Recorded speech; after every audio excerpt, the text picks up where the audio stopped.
Good morning.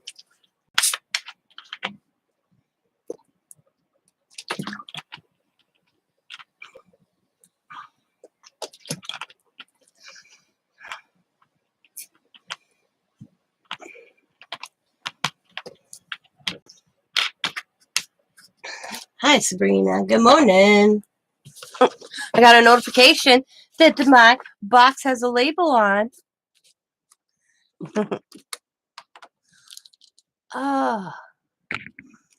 Good morning. How are you? Oh, I slept like an angel last night. Scott crawled into bed, and I looked at the clock, and I'm like, please tell me that's 7 o'clock in the morning. Oh, sorry. I said, please tell me that's at 7 o'clock in the morning. He goes, yeah. And I'm like, okay.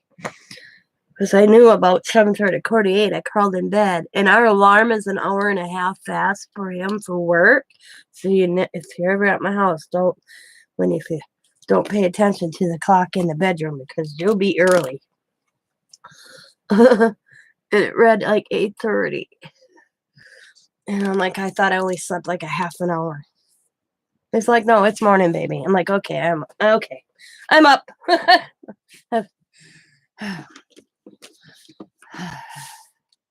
So we're gonna work on this today. So that's what it looks like. That's laid out flat, and then when you turn it over, looks like that. Yeah. It's going to the post office today. Okay. Well, I was in no hurry. I just know that it popped. Speaking of that, I gotta check something here. I just saw that I had an address label. It's pre-made, kind of. So I went to Diamonds last night for dinner. I knew I was supposed to do something last night. Oh, it's Amazon. That's what's out for delivery. Okay. Oh, that's by mail, not by Amazon itself. Wait a second. I just checked that.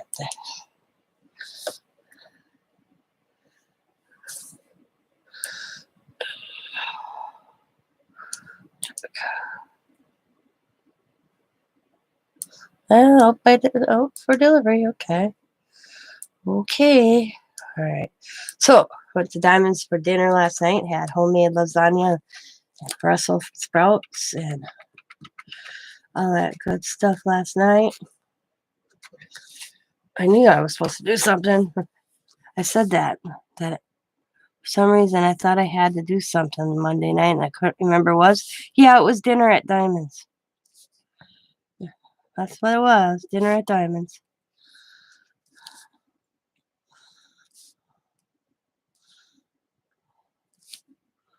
Dinner at Diamonds.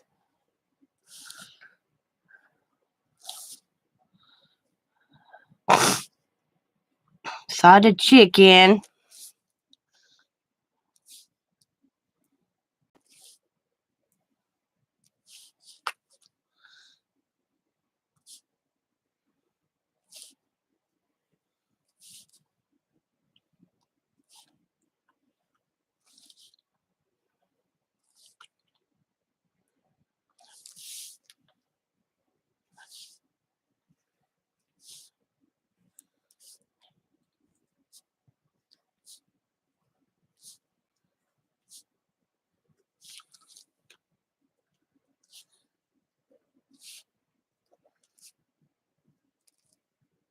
Hi, Jennifer.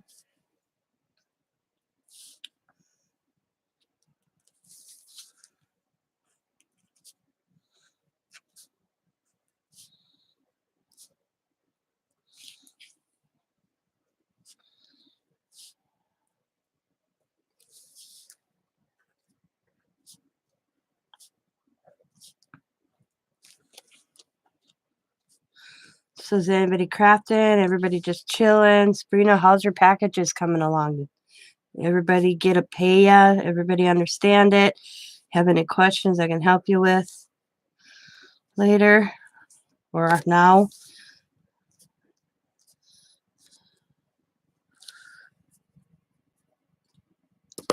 I'm going to mute for a second, but I ain't going anywhere. Good morning, Candy.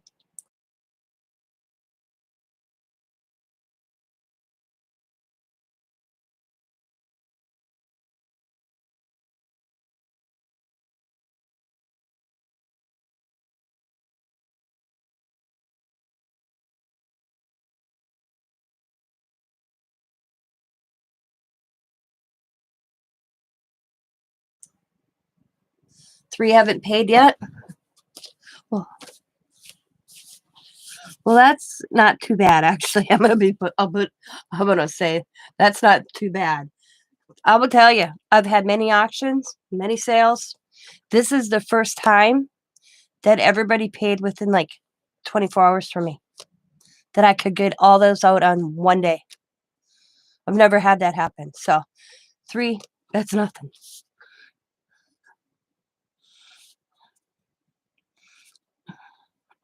I mean, I have my regular gals that, boom, they're right on it. And then you have those few that drag their feet.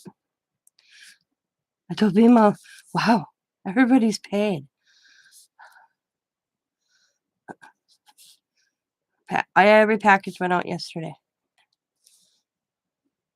I've never had that happen before.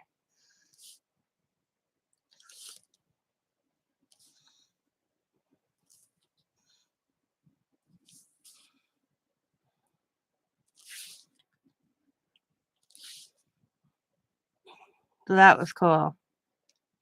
My mailman, I'm like, yeah, I went up from my cat. My cat was making this weird noise earlier. I don't know if she was calling for female cats or saying he thought one was outside and he one pay and I don't have an address. Well, message me. I probably might have the address for you.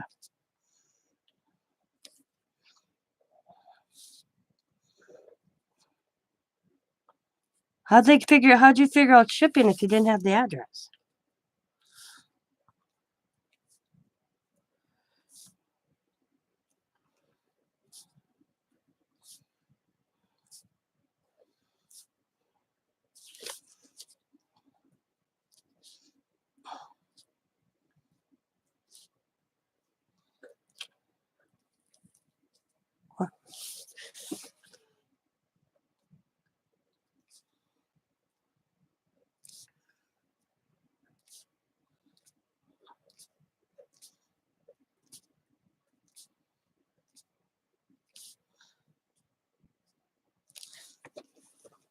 So sorry about not having Mixed Media Monday last night. I had dinner at Diamonds. Like I said, I told you that I knew I had to do something at Diamonds, and I couldn't remember what it was. Yeah, it was dinner.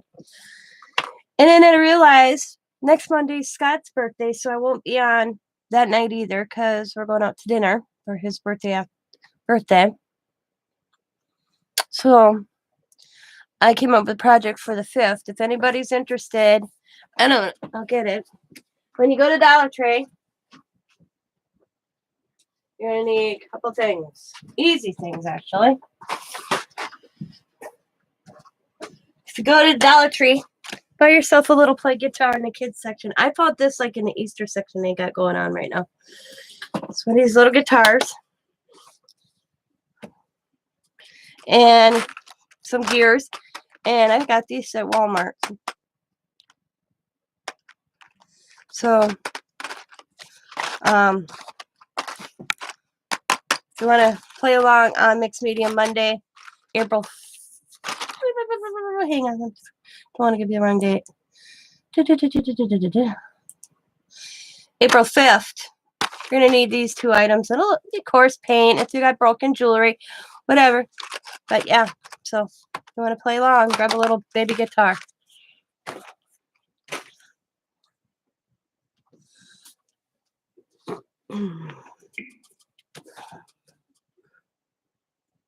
Sabrina?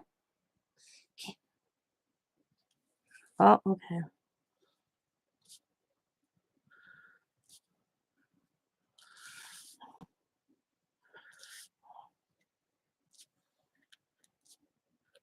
Candy's probably like, oh, wait, I do? Okay.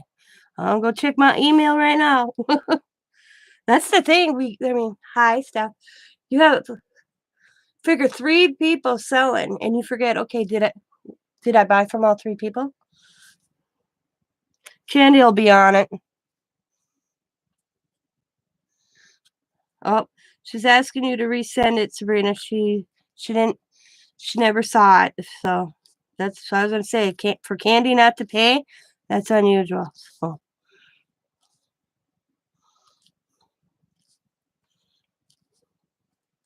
Oh, Candy. JD did get the journal. I messaged her last night. I am just gonna do something right now. PayPal.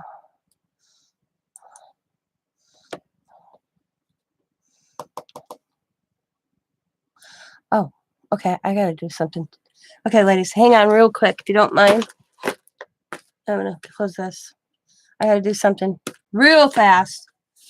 2 things real fast. So I'll do this.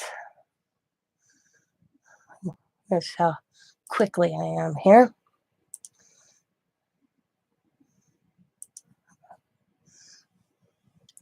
Get her up. Work in progress. Okay. Boom. Okay.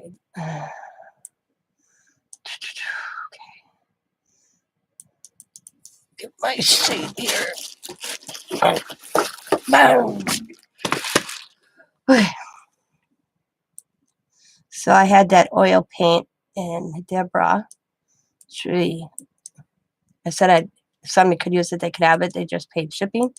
Well, she paid me. So now I gotta get this addressed. You guys are all seeing how I package things and address things. Paste. I want to do it right away so I don't forget. That's why. But hey, it's Tina's channel. Tina's crazy. Boom, boom, boom. City. Boom. Boom. Copy. Boom. Paste. Do. Illinois. Paper here. Ship to address.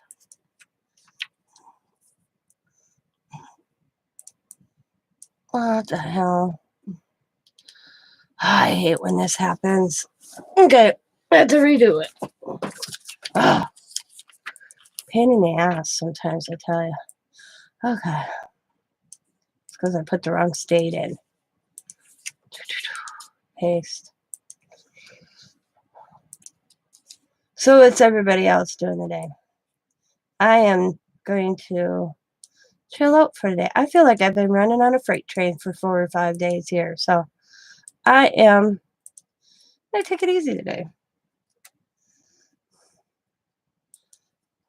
That's what I'm doing.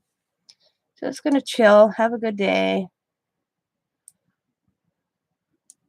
Oh, I discovered what I was. It wasn't even anything I did. Boom. Just says I forgot to do. Boom.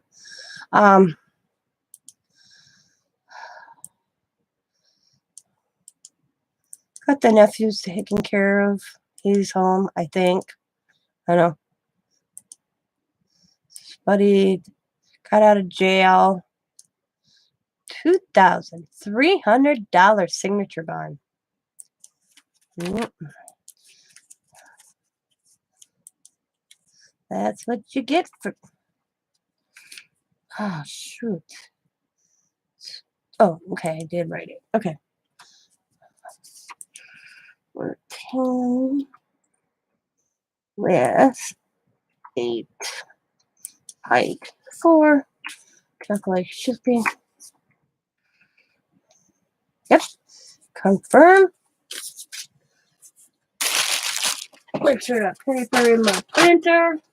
Okay. Okay. You guys are seeing me do my job here. This was in my sale. If you're wondering, Tina, you just said everything got mailed out. It did from the sale. This wasn't the sale.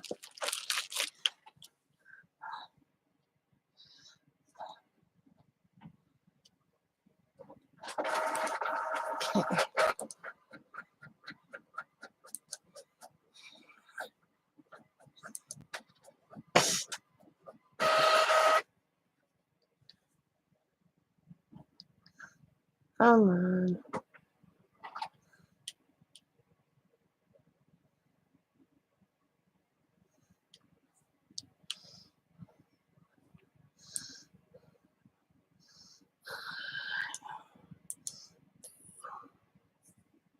It's all good.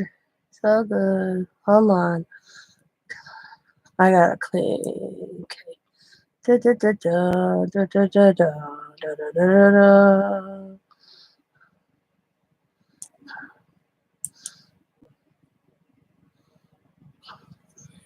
This right here. Do do do do. Copy that. Now I'll go up here. Then I'm gonna send this person. I'm gonna paste. Okay. Yeah. There we go. And I'm gonna send you. Boom. Boom. Boom.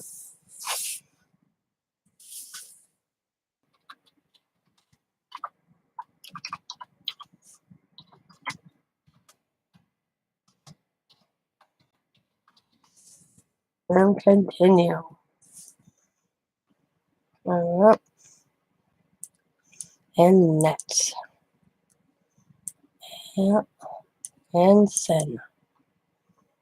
There we go. There we go. Got that done. Okay.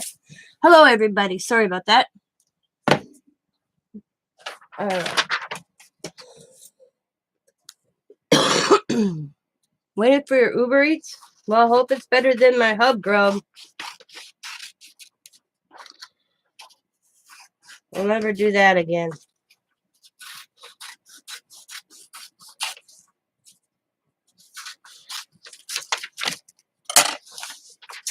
Never, ever.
It's been a moments where I don't like Uber Eats. 2 different drivers have stolen our food. Or they don't go even to get it. Or they tell, mine was, they tried to tell me the restaurant was closed and my order never even went there.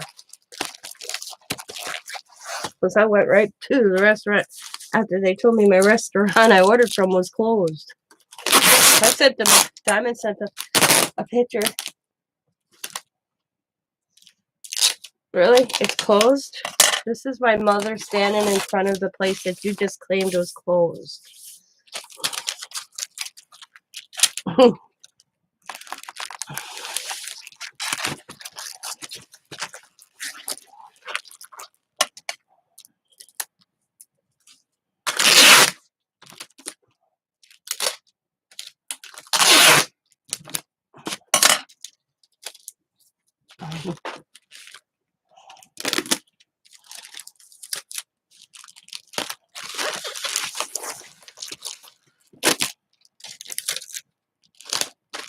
Okay, I'll be right back.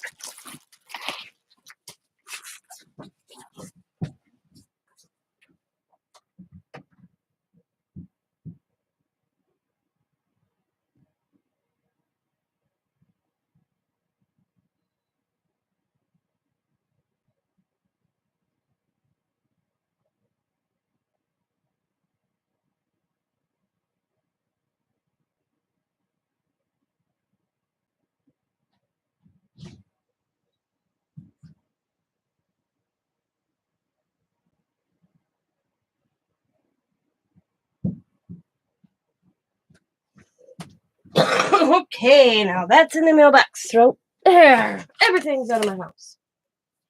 That needs to be mailed. Okay.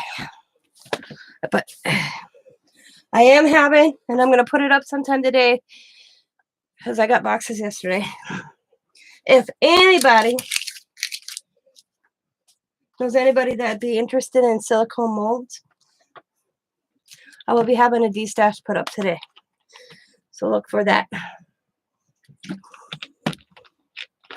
Hi. Guys, would you guys want to see it real quick? So, I'll show you. Matter of fact, let's make the box. So I'm going to haul it out and show you. And I'll put it in a box.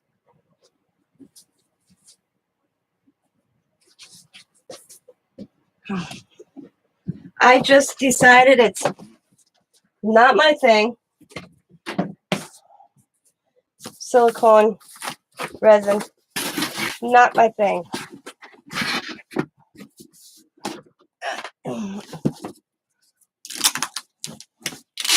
I'll make the box real quick here.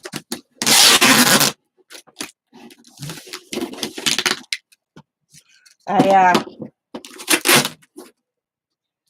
keep something.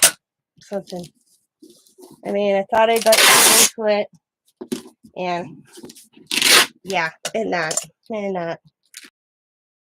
Only some of it I don't think I've ever used at all.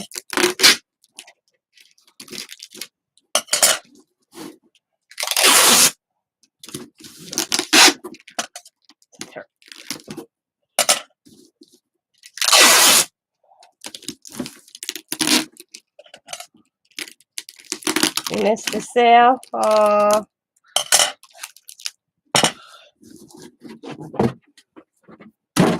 Sorry. All right, let me get them.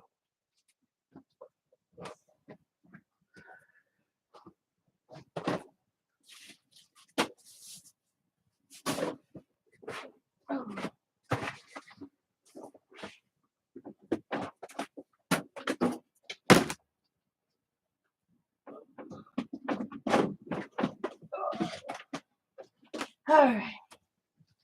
So,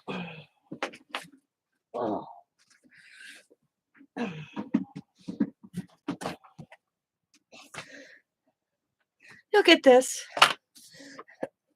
That's those key ring thingies. I think I paid $12 for this.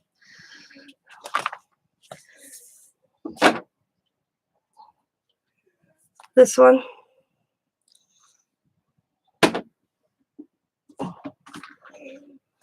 Holiday Christmas candy.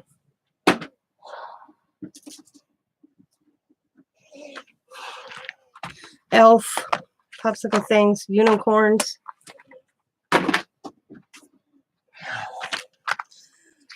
Mermaids, gifts, seahorses, butterflies. Butterflies, bees, sugar skulls, pumpkins, medicine, Halloween.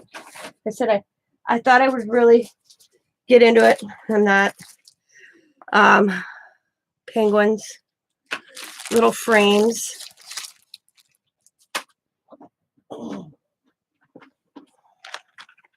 Rings, rainbows, bows.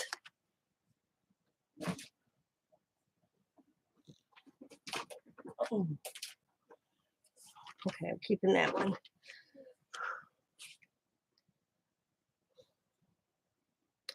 Gingerbread, snowman. But we'll keep in headstones, worm stuff, seashells, clocks.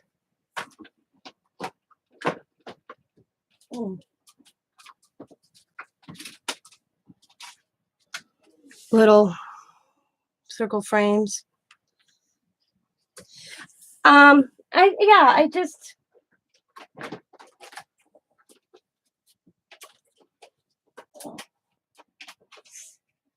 Scott can't handle the smell. He doesn't like the smell. And it's just not my thing. I don't use them. I make them, but I don't use them. So little spoons. And the only ones I'm keeping are the gear ones because I can do those with clay. The rest, I'm not keeping. I decided it's not my thing. Why keep it if it's not your thing, you know? And I'll admit, I was following a trend on that one list. And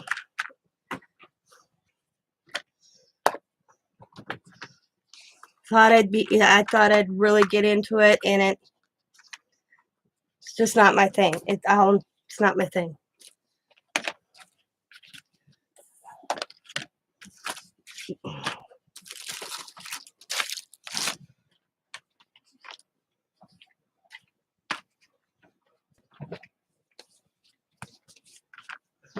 I'm trying to get it straightened out in the box to make sure I can get it all in the box. You know, it was one of those. I went with the group and kind of like, why did I do that? Kind of, you know, realized it's just not me.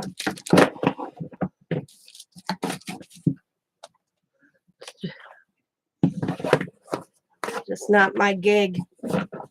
So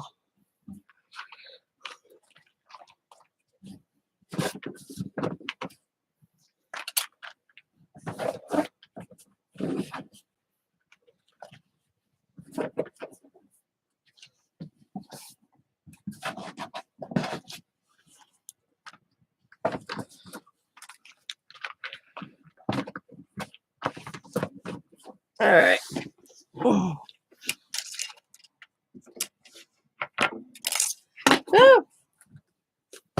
So, if you know anybody, send them my way.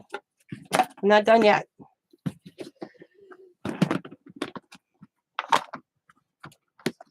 Some Christmas bells, brand new. Silicone cups.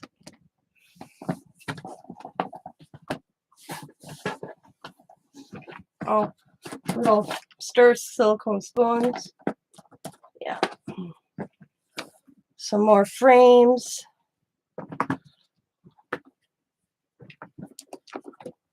More cups. That I'm not getting rid of. Circles.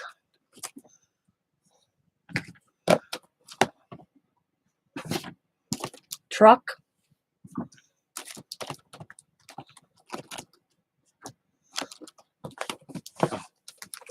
Some of these I was just given. I'm throwing them in, so I'm not keeping them. Like I said, I really thought I would get into this, and it's not my thing. So why keep it? Let's see. Heart and key locket. Truck. Gears. Clock. And I thought of keeping it for Allie with clay. And she's like, nah, I don't want it, Nana. Little gears. Keys.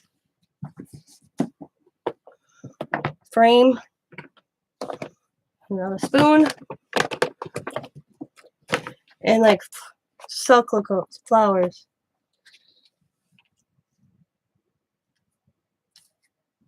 Yeah, I am. Yep. I am, Tina. I'm getting it's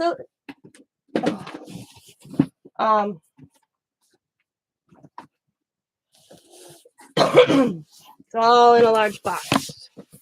So if you know anybody that's looking for silicone,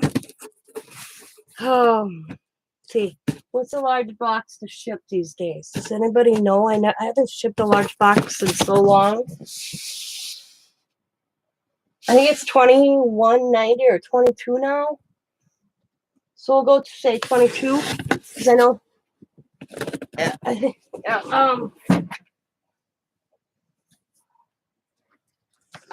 Let's see.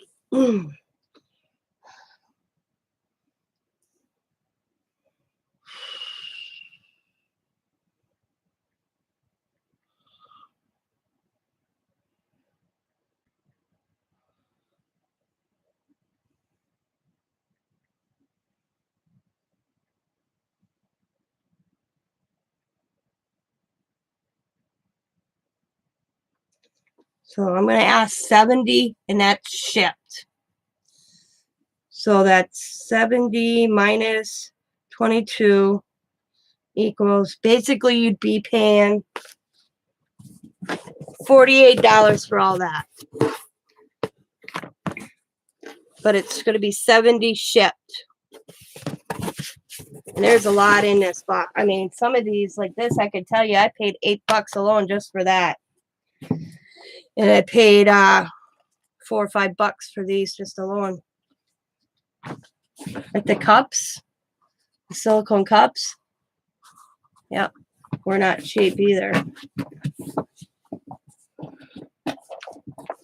I think that's 70 shipped is a good deal for that. If you're interested or know anybody that's interested, let them. I will be doing a video later.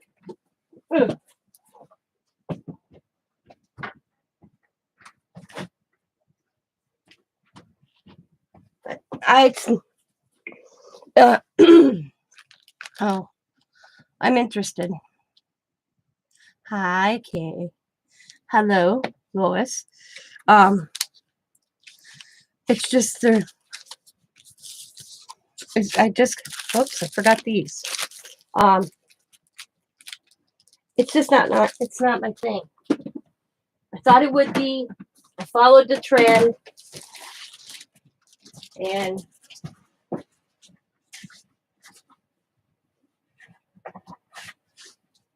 Scott can't handle the smell of resin. And he's like, please don't do it in the house. Well, I live in Wisconsin, so that I don't have to do it in the summer. And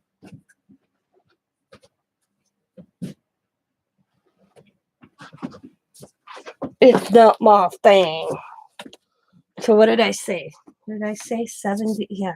I think I went 70 minus 22. So you'd get all that for $48, basically. Okay. So I'll do a video later. It's not strong, the sand. It does have a smell. You know, that resin. Scott just doesn't like it. You know, you have to.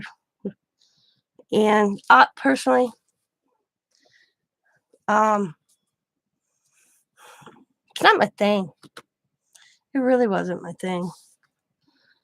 I was following a trend.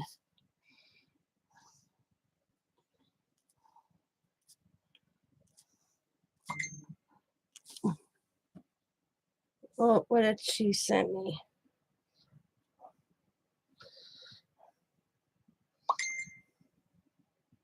That is funny. Crazy chicken lady.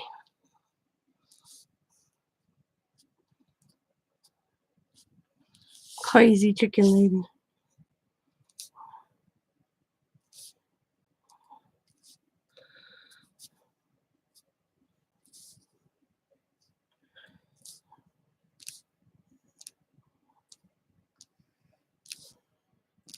Oh.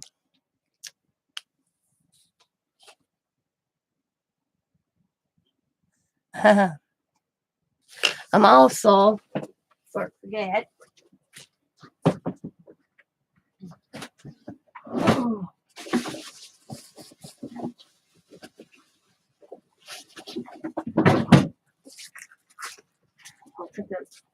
Sticking a thing of these in there.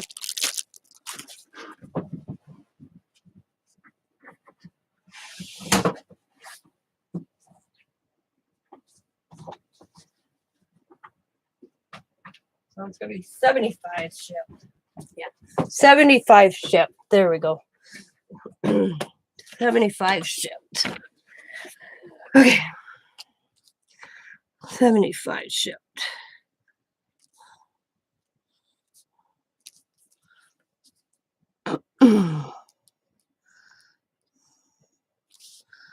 I get it. If I don't, I don't.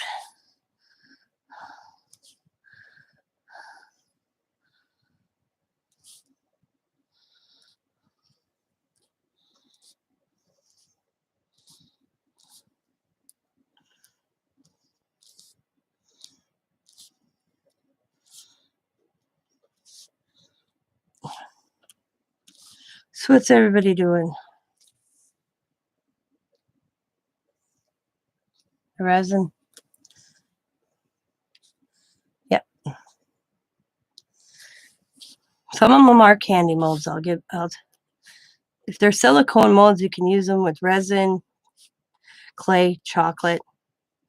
Some of them are actually made for candy.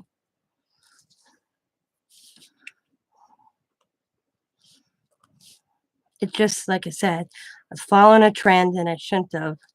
I got caught up in it and it's not my thing.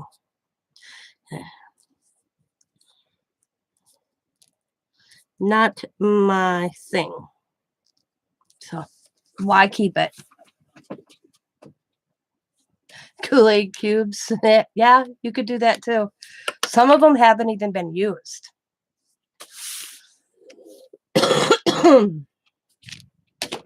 Oh, yeah.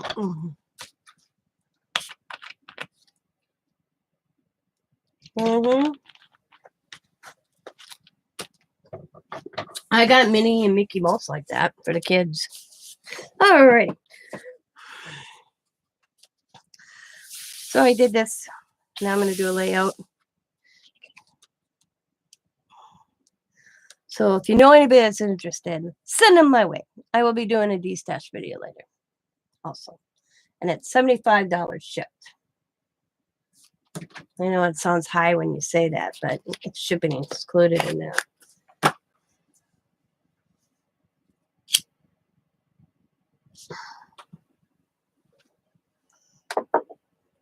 So you gave away all your Disney molds? Yep.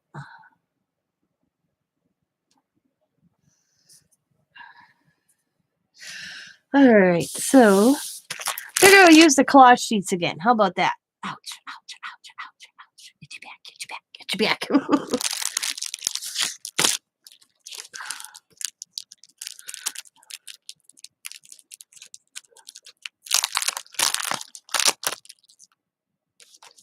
Yeah. They are. So, like the cups, that set alone with the little cups and the spoons cost me $13. So, alrighty, let's see. What do we want to do on this, guys? What do we want to do? What do we want to do? Let's see. Let's find an image of a girl.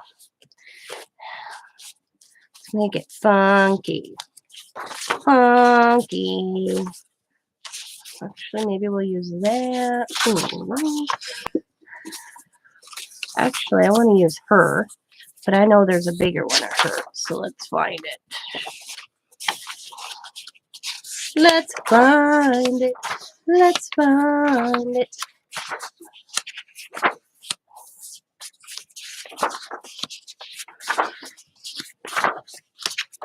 I think there is. Maybe I'm wrong.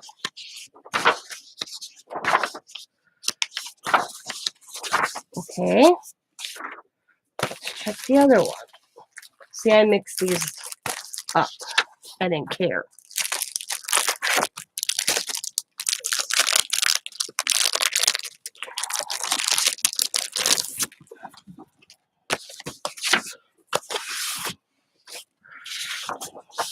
Well, I may have used her already. I'm not sure. I got her new 2 sets coming. They're processing right now on Jagos. So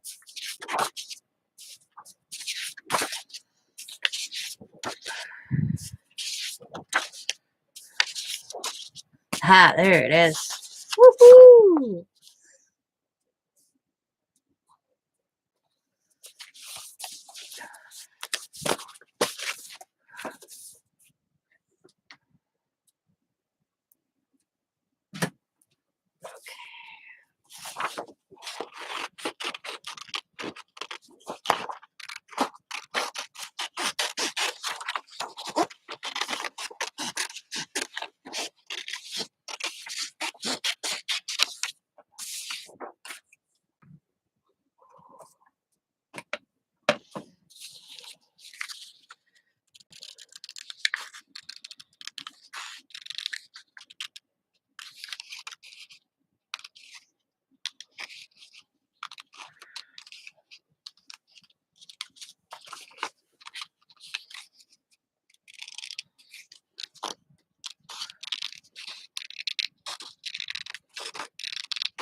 And if they don't sell this way, they'll probably be, I was going to sell them all like that.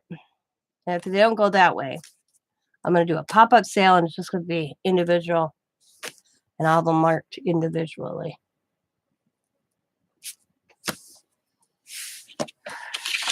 But thought I'd try this way first, see what happens.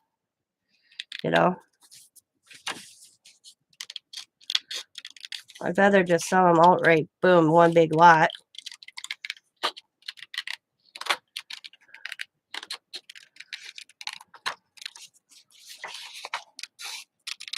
I kept the gears because I will do them in clay.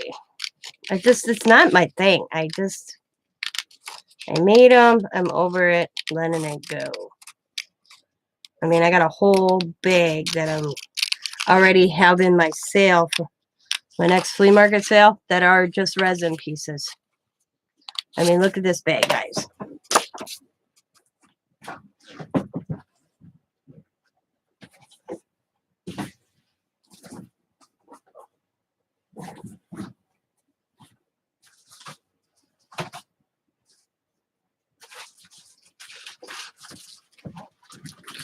Them are all resin pieces.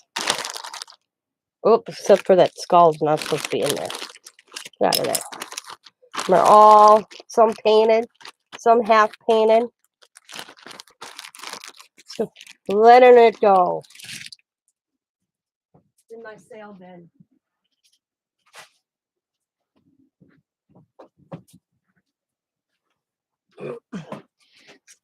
For my next sale, it'll be in that.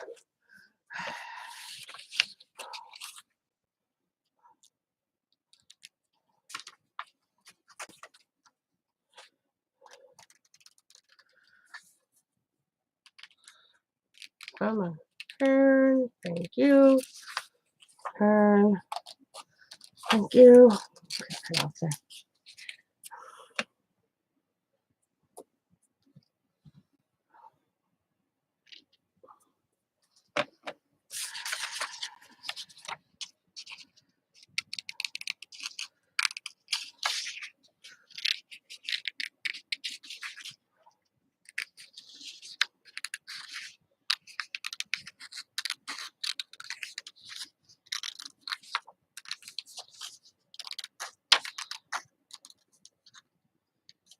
I like how I talk to my paper or my scissors. Turn, please. Thank you. I'm weird. What can I say?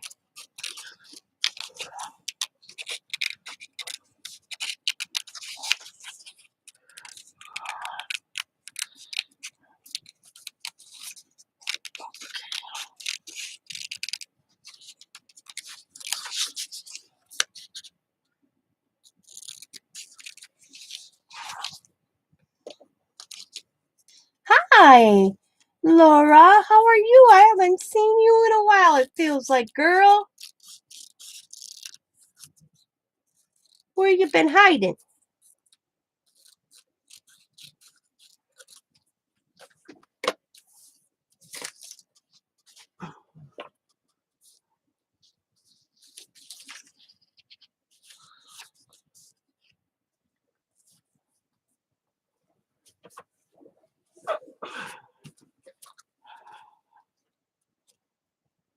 That's going to look so cool when you look through that. Cool.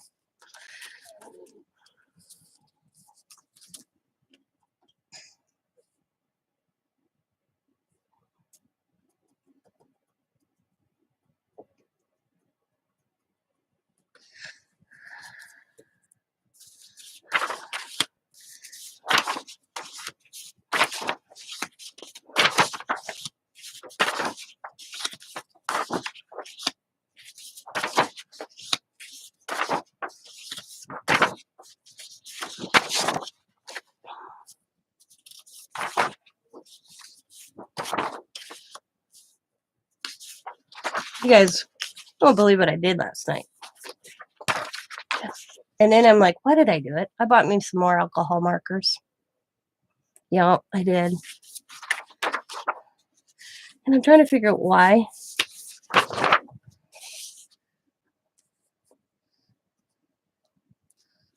But I did.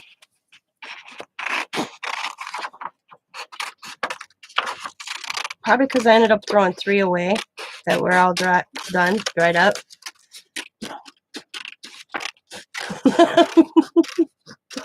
I'm like, okay.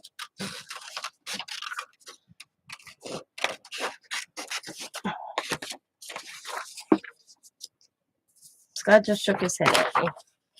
Yeah, look. He's like, woman. I got the woman look. But he's like, it's your money. These are the Dylusion collage sheets, set 1 and 2. I've had them for a while. Got 3 and 4 is being processed as we speak. Should be here by next week. I can't wait. Yeah, I do use the hell out of my markers. I know. And I'm one of these when it starts where, when it starts squeaking, that's a good sign that your the ink's going low. I'll take the little thing out on the artistics. Oh God. What the hell is the name of them? These. Artza, however you say that damn name, that one. Arteza, okay? I bought all their kit, their big 100 and whatever. Be quiet. Funny. Yeah, they're like children. Get them. It's like sometimes you wish animals and children had a mute button on them.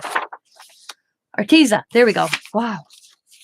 I'll take the tip out of them and I'll pour some alcohol in there. Just a little bit. Slush it up a little bit and get a little bit more out of it.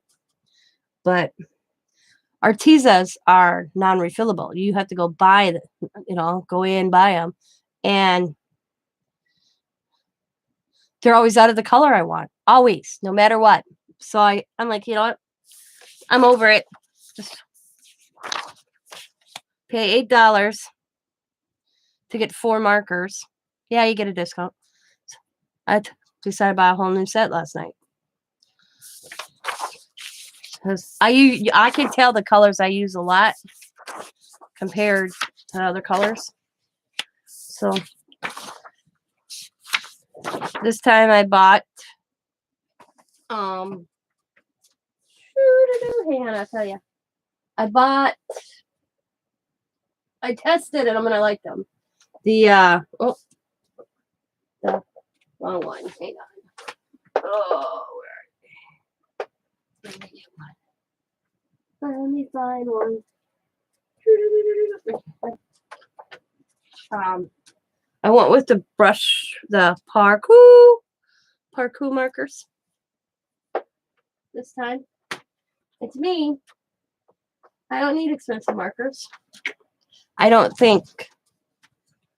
I don't think you need expensive markers.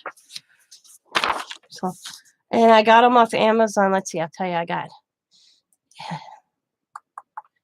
They're coming. They're in the mail. They're out for delivery right now, but not through Amazon, through my mail. So that sucks. The mail don't usually come until like 1 o'clock. Okay. Hang on. I got 80 colors by Parkour. Yeah, 80 colors for $29.99. So I'll show them when I get them. I have a poodle, a Norwegian Terrier, a Yuma, a Corgi. Corgi is still kind of a puppy. He's loud and annoying. Parkour.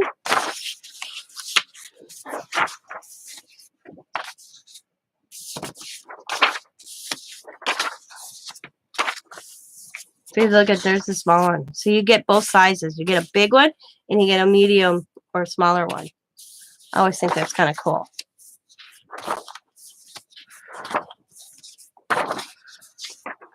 Okay.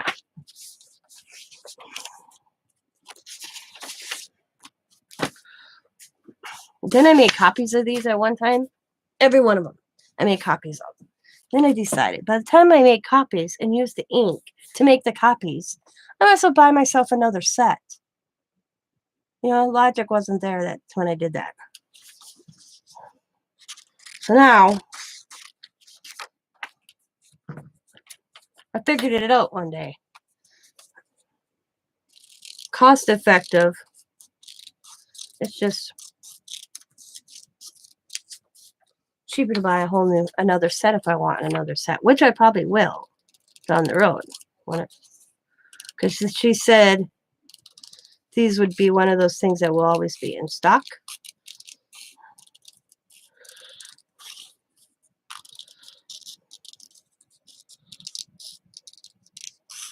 Because they are a good seller.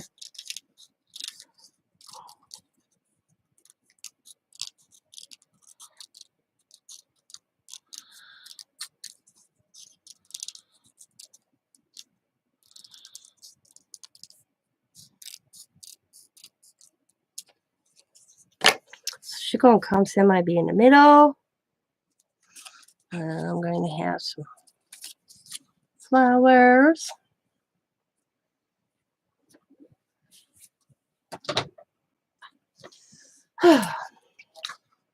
So Diamond found a chicken in her yard. I named it Booyah. I don't know if any of you guys know what chicken booyah is. I think it's a Midwest thing. And I said that as a joke because it's like you take chicken, put it in a big boiling pot under a fire. It's really good. But I made a joke. That was a joke, and she named the chicken Booyah. But she went and bought it so nobody claimed it. She called the police to file the report with the police department that she found a lost chicken. Put it all over her community Facebook group. Nobody claimed it. Went and bought a coop. Sam says the chicken cost them money. Now they got a pet chicken. And very friendly. Diamond said, "You never heard of chicken Booyah? It's good." Scott just bought his uncle's chicken Booyah pot. I think it's, like I said, I think it's a Midwest. Because a lot of people, when my Uncle Randy makes it in Oklahoma, people are like, "What? What's chicken Booyah?" Nobody hears it. And let me see what Wikipedia says about chicken Booyah. Nothing. They don't even say anything. Chicken Booyah recipe history. Let's see. Okay. The history of chicken Booyah. Chicken Booyah is a super stick to your ribs soup stew made with chicken. While chicken soup is universal, variety dishes can be found in many cultures. But northern, here we go. Wisconsin is the only place in the world where chicken Booyah is found. Yep. It is a Belgium. Yep, that's what I thought. I was going to say, this chicken soup is typically made in large 10 to 20 gallon batches, cooked outdoors over wood fire and worked by several people at once. Restaurants have their own special recipes. Family traditions have their own. The first Belgian immigrants arrived in Wisconsin in 1853. Okay. Booyah comes from Booyah. I don't need the Booyah word. Okay. This is what's in it. It's 4 to 10 pounds of whole chickens, roasted, cut in quarters. 1 pound beef stew meat. This is just a recipe. This ain't ours. Pork stew meat, chopped onions, water, carrots, potatoes, peas, corn, celery, tomatoes, drained or undrained. And it's cooked over a fire. Cast iron Dutch oven. Yeah. It's really good. It is good. And the thing is, Scott just bought his uncle's because his uncle's 70 or no 80 something. I laughed. He gave me 2 typewriters last week. It was funny. And it's huge. It's like in a burn barrel. You know those metal burn barrels? He converted a burn barrel, and his pot sits inside the burn barrel. Is huge. Cast iron. And it's huge. I just thought it was like, oh, you just said it. No, it's halfway down in a burn barrel. It's an and most people do it like that, like Scott's dad. And it's a big community thing. A lot of people do them like for church sales. You know, when they have church banquets, they make a big thing of booyah. We have to take a recipe. Scott's mom sat down, took the big ass recipe and downsized it so her and dad could cook enough for just 6 people.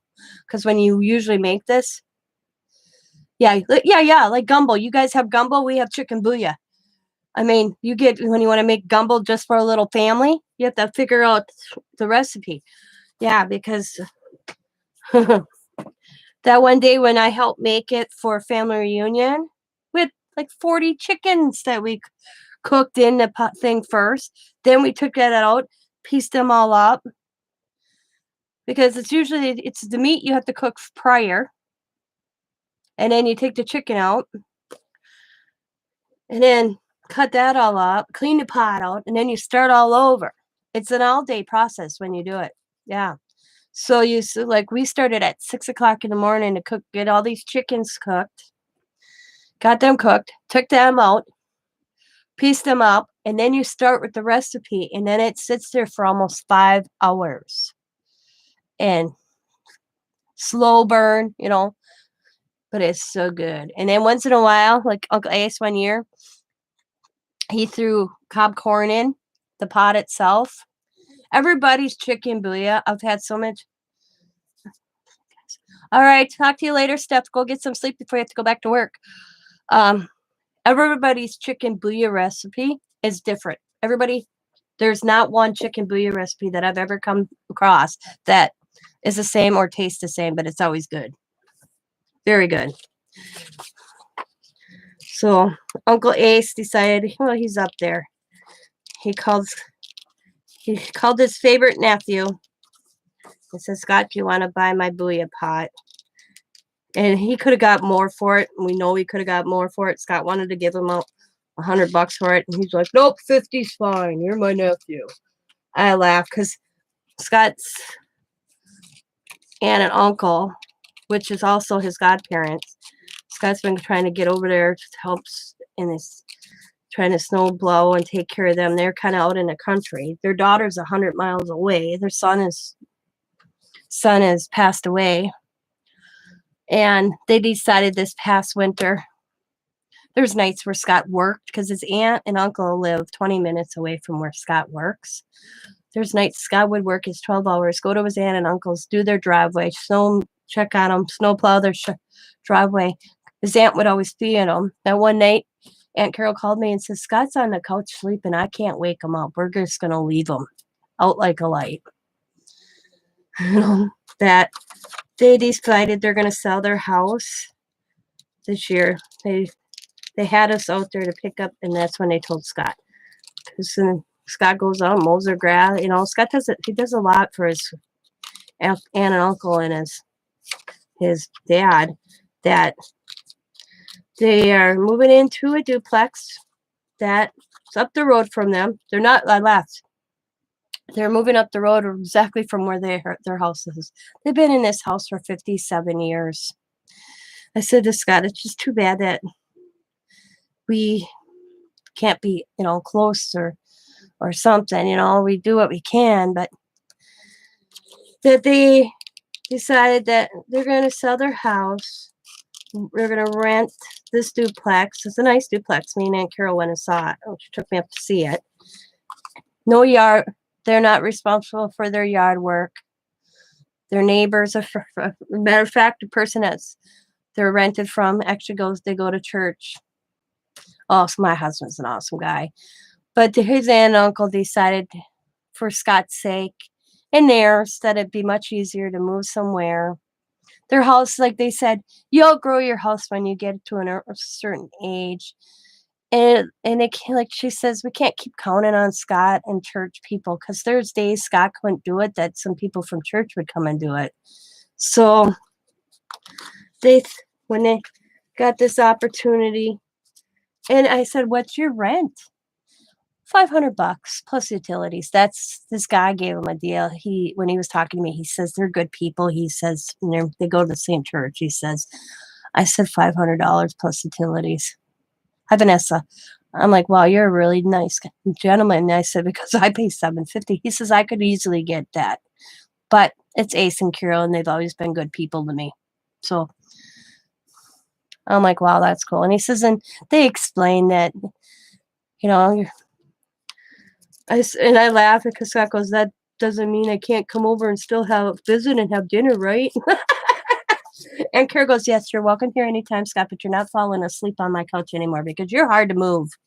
Because they actually woke him up and put him in a spare bedroom to sleep. I laugh.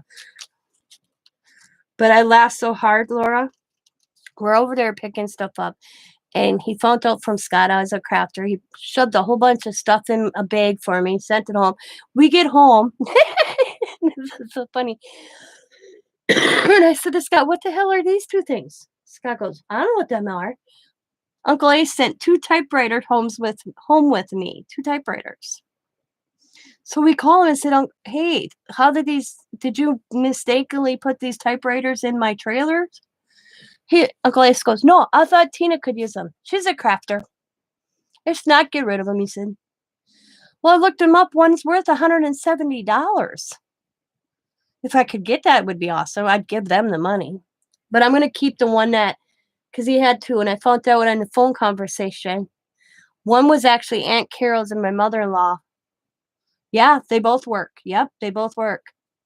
One was was Aunt Carol's, and my mother-in-law actually used it too.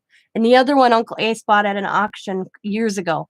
Because Aunt Carol says, don't ever let Scott go. Aunt Carol goes, don't ever let Scott go to auctions. That's what she said to me. He came home with a typewriter. And I'm like, why the hell did you bring me a typewriter? Oh, it was only $1. He was that type of auctioneer. When he'd go to auctions. Yeah, so now I'm sitting here with 2 typewriters. One is worth $176, and the other one is worth like $100.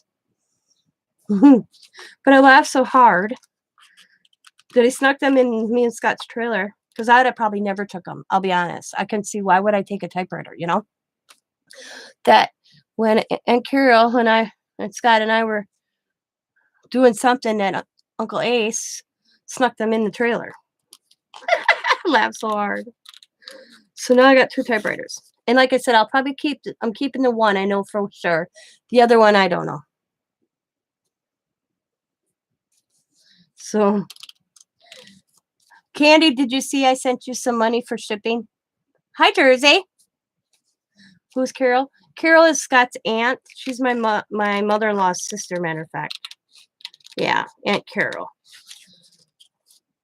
So, the one typewriter was Aunt Carol's, and she was telling me that my mother-in-law also used that same typewriter when they were kids.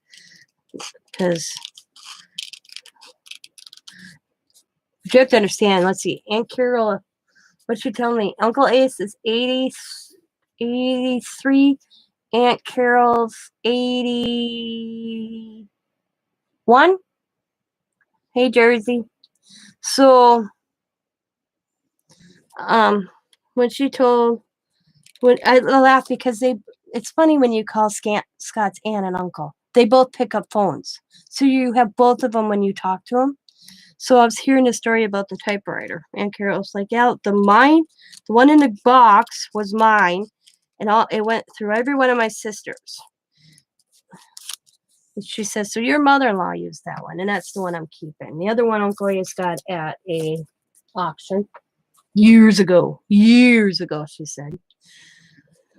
So I told Scott, I said, I'm going to keep, if I had more room, I'd display them. They're cool looking. The one, I'm like, the one's in this cool box. You want to see it, Laura? I'll show you. I'll show you the one. Oh, this is the one I'm keeping. Oh. Make sure I got I always do it. There we go. Okay.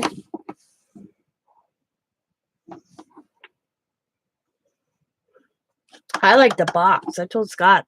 But now that I know the story behind this one, I'm not taking it out of the box. Because I wanted the box, actually. But Uncle Ace called the other day and told Scott, I got Tina a suitcase. Because I said, well, do you have any vintage looking suitcases? I don't know, he goes, probably do. Because they're going through their house right now. Yeah, this is hers. Yeah. They're going through their house, 57 years in one house. So me and Scott gotta go back out there. I think today we're going back out there. And this is the other one.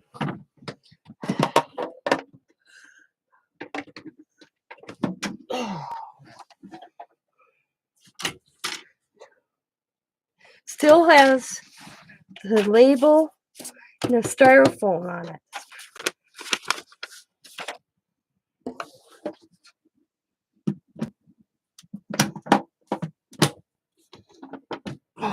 I would.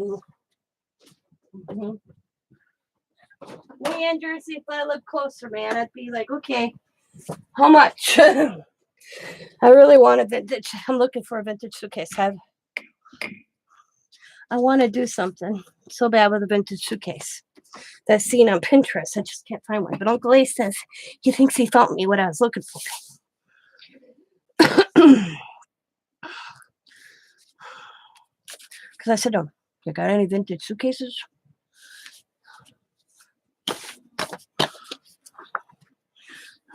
Possibly, he says. This man went to auctions all the time. All the time. Aunt Carol told me, don't ever let Scott go to auctions. You come home, box full of stuff.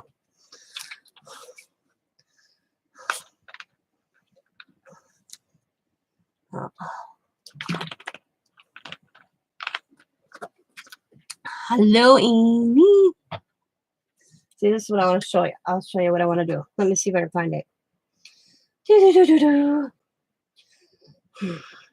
Hey, I used your Let's Frank yesterday, and everybody knows I let everybody know where I got that. I'm not taking over your Let's Frank, but I said I'm going to do a Jersey today and do a Let's Be Frank. They would have laughed. I said, that's Jersey thing. I would never steal it, but I used it yesterday because I had to be frank about something. It's nice once in a while to be frank. I can see where you like him. Where the hell is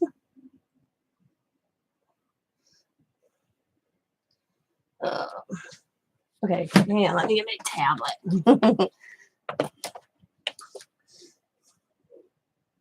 I'm going to use the Let's Be Frank with my children once in a while, too. I like that terminology. Okay. I'm not like that. I don't feel like I owe anything. I'm about sharing, girl. Well, I was using how you say there's a point you need to be frank. Let's, And yesterday, we got on a topic, and I heard from another YouTuber, and we were having this deep conversation. And everybody that was there knows, but okay, what was I doing? Oh, right here. Vintage suitcase.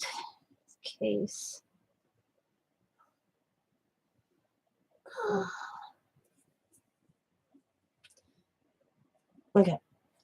This is what I want to do. Kinda. Can you guys see that? Look at it. $375 for that. That's just crazy. Whoop, come on. I'm gonna take it. So that's what I want to do. I want to do a vintage. Come on. There we go. I want to do something kind of like this, but steampunk.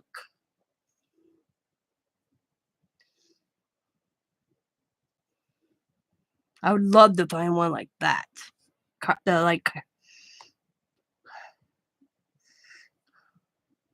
So that's why I want a vintage suitcase. So, yeah. So, hopefully I have one. All right. Or even if it's older, I'll make it look cool. Yeah, yeah. I would probably do that and show it. Okay. All right. All right.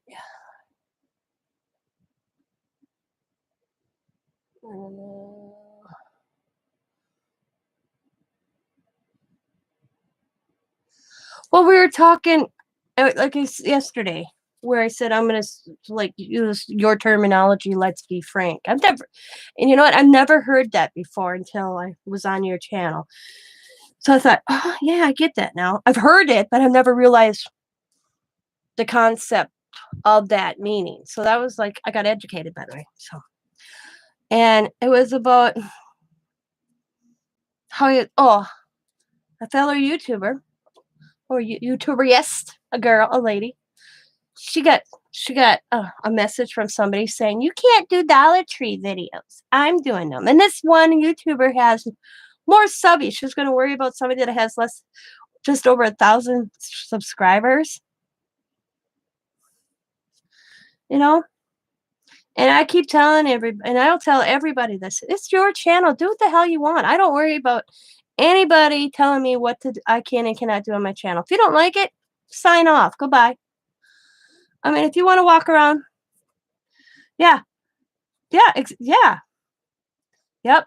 And that's what we were got in that discussion, and that's why I said I'm going to be frank, just like Jersey gets. Let's be frank. Yeah.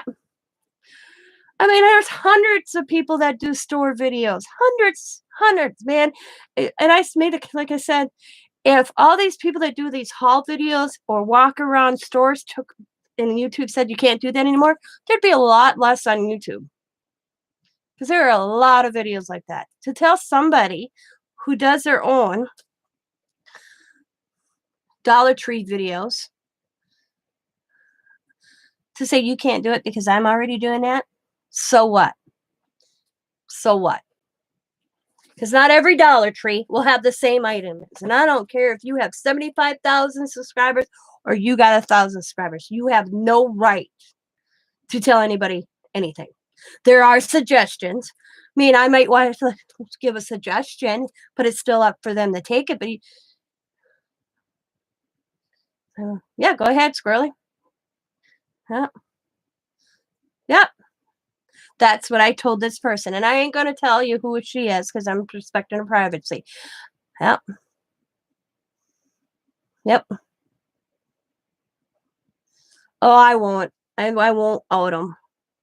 But, and I'm working her back into letting things get off her shoulders and bringing her back into our world.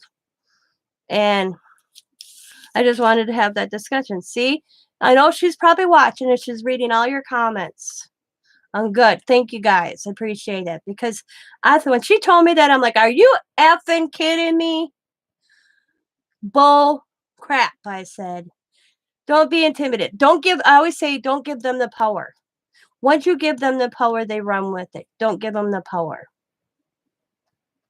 It's your channel. Do what you want. I mean, I take suggestions from people. Hey, Tina, maybe you should do this, or maybe camera angle a little. I do that, but you know what I mean? You don't tell anybody what they can video on your channel unless it's very inappropriate, but I don't have a very inappropriate channel. Yep. Yeah, exactly. Suggestions are great, but in the end, it's still your choice. I mean, hey, Tina, you need to move your camera here a little bit. Hey, Tina, can you, oh, yeah, that's fine. Yep. Yep, I told her to get back out on the horse, man.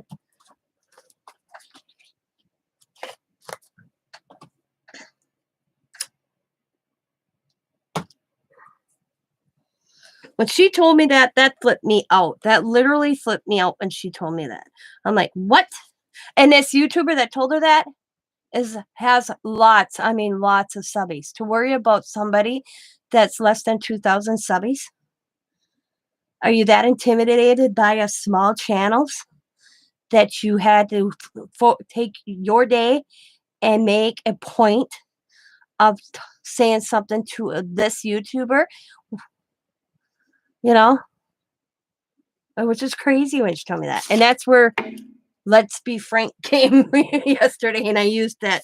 I'm gonna do a jersey. Let's just be frank here, I said, or something on that lines yesterday. Because I don't even know how we got on subject, but I thought, oh my God, are you kidding me? I'm like, the gall of people that just blows me away.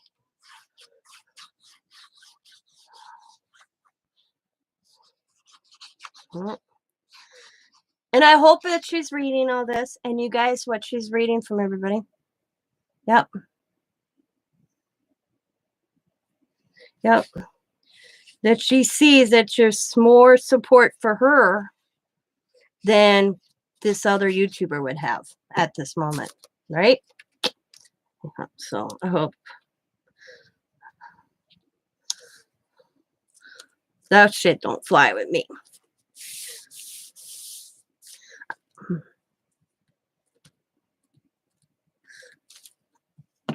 Nope.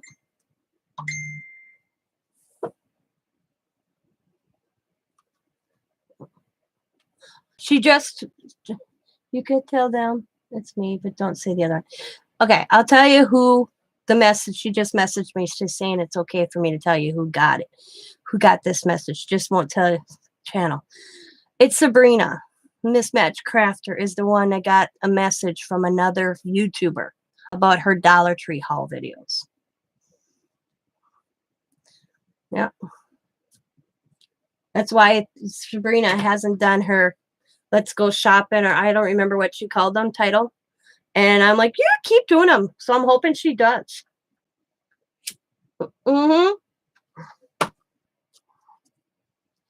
Yep. I said, you go back doing them. So everybody encouraged her to keep going back. Because that's what I told her. I said, don't you stop. I enjoy watching those. And so does everybody else. And like I said, this YouTuber, and like I said, I won't out the other YouTuber. That's up to Sabrina if she tells you. If you want, had no right. No right. Right. Yep. No right at all to tell her that she couldn't do Dollar Tree haul videos or walk around a Dollar Tree or how, no right. Yep. So I'm hoping she takes the advice and sees everybody's comments, that she goes back to doing them. And I told her, I'm going to get her doing lives too again.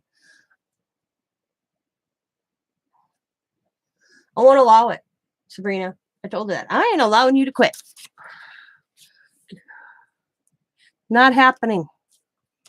I'm trying to keep on trying. Yep. Well, she's watching. She's probably. Good, Mary. Good morning.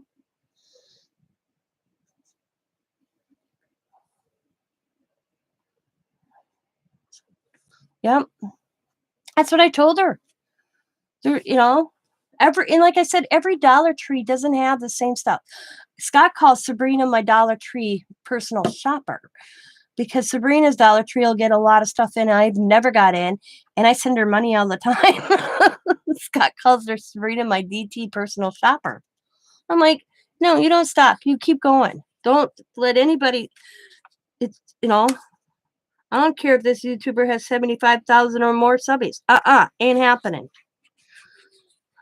I'm thinking I told her, like I said, Sabrina, she's intimidated over a little YouTuber like us little housewives. I call us little housewife YouTubers,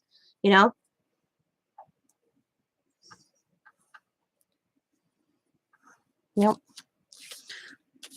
Well, Sabrina probably gets money from me every 2 weeks.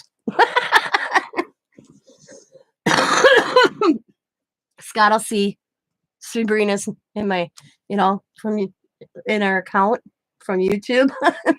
So he asked me, who's Sabrina? And I go, oh, Sabrina's my friend. And she goes to Dollar Tree and she gets a lot of stuff that I can't find. And you know what he said to me? Okay, that's fine. Because this is what he said to me. It saves me a trip going to 5 Dollar Trees in one city. Looking for what I'm looking for.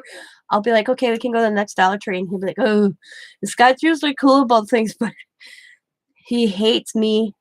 The one thing he drives him crazy is when I ask him to go to 5 different Dollar Trees. So the man will do anything for me, but that just drives him nuts. Is it that important? He'll say to me.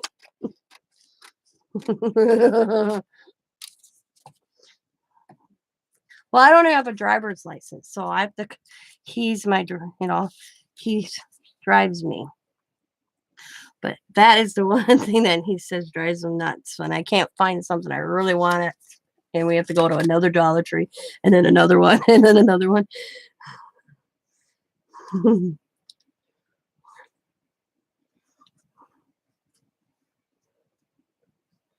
But yeah.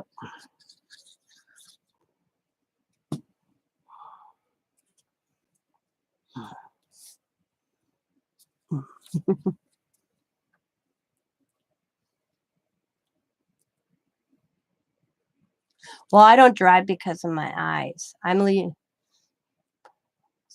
Sabrina's busy putting labels and getting all her packages from the sale.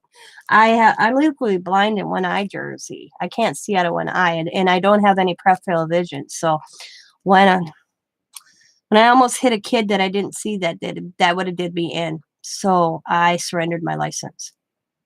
There is not a place that I have to be that I can't wait for a ride.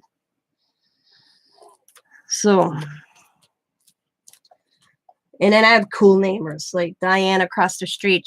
She's like, Tina, if you ever need to go anywhere, let me know. And then she'll come over and she goes, I'm going to the grocery store. Do you need to go to the grocery store? Because she knows Scott's schedule. She's like, if you ever need to get anywhere, you just come across the street and ask me. I'll take you. I'm retired now.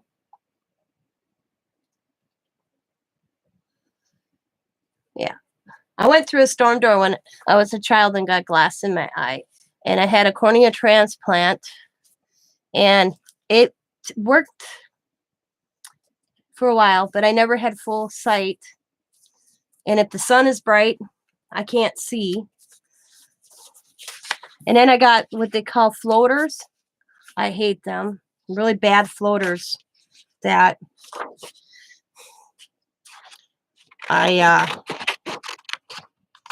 when I almost hit that kid,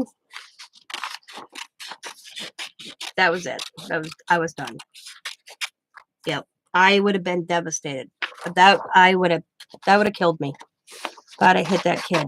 Luckily, my son saw him and he said, Mom, and I stopped. I never even seen him. It tripped me up so bad that I had to call somebody come and drive me home. Yep. And that was it. Never drove again. Okay, I take that back. I drove one time. I mean, I'll drive it when we go out by Scott's buddies once in a while. I'll drive out on the country roads, but rarely.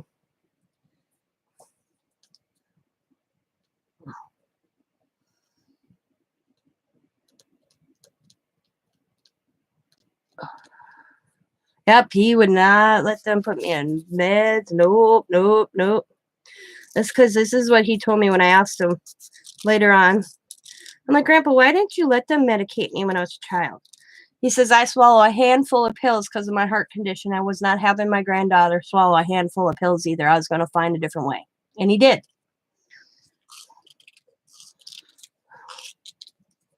Yep. Because my grandpa had years ago, I guess they classified babies, blue babies or something. And he told me that his midwife doctor, whenever he was born, told my great grandmother, that baby's going to be dead within 24 hours. My grandfather said he basically was the size of a shoebox when he was born. My great grandmother said, no, he won't. And my grandpa lived to be 75 years old. And the funny part was, I'll never forget it. One of the last times I went with my grandfather to the VA hospital, and my grandpa heart did not give out. His kidneys actually did. I told him he had too big. I said, Grandpa, your heart's never going to give out. I said, because you got too big of a heart. Well, the year I was born, he was told that he had 6 months to live in 72. Okay.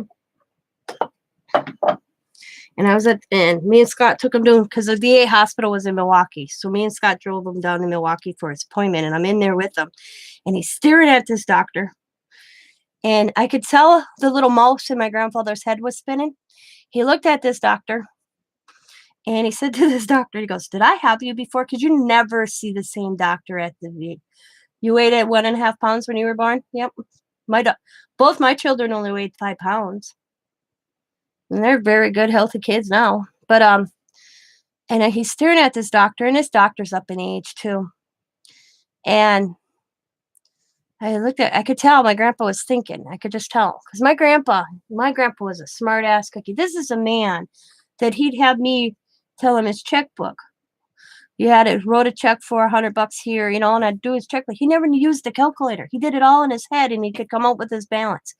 And then we do it again, and it still come out the same. That's how smart he was. I wish I would have got his brains, I tell you. But I'll never forget it. He's staring at this doctor, and he says to the doctor, he goes, "Did I have you before?" "Well, let me see, Mr. Cox." And the doctor went back, came back. He goes, "Yeah, you've seen me a few times." He goes, "You're the SOB that told me I was going to die in 72. Look at me now. It's 96. I'll never forget that. My grandfather he was a sharp man. He never forgot anything. But he lived to be 77 years old for a man that told he was supposed to die when I was born. And his heart didn't kill him. Nope. His kidneys failed. He started having kidney failure, and he chose, and I remember the conversation, he chose not to have any treatment. He's 77 years old. He's like, he was okay. He was done. And I remember looking at him, and I said, "I told you, Grandpa." And the thing is I'll tell you another story here in a second. I looked at him, and I said, "I told you, Grandpa, your heart was never going to kill you because your heart was too big." Yeah, but I still too. Yeah, and the thing is I don't want to get choked up here. My grandpa told me in December he was going to live long enough to see my son born. And I looked at him, I'm like, "I'm having a boy." He goes, "You're having a boy." I had Xavier the 9th of April. My grandfather died the 12th of April.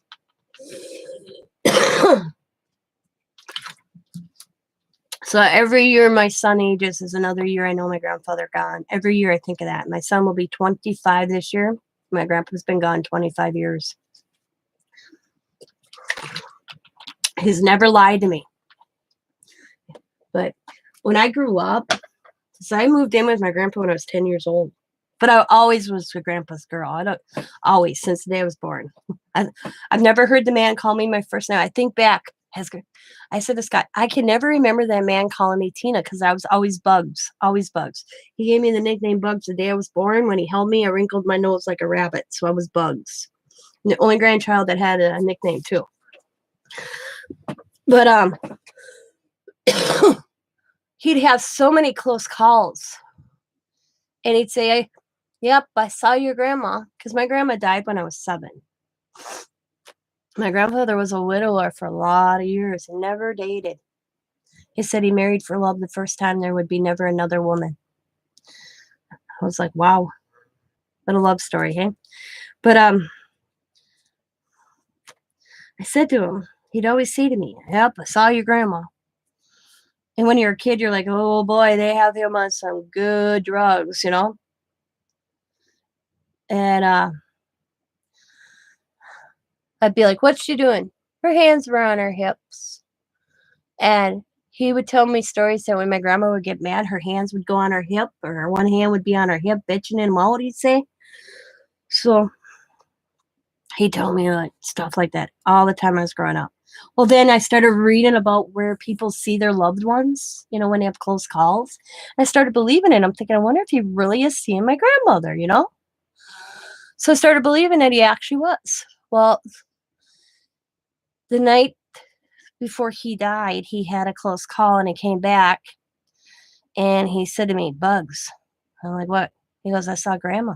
I'm like, "Oh, what was she doing?" I'd go, because I humored him after I kind of studied a little bit. Because I asked the doctor once, "Do you think he's really seen my grandma?"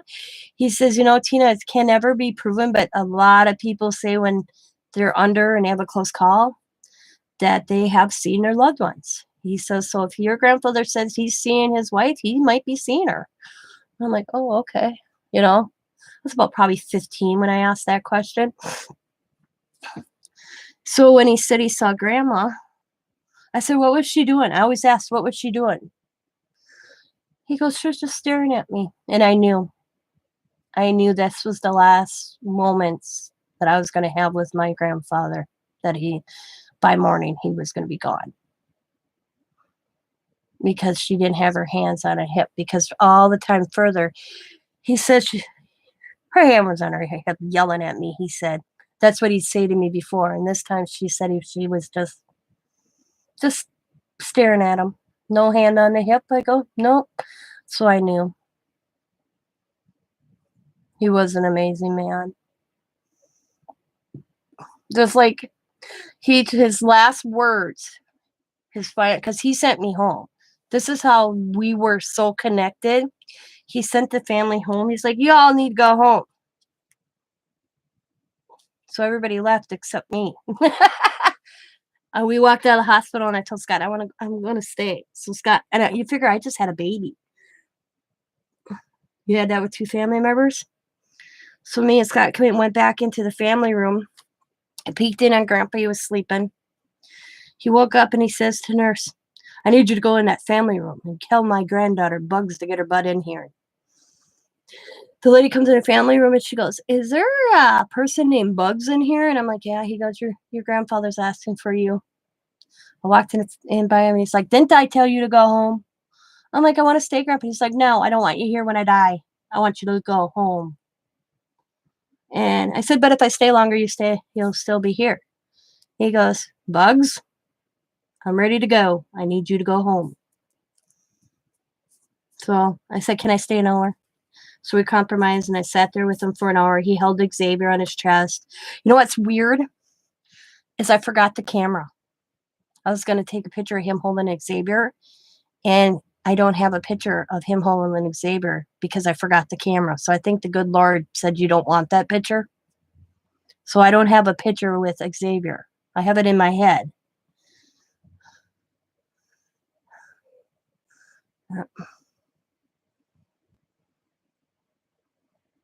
Yep. And in my heart. But so I stayed for like an hour, hour and a half, and he finally sent me home. And I'd call to check on him.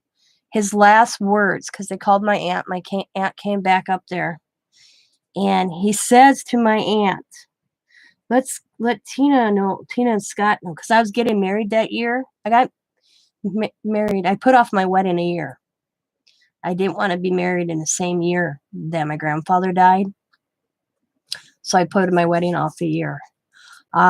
He says because Scott asked my grandfather in December to have his permission to marry me at Christmas. And he told Scott he should have put the ring on my finger before he put a bundle in my belly. That was funny.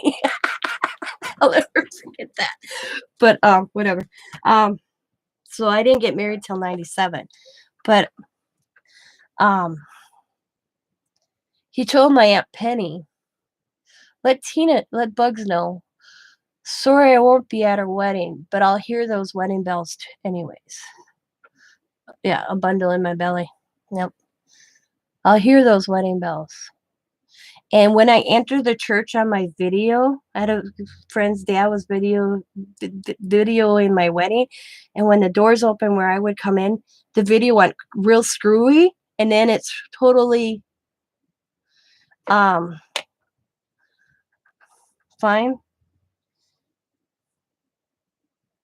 And it goes back to me playing. And Julie's dad's like, "I don't know what happened. I don't know why the video did that for a few seconds." I said, "Oh, that's when my grandpa entered the church with me." And he looked at me Because nowhere else in that whole video did it screw up except when the doors open and I start walking in the church. And then it went real weirdly. And then it went back to normal. My grandpa showed up. Because I wanted him to walk me down the aisle. That's what we argued about that because he wanted my dad to. And I'm like, no. He's like, Bugs, he's your dad. And I'm like, no, Grandpa. You're my dad. I said, he's a name only. My dad had nothing to do with me as a kid, and I want this man to give me away? Oh, hell no. I said, Grandpa, it's my wedding, right? He's like, yep. I said, then it's my choice who walks me down the aisle. And he's like, and I'm like, nope. He already knows. I already told him, I said, you're not giving me away. I said, I want my grandfather to give me away. And my dad's like, okay, if that's what you want. Well, then it came to him passing away. So my parents gave me away. I was not walking down that aisle on my father's arm without my mother. So I both my parents walked me down the aisle. And I only did that to save face.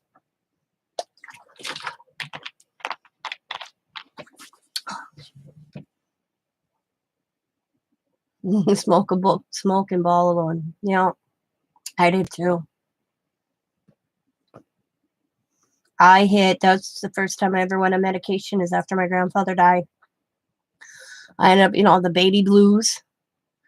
Had my tubal, so I was on painkillers. I swallowed painkillers, and when I called my doctor for a prescription, he's like, you shouldn't have had them gone by now. What is going on? Well, then he got on the phone with Scott and found out what was going on, so he put me on an antidepressant, and then made Scott. I had to sign an agreement that Scott handled my medication. Yeah, that was a bad time for me a little bit. Both. She went full blown in. Care. Yep. I have his WW2 hat, all his pins, and both his flag in my craft room. Awesome. See, I'm pissed off. I didn't get my grandfather's flag. I wanted my grandfather's flag. My mom was the oldest child, so they instead of giving it to my mom, chose to give it to my grandfather's brother. And what he handed it to my Aunt Penny, and my Aunt Penny kept it. I told Mom I'd have gave it to the oldest grand. See, my grandfather only had one grandson. My mom was the only daughter that had a boy. I told my mom I would have gave it to Timmy. He was the only grandson. And then to give it back to my Aunt Penny and not my mom, I was like, what the hell is that? So I didn't get my grandpa's flag. But you know what? I got his fishing rod.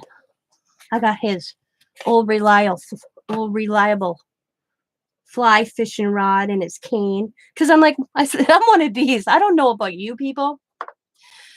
When I looked at my grandfather in a coffin, I'm like, why is he in a suit? My mom's like, what? I'm like, he should be dressed the way you see him on a riverbank. See, that's the way I would have dressed my grandfather. I'm like, his favorite hat, his normal clothes. They had him all tidied up in a suit. I'm like, he didn't even look like my grandfather. The only time my grandfather wore a suit was if he went to a wedding or a funeral. Well, I guess he was at a funeral.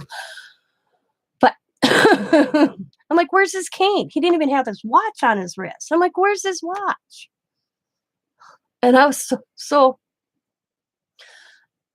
and see, this is family thingies, I tell you. And my aunt goes, well, we're keeping the watch. I'm like, no, you're not. They're like, yes, we are. And we're sitting there arguing at the funeral. I'm like, no, his watch is going with him. You have no right to claim something that's not yours. And they're like, well, neither do you. And I'm like, yes, I do. I bought him this watch. The watch my grandfather wore, I bought him. His watch died. I went to a local jeweler in the town I grew up in, or like where I went to high school. And I put a watch on layaway. They usually didn't do that. I walked in, talked to the owner. They were an old German couple, told them what I wanted to do, and they accepted a layaway thing from me. And it took me 7 months to pay for this watch, $250 watch. Working I worked in a school cafeteria. I babysat And on the back of, you know, where you have the flat part on the back of your watch, I had it engraved. And I wish, there's some things I wish I wrote down, but I know my name's on there and the year I gave it to him. And there's a little saying, oh, time never passes when we're fishing. That's what it says. Time never passes while we're fishing. Love, Bugs, in a year. And that's on the back of the watch on that flat piece. So they had to go run and get that watch at the funeral home. They had to run back home and get the watch because the watch was going in the ground with them. I put it on his wrist. I was so mad that they chose. My Aunt Penny chose, and my mom's like, go get the watch. So he got his watch one with him. And I even said it when I came to, I put the time on, corrected the time. Yep. The only time I never seen that watch on that man's wrist is if he had surgery. And the first thing he'd say, Bugs, where's my watch? He'd come out of surgery and he'd want his watch. Oh. Oh.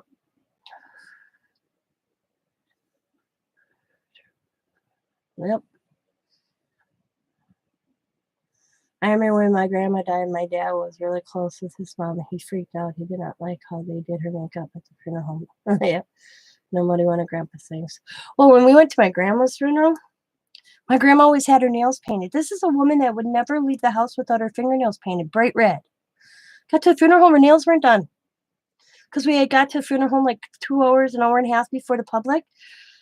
And we only lived, my grandparents only lived like a block and a half from the funeral home. I ran and got her, I said to Grandpa, her fingernails aren't done. Didn't even have her right lipstick on her. Grandpa said, leave it to Tina to notice these things. So I ran to the house. I knew where she kept her fingernail polish because I trimmed my nails where they would bleed, but my grandma would still paint my fingernails. And she was my dad's mother. So went back to the funeral home. My Aunt Mary and I painted my Aunt Mary, and I did her nails. We put the right lipstick on her, and I sent her to heaven with her fingernail polish and her red lipstick. This is a woman, you open her drawer. She told me, Tina, if you ever like a color, you buy it all. And I said to her, what? You ever find the right shade of lipstick and the right shade of red, you buy it all.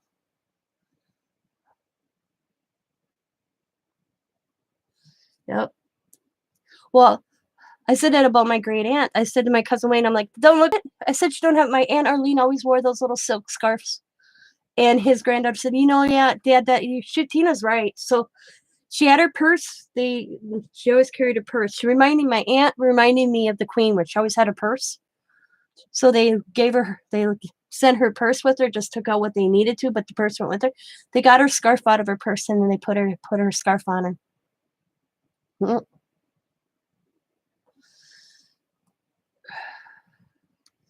Yeah.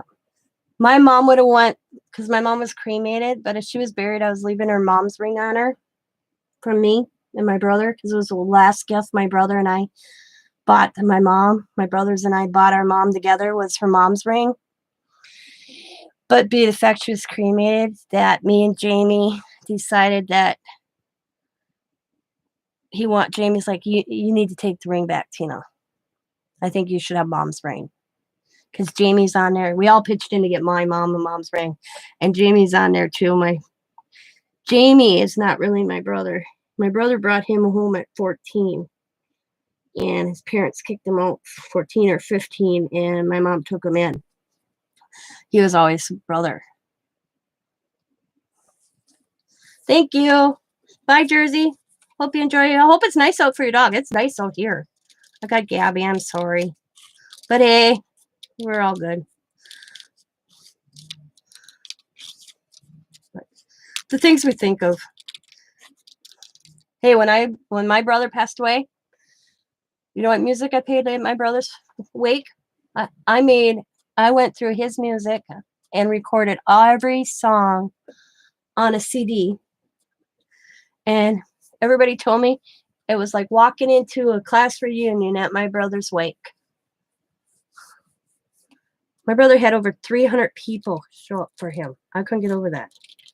I knew my brother knew a lot of people, but I didn't realize it. It felt like a high school reunion. I ran into so many people that I haven't seen in years, and they all said it was the coolest wake they ever were to, because I had Timmy's music playing, and funeral director, he told me during the wake I could do what I want, but it's proper to do service music during the service. So we picked out some hymn music. I had my brother's Bible, and he had things wrote in it that me and the preacher sat for a day and a half and went through my brother's Bible and came up with hymns that kind of matched on my brother's favorite things that he would had notes. My brother's Bible, my brother should have been a preacher. I'll be honest with you. Where you could see little notes where my brother like would write little notes, or on his Bible was this thick, the regular size Bible, but in the back he'd have just little pieces of paper with something he wrote about, and he'd stick it in the back of his Bible. Yeah, and things that were meaningful to him. When my brother my brother got picked up for driving after revocation. He had to sit some time. He asked me to bring him two things, his Stephen King book and his Bible. And he said, take the stuff out of it, put it in a shoebox. So I went and got his Bible and his Stephen King book. The time he went to jail for 90 days, put that all in a shoebox, took him his Stephen King book and his Bible. That's the two things Timmy always read. Stephen King book, it, and his Bible. Really weird, but that was my brother. I left them with him. They went with my brother. And the Bible that my brother read was my grandmother's. So it was always special to him. And the thing is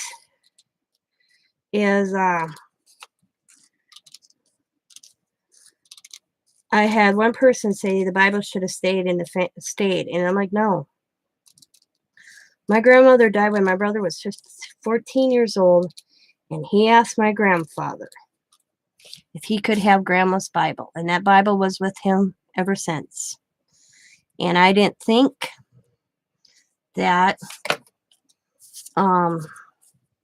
it should have went anywhere else, in his son's hands or some family, because his son's mom says Boomer should have got his Bible.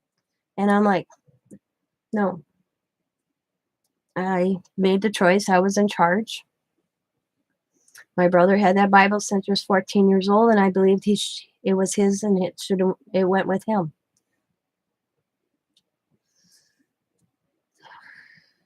In a Stephen King book full of weed, because my brother was a pot smoker.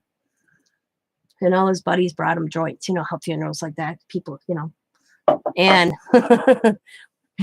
we put him in a Stephen King book. I said, when my brother was cremated, he was high. I'm sorry, but he was high, very high.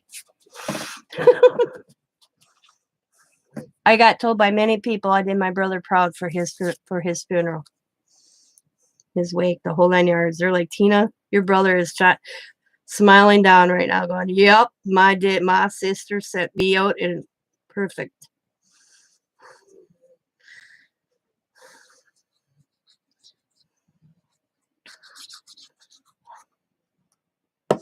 Yep. Yep. The thing is I have tunnel vision, is what I got told it's called. When there is a tragedy, like when my brother passed away, my brother Timmy, my parents were basket cases. My mom, I was scared. When I never had a person look at you, but look through you. It's the best way I can put it. And that was the day my brother died, and we were planning his services. She wasn't there. I kept on thinking in my head, man, I hope she snaps out of this, or I'm going to have to bring her to the hospital, because she wasn't there. My dad refused to go to the funeral home to do the services. My dad handed me money and said, can you take care of this for me? And I'm like, yes. And he walked me up to my car, handed me some money. So if I got hungry and needed a soda or gas money, put me in my car, shut the door, sat down in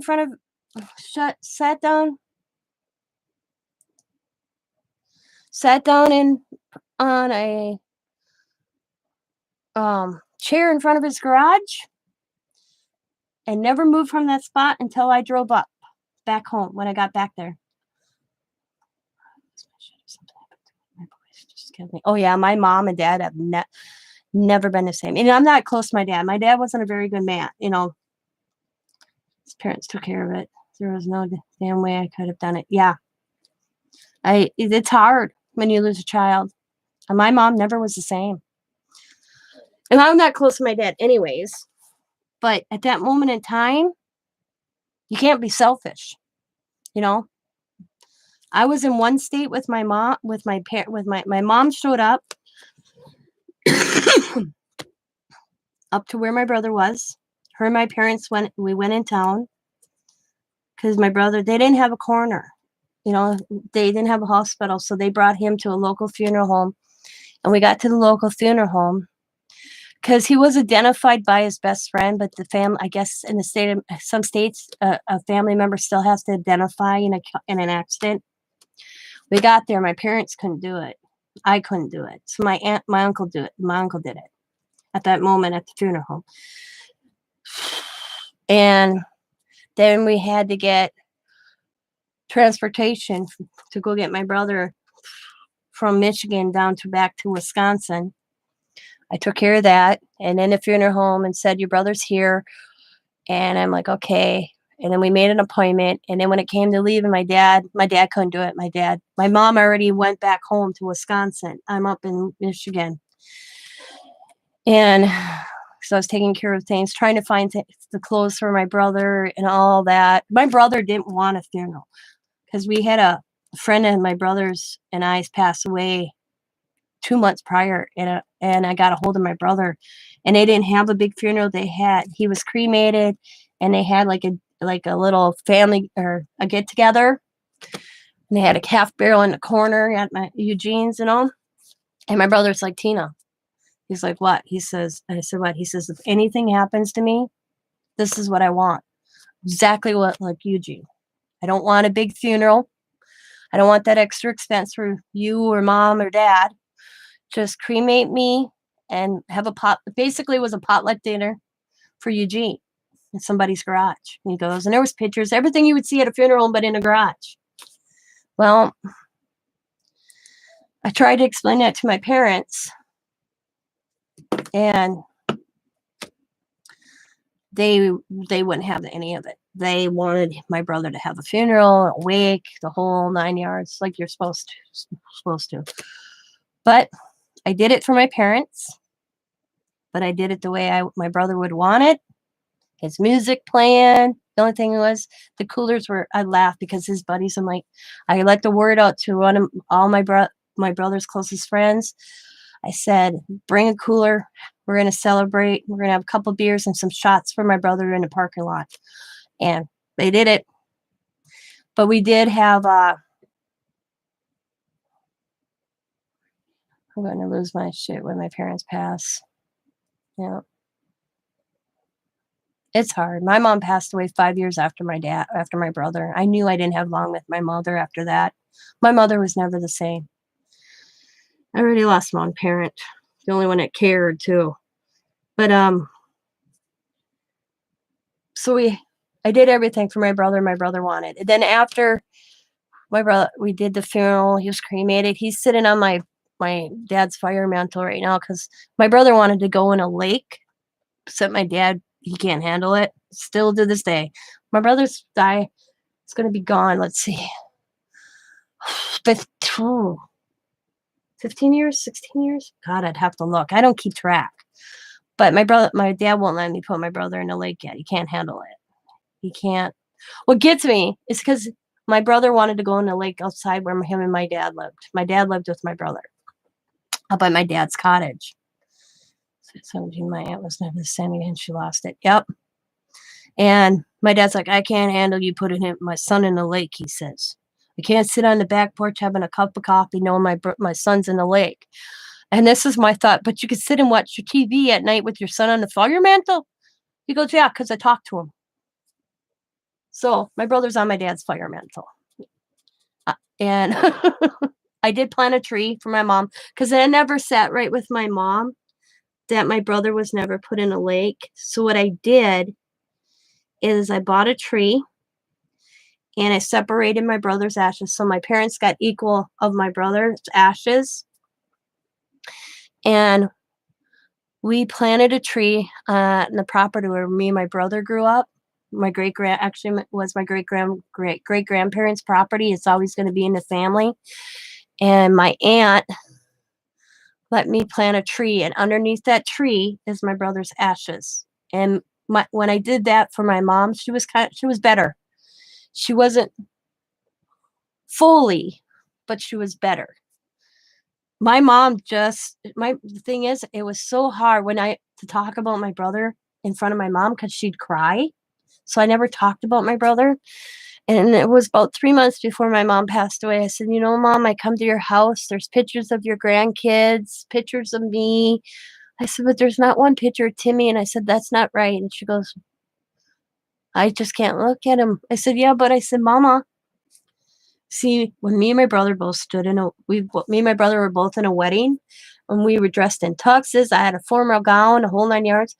We paid a photographer without my mom knowing. And my mom was at that wedding. She never knew this till she got it. We paid the photographer. We asked if we could have our pictures taken by ourselves because we were both dressed up. Matter of fact, my brother was in a different tie and cummerbund and vest, that he talked the guy that was standing up with me, and my brother borrowed his tie and cummerbund. So me and my brother actually matched in the pictures.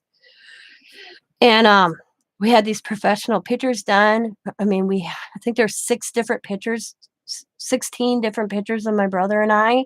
I have them now in different, like, where my brother's behind me. I'm like, he's like, looks like he's pushing. Like, we never had pictures taken professionally like this. Like, there's one with me sitting in the swing, and it looks like my brother's about to push me.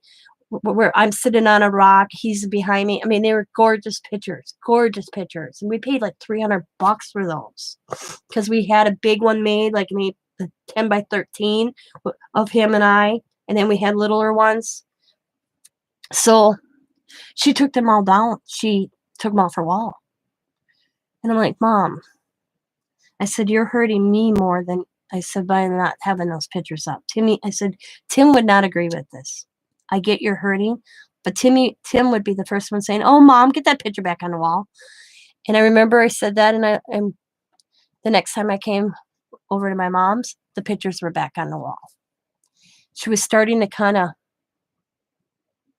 accept, but 5 years later, she still was making little baby steps, and then she had a massive heart attack and she passed away. But I knew. Scott remembers me having that conversation with him. I said, Scott, I better enjoy every moment I have with my mom right now. And he's like, why? I said, I have a feeling I'm not going to have her for too much longer. And he looked at me and goes, what do you mean? I said, I think she's going to die of a broken heart. And I said, she's not herself. I said, she needs to go. I tried. I said, Mom, I said, maybe you need to go talk to somebody about this. But everybody mourns differently. She never got over my brother. Never. And my mom died of a massive heart attack. And the funny part is, Amy, this is funny. My mom told me once that, she said to me, if I die, I hope I die what I love doing. I came in the world having to wear a diaper. I don't want to go out of the world wearing a diaper. She said to me once. She told me that once. And I'm like, well, Mom, that's in God's hands. I can't help you there, And she said, and my mom was out garage sale and she had a massive heart attack and she basically died at the garage sale. They tried to save her, but she never came back. And I laugh about it now. I think it's hilarious because my mom got what she wanted. My mom had to fight a lot to get what she wanted in life. Work her ass off. She had a miserable marriage, both of them. And so I'm like, God at least gave her God gave her what she wanted when he chose to take her home, doing what she loved, garage selling. Because this is a woman. Not the worst thing I ever did, but one of the things I gave my mother is a house key to my house. You know? Yep. I think it's hilarious. Personally, I think it's funny. My mom got what she wanted. She went out doing what she loved. She, you know, she had, I remember my stepfather handing me everything she bought that day, and there was something in those bags for every one of her grandkids, and some stuff for me too. So, but my mom, this is a woman that she would wake me up at 5 o'clock in the morning on Saturdays and say, "Get up, I'm here." And I'd be like, "What?" And I'm sleeping. She'd use her key to come and get me up to go garage sailing on a Saturday. I'd be like, "Mom, it's 5 o'clock. Well, we have to take you a half an hour to an hour to get moving. We got to go have breakfast. We have to be at the garage still for 8 o'clock." And we'd be gone all day. So I giggle about it. I'm thinking, if God's going to take me home, I hope I'm doing what I'm doing right now. you know? So I was like, thank you, the good Lord, for giving my mom her wish when you chose to take her home. You know?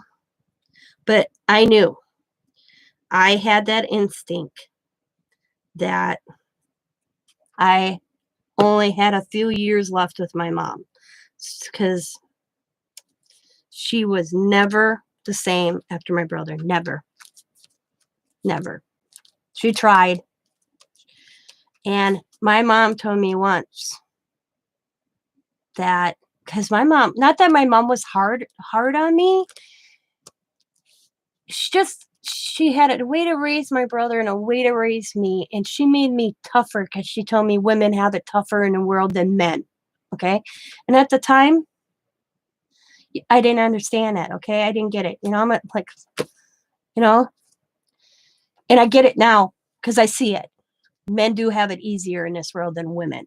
And my mom had to fight to do what she, my mom became a truck driver in a man's world. So, so I get where I see it now. And she always said to me that I would be able to take care of myself, where my brother always needed my mother. Does that make sense? That my brother would be lost without her. So I look at it. Yeah, I would love to have my mom here. Don't get me wrong, but I look at it. I think my mom knew my brother needed her more than I needed her. So don't get me wrong. I miss her. I think I miss our time together. I miss doing she'd be so amazed at what I do now. Because my crafting is my mom. Because I got all her stuff when she passed away. My stepfather tried to sell it because I was a basket case after my mom died. And my daughter went ate shit on his ass. I woke up to all this banging on my door. Boom. And then I did hear boom again. And I woke up to all these teenage kids hauling all my mom's craft stuff into my house. And I looked at them, I'm like, what's going on? She's like, Mr. B says he's going to sell this. And I ain't letting him, because Nana always said it was supposed to be yours. Because my stepfather turned into a dick after my mom died. And he said, well, if your mother wants it, she better come and get it. So Diamond took it upon herself and got hold of all her friends that had trucks and driver's license, and we went and got all my mom's stuff that I was supposed to get. Because I was a basket case. I was sleeping probably almost 17 hours a day after my mom died. I was not functioning in the right mind. And I remember, I'll never forget Diamond doing that for me, because here I am still using some of her stuff, doing my own thing. She'd be so proud of me right now. She'd think it'd be wacky, but she'd be like, yeah, that works for Tina. Because she told me once I lost how did she say that once? That I lost my creativity. Yep. I lost my creativity because, like I said, my grandfather didn't believe in medicating me. I've always colored, always did that. He saw my ups and downs. He'd tell me to go paint the barn. When I mean paint the barn, it was my great-grandparents' old barn. It was falling down, and it eventually they knew it was going to fall. They were going to, my cousin was going to take it down. So then my cousin and my uncle didn't care. I had a whole wall painted. Grandpa, I don't know where my grandpa would get this paint, but when I had my swings, he knew I would have to let energy out, as he called it. He told me to go in the barn and paint, and I'd sit there and just paint. And I lost that. My mom told me that years ago, and I got it back. And she's always with me because she's all over my craft room. I look up, I can see her. I look behind me, I see her. I have pictures of her.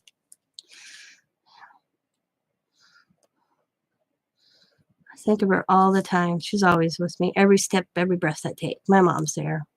Right, Mama? Matter of fact, I'm going to go see her because the cemetery's open. I called. Yep. I just called the cemetery to ask if the snow was gone so I can go see my mom because I got my mom a chicken for the cemetery. My mom liked chickens. And Uncle Russell, Aunt Carol and Uncle Ace had this plastic chicken, this big.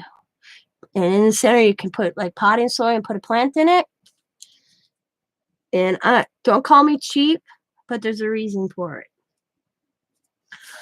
I'll pick things up at garage sale because no matter what, I go out, I'll put stuff on my mom's grave at the cemetery, and I'll go back later, and it's gone. Somebody steals it. Somebody takes it. It's not the cemetery because I call. So somebody takes stuff. So I reuse, repurpose for my mom. I make it my own. And then when Aunt Carol had this chicken, I'm like, are you getting rid of that chicken? And Uncle Ace like, yep. I'm like, I will buy that chicken. I paid $2 for that chicken, and I'm going to clean it, and I'm going to buy some. I'm going to put some rocks in its butt, some potted soil, and I'm going to pick up some nice flowers from the Dollar Tree. I'm going to put it in there, and that's what's going on my mom's grave this year. Hopefully nobody steals it.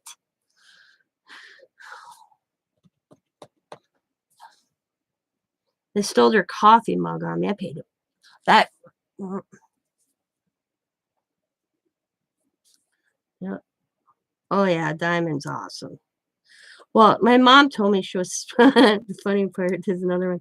My mom always said she was spending my inheritance while she was alive. I don't expect much when I'm gone.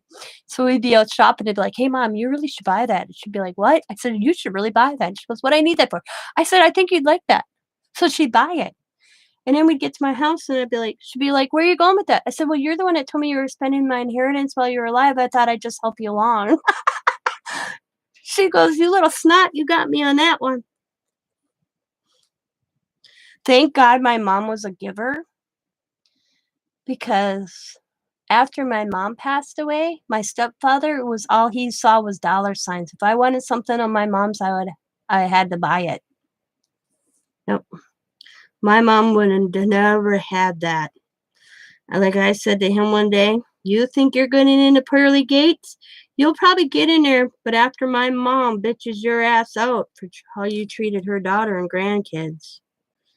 Yeah. My mom would have never allowed that. That's not how my mom was. That's how he was, greedy. She started seeing a side of my stepfather she didn't see before marriage. Yep. He'll pay. It took me an attorney letter to get family photos. I did almost sue him for my family photos of my kids because my mom had all my kids as baby pictures when she passed away because she was doing their scrapbooks. He wouldn't give them back to me. I had to get a lawyer.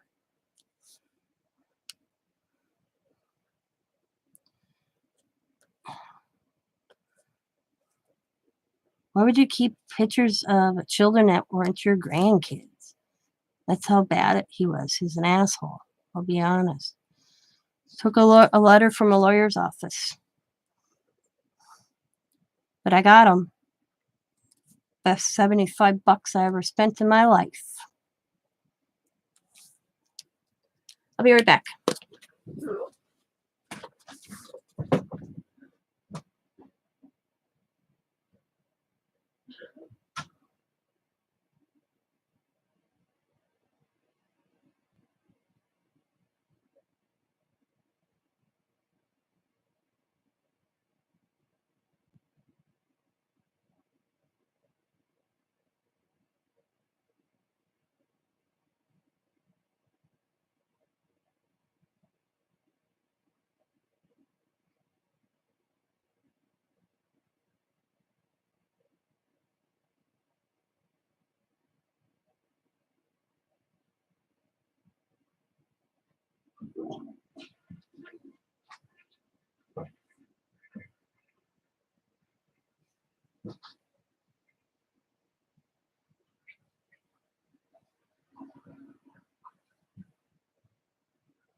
Okay, I'm back.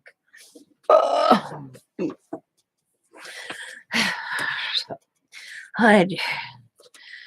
going around right now, and then I'm going to doodle some on this.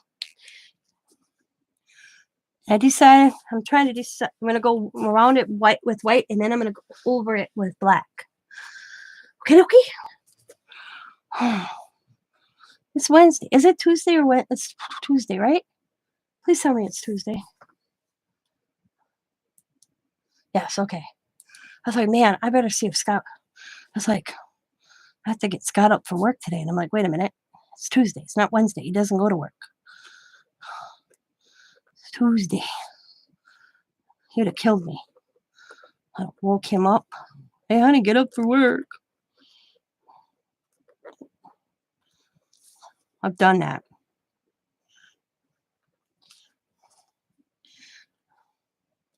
Ah! I should get some work done too. I didn't do anything productive yet. Thank you. All right, Squirrely. Amy. Your package went out yesterday, by the way. Right? Yeah, yeah. Oh, my mom was an awesome lady. Yeah.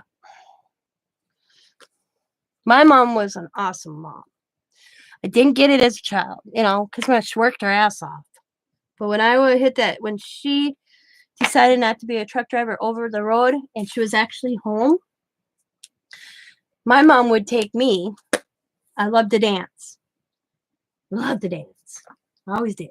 I mean, I won some dance competitions as a kid or a teenager.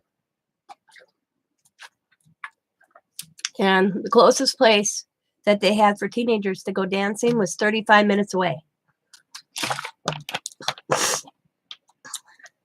And my mom would drive me to go dancing. They had a dry bar, what they call a dry bar, where they have one night where it's just dry. They take all the alcohol off the shelves and they'd open it for kids once a month. That she would drive me sometimes, and she'd sit in a car. And I'd be like, well, then I'm like, Mom, you don't sit in a car? So she'd come with me, and she'd be out on that dance floor with me and all the other kids. And I had a lot of people. I had more friends in Green Bay than I had where I grew up. I didn't like where I grew up. I always came to Green Bay. I knew I'd end up living here. Country girl moved to the city kind of girl, And I have friends to this day that I met from when I was a teenager. Hard to believe, hey? Because some people say I don't have friends, but I do.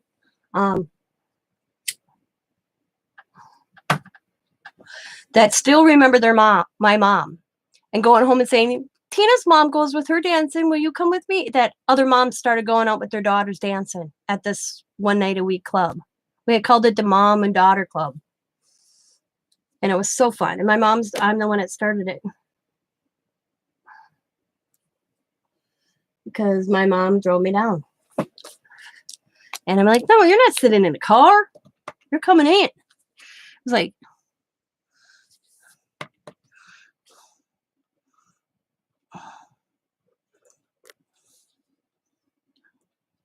we'd have so much fun, her and I. And we still danced. When I started going to the country western bar, my mom would take me. And that was a bar.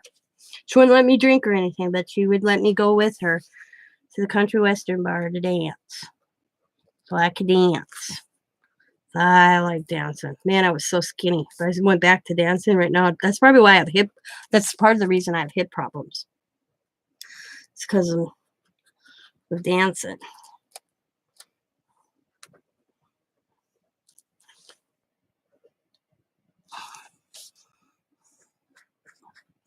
Oh, yeah. My mom never grounded me. Not once. I was never grounded. Well, how do you ground a kid that lives on a dead-end road? Who never really went. I never went to parties in high school drinking. I never was that kid. Yeah.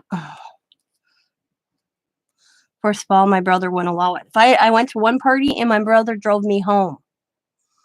I went to one party in high school and my brother was there. And he saw I was there and he drove me home. And told my mother, don't allow her to go to any parties. What the hell are you thinking? That's what he told my mother. My brother was a butthead to me when I grew up, but then in other ways, he really was protected me. He wouldn't let me go to parties because he didn't want me there. Yep. 21 years old, he tried to tell me to go home at a bar one time, and I'm like, screw you, I'm 21 years old. I've been coming here since I was underage. And then he's like, what? You know, a buddy of mine. My best friend was always all my friends were okay. 90% of my friends, guys, were boys. Were men. Were boys. I had one a really good girlfriend. She's still my friend to this day from high school. But most of my friends in high school were all boys. Never dated them. We were just buds, I guess you want to call them.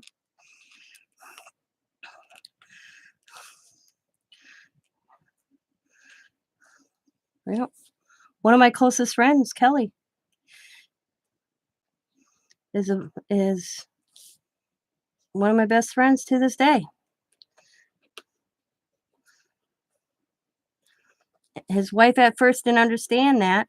She thought that no woman could be a friend, would not have that sexual attention. I didn't look at Kelly like that. I looked at Kelly like a brother, you know. Took her a long time to realize that. I backed away from a little bit so they could get to know each other. So I thought she was wonderful for Kelly.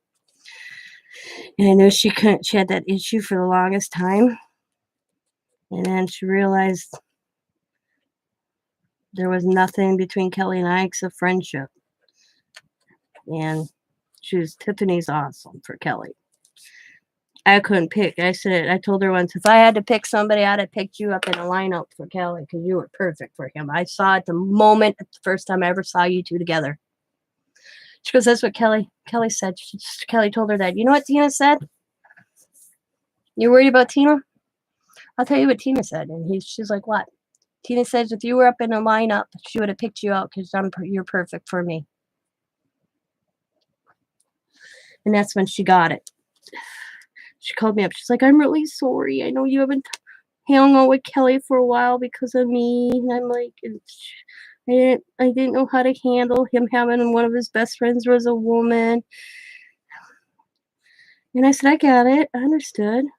Please, he's missing hearing from you, hanging out.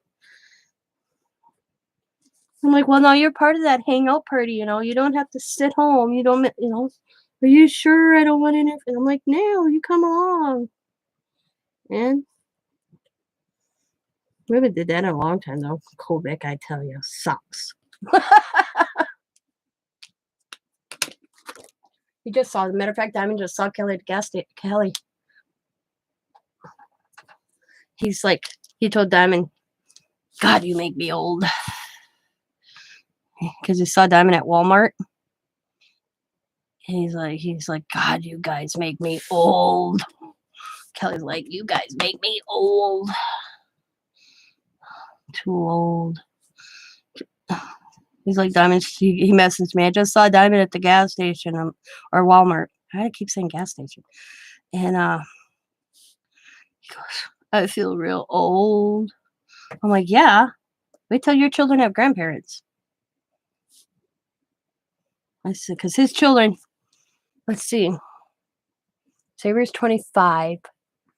So Kelly's kids have to be probably 16 and 18. So I said, Kelly, wait till your kids make you grandparents. You want to feel old?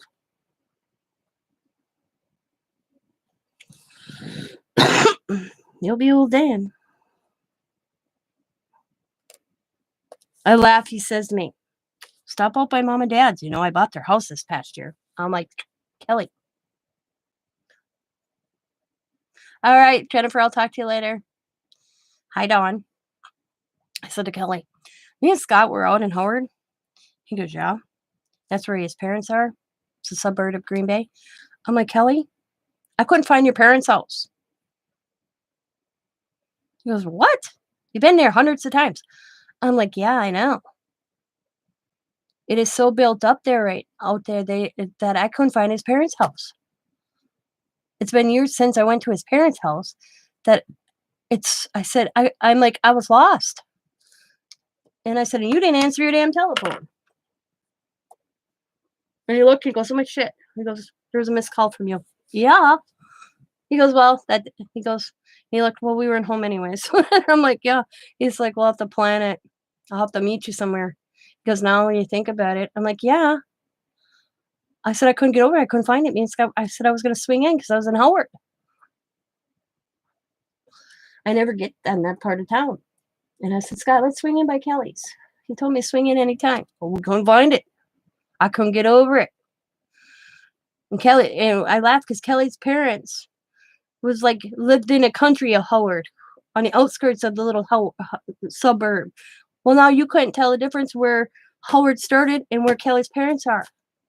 It is so built up with businesses, newer houses. I was like, "Damn, you Kelly, your parents used to live in the country. Ain't no like no country to me anymore." He goes, "Yeah, I know." Yeah, I said I couldn't find you.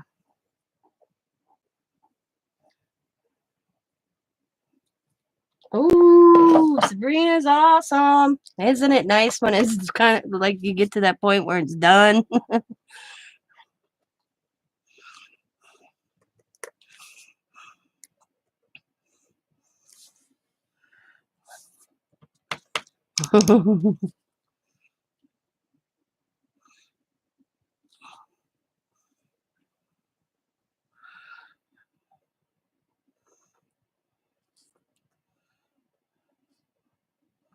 Oh.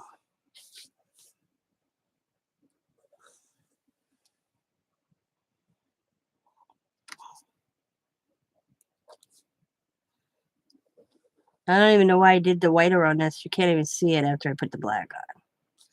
Oh, my bad. Yeah, I got the notification earlier. Sabrina, Candy wants to know if you've got her payment. I don't know if you're paying attention to chat, so I'm saying it out loud so you hear it. Candy, did you see I sent you a payment for the shipping? Tell me if that covered it. I sent you, I think, $5 for the shipping for JD's package. If I owe you more or the shipping was less, I'm not worried. Thank you for doing that.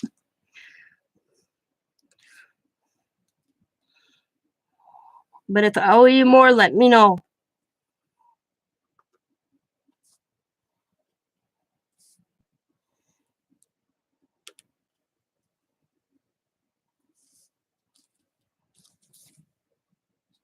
Okay.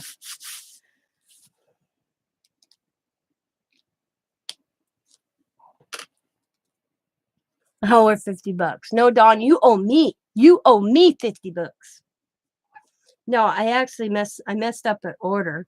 Put somebody's order in Candy's package. Realized I figured it out because I only had sent out 3 packages that day.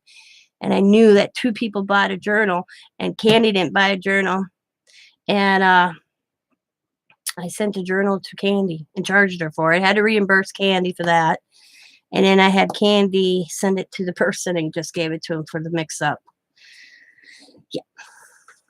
I was a bonehead that day. I don't know why I did that. How I met. Well, that was that quick sale BMI asked me to join. So I hurried up and gathered a bunch of stuff. I didn't have nothing wrote down. Yeah. So I got confused. Hey, it happens once in a while, you know? I can get. Okay. Let's see what do I want to do here. Let's get my colors. I want pink and blue up here. Up here. Yep. I want that one. Oh, I guess that was coming with me too. Okay.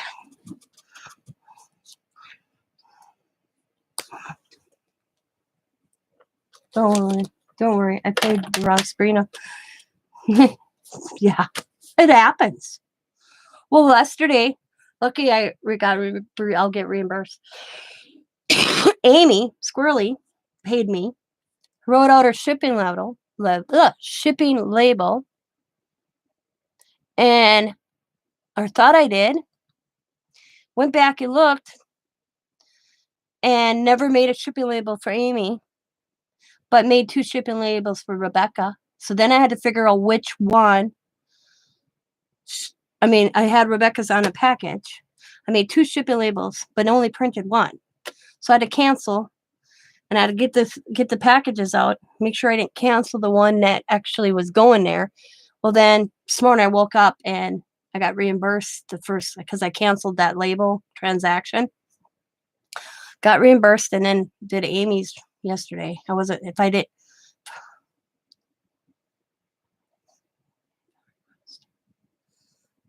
and I don't know how I managed that, but I did. I managed it. Made 2 shipping labels for 1 person, but only printed 1. So I had to make sure I voided the right one. Got that taken care of. Then got my money back this morning and then did Amy's. I was like, if I eat $3 because I made a mistake, I ate $3. You know, I wasn't too worried. I ain't worrying about it. But I got the money this morning. It was in my PayPal. So that didn't take long at all. That my little oops. So what I'm doing is I grab my paint markers and I doodle on the image itself. Just add some little doodles here. Oops. Nope.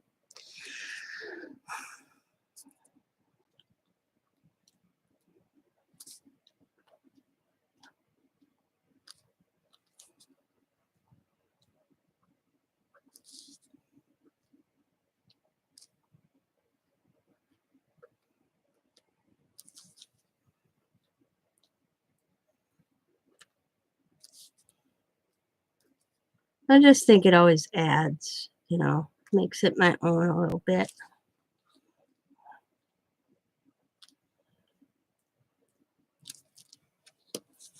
Be right back. Where are you going? I ain't giving you permission to leave, Dawn.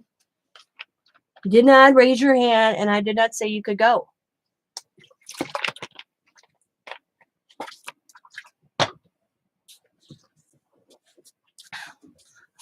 You can't come and go in my classroom.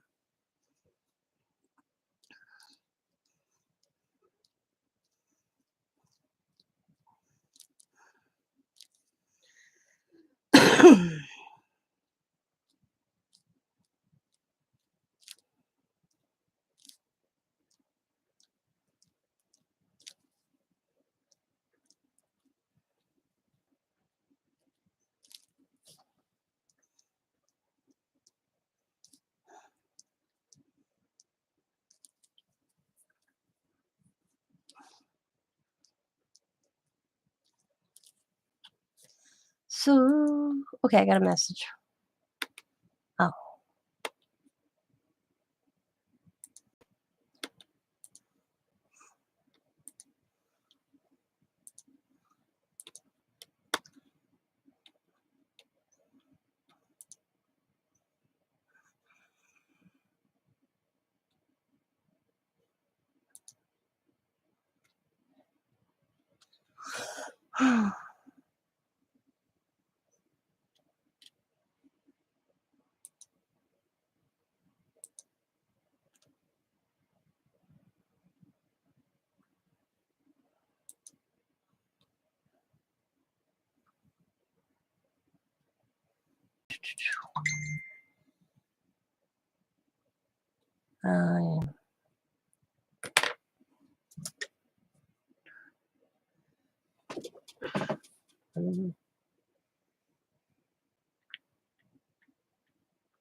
Says pending. Oh, that's weird. I don't know.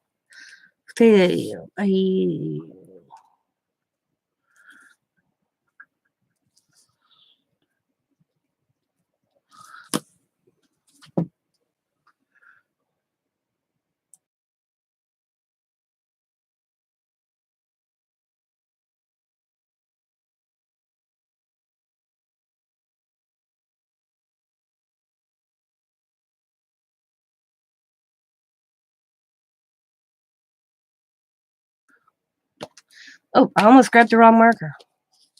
My bad. My bad. Let's see. Hang on. I will check on my PayPal, see what Sabrina's PayPal is for you, Candy. See what's going on. See if I can help out here. I'm always sending her money.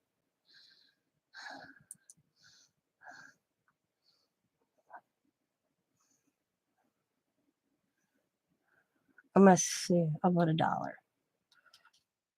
Continue. Yeah. Next.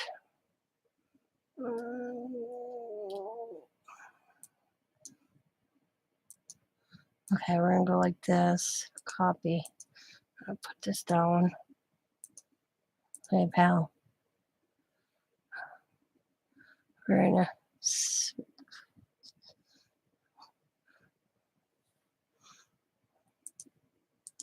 Come on. Man.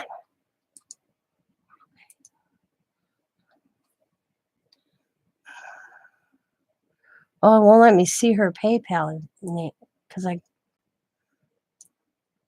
yeah, it won't. I can't.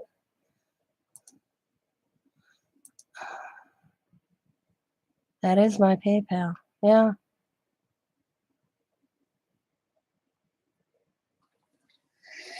It won't let me see. Okay, she answered. Okay. I want to say I can't see Sabrina's PayPal email anymore because I got her favored because I send her so much money that I just marked her as my favorite. So all I do is click her and picture. Ugh.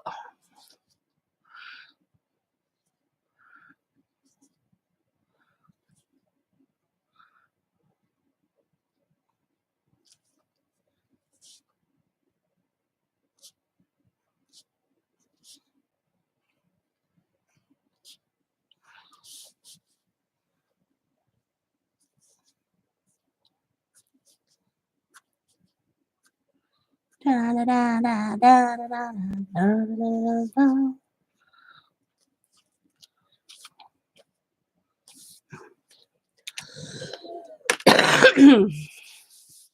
Oh my lord.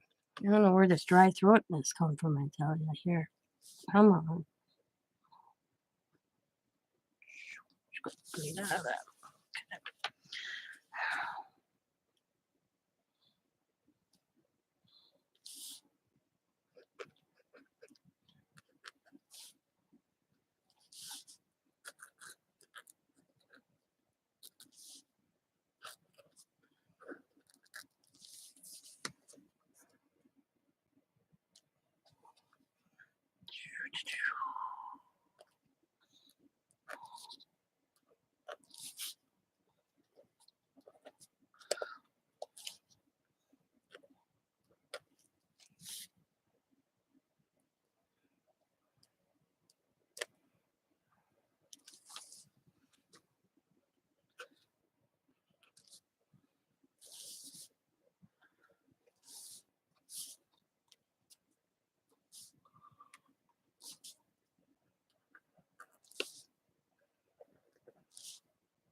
You sent it to the wrong person again. Oh man. Hey, it's Tuesday. It's okay. It's allowed.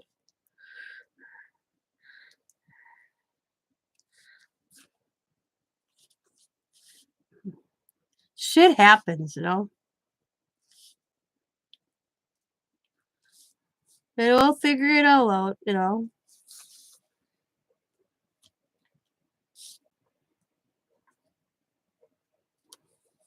I always say don't sweat the small stuff. In the end, we'll figure it out. Nothing else. If it, for some reason it Hello, Steph.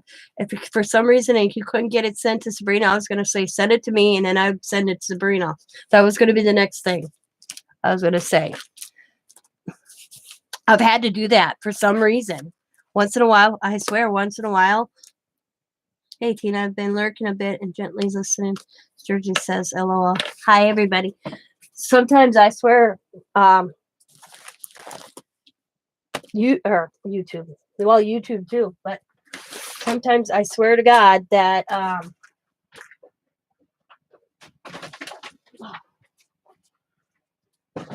PayPal and YouTube get it PMS. You know?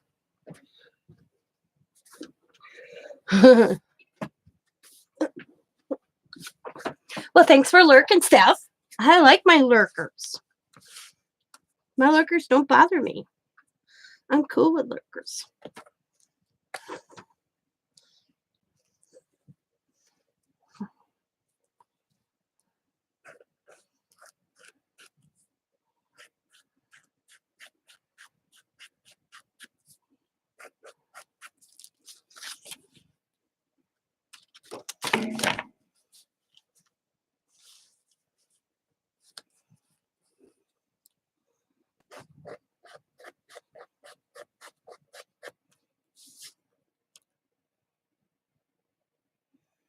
Played in a book, just doing a little bit of everything.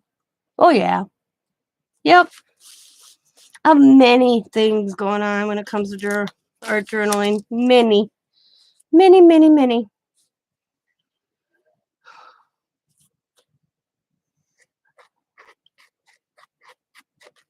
Yep.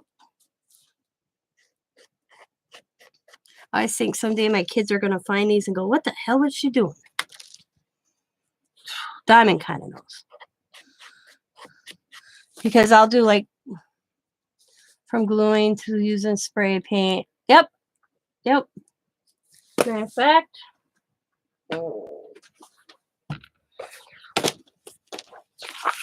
got one started right here. Just my random.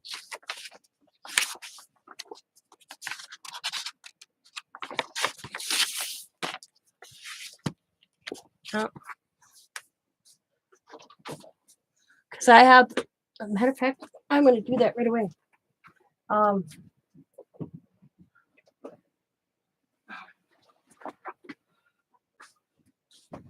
These right here.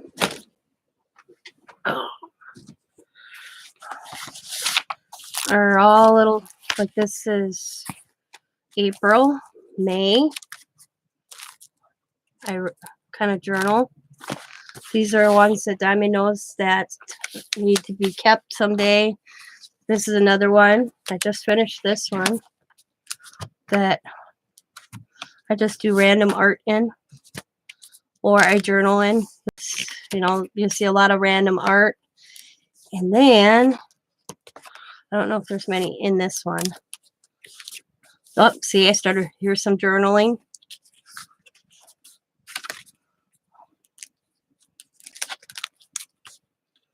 And a kind of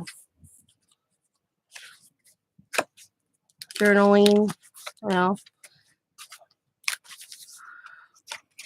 This is journaling, but you can't read it. Here's some journaling.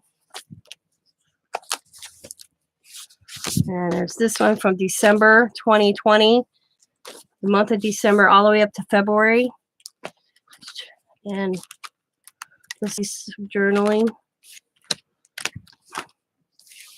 And my other one is, this is my, when I'm doing it right now. I try at least once a week to do something in these. Once a week, at least once a week. I just had Allie, and I journaled about it. That was not this past weekend. And I have a picture of Coda, and I'll do a Coda layout here and a date. And these are ones I told Diamond of anything in this room when I'm gone. You come across these are keepers. These that are dated like this, they're all dated. I said, these are ones that I want you to keep, or the family to keep, to be passed down, that my great grandchildren or my grandchildren, when they're old, you know, that they can see. Well, look what Nana did, you know. Look what we did back on da da da da da da date, you know. Yeah. So I have many books. I have a Julie Nutty one going on I've been randomly working in.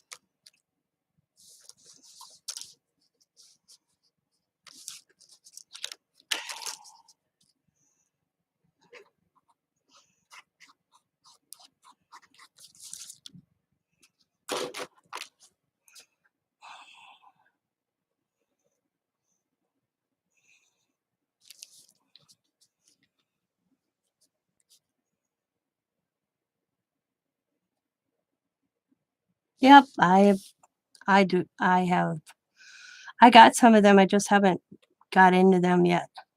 I bought them at I think a thrift store. I got like 5 of them. I did receive one payment.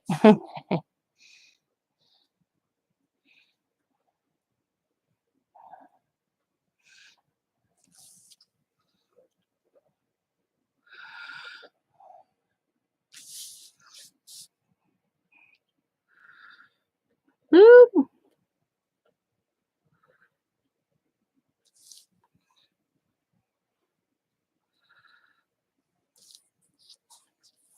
Oh, we're gonna put another square right here.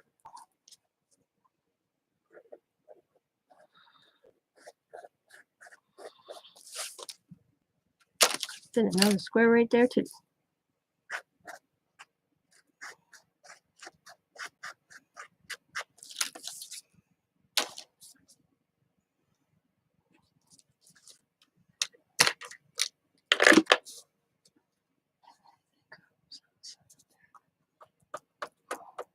So you got your payment? Oh, did I delete that? No, message deleted by. Okay.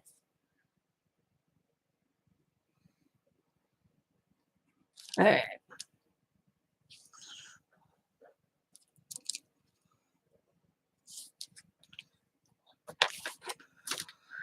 Okay. Okay.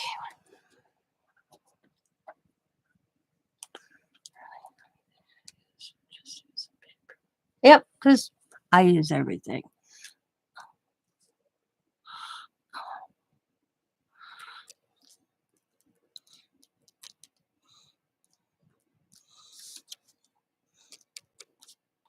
Those are my relax books when I just create.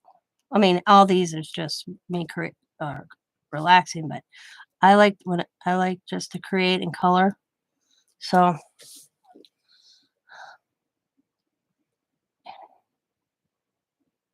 yep, do anything, create anything, do what you want. That's the call. Call them "do what you want" books.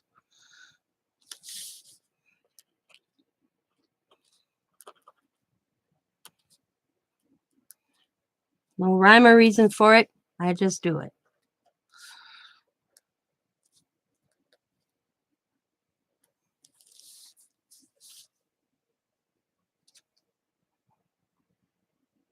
There you go. Awesome.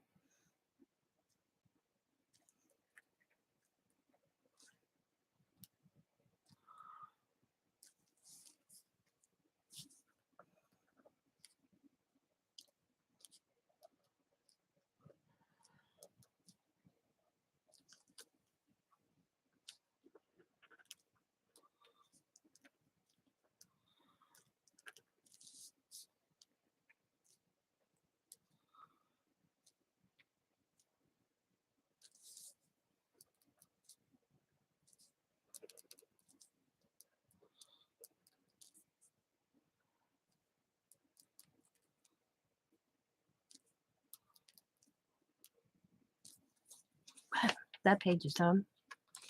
Just added some doodling, and I'll probably come back. I'm always coming back to them, and I'll probably add some more doodles here and stuff there. I'm always doing that. I'm never completely done, really, on any of my pages.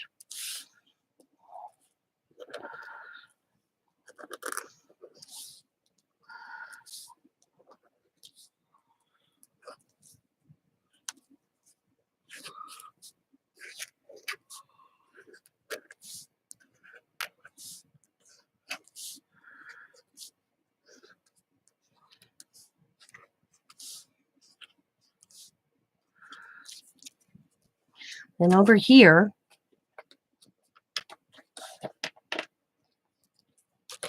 on this section, I'm going to come up with a design. I'm going to stare, because then you go like this, and then I'll do that here, and then I'll do a layout here.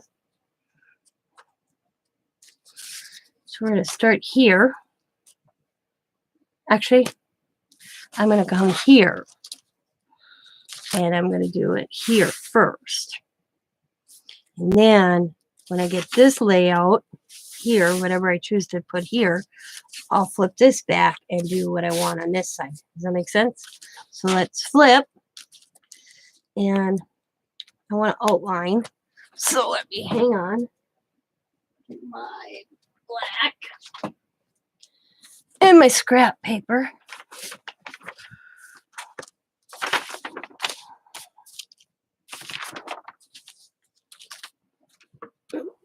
So I can outline. And doodle. Doodle, doodle, doodle, doodle. Okay. So just going to hit the edge. I want an edge.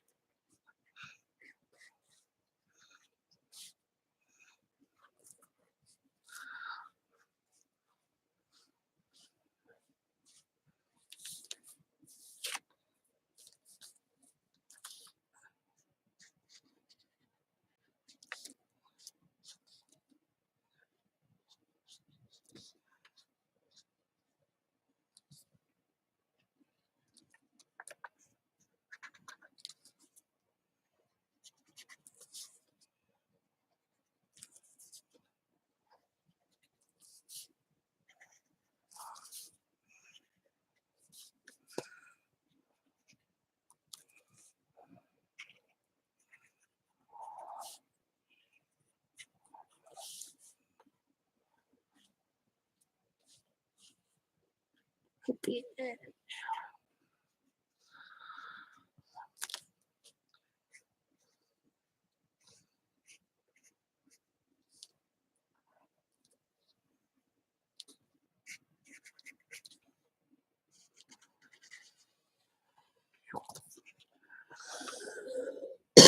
Excuse me. Oh, man, get that cough. And I ain't perfect on my edge, you know. I don't. As long as I can get it, I'm good. It looks good. So forgot the top here.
Okay.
Ah.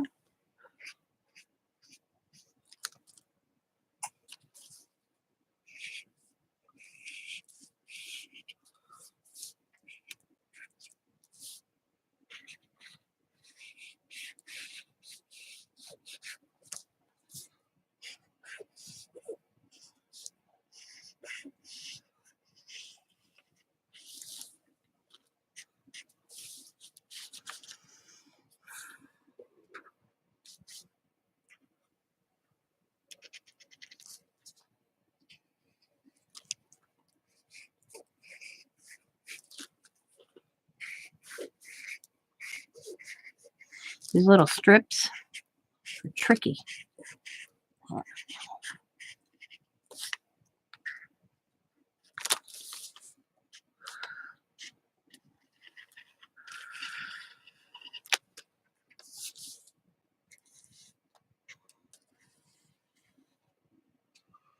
Okay.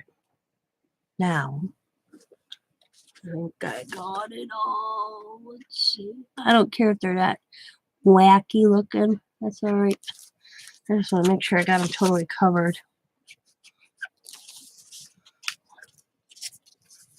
Looks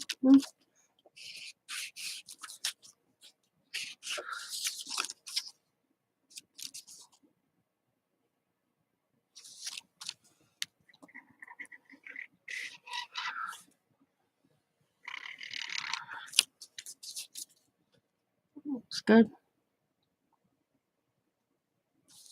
Okay, now I'm just gonna do a little dot.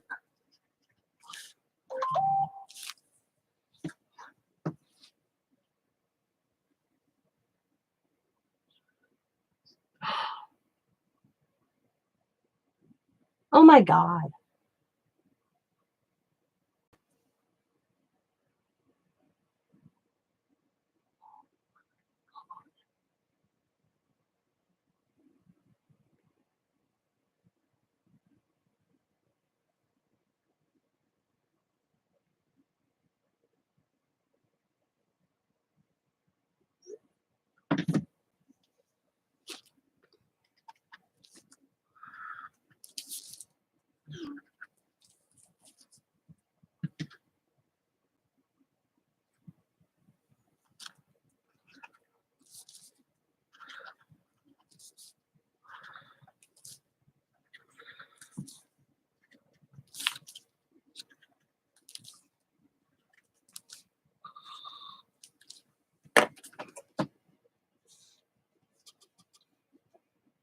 Sorry.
Damn.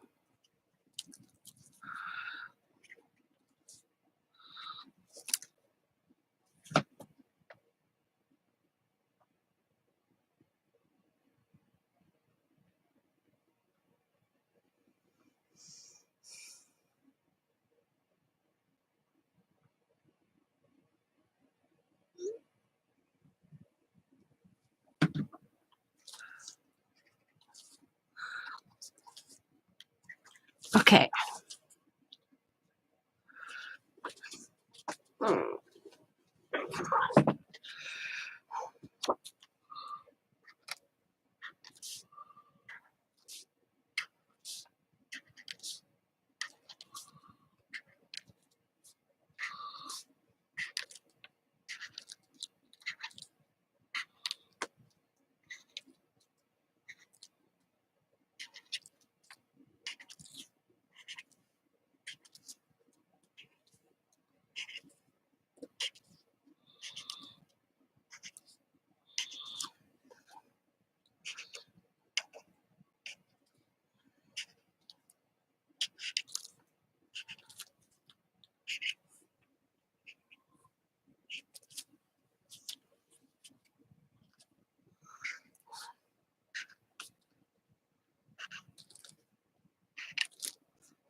Ah.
How did I miss this one?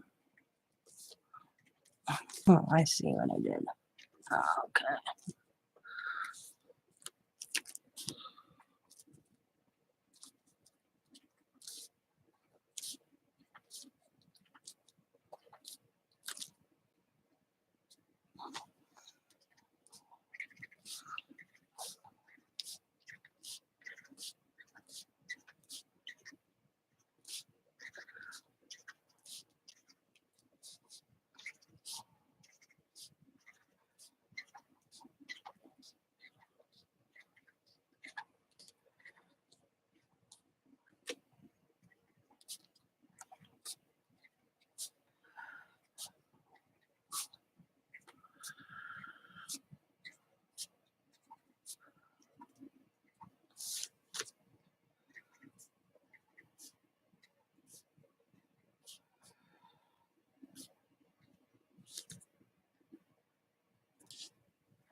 Nobody's talking.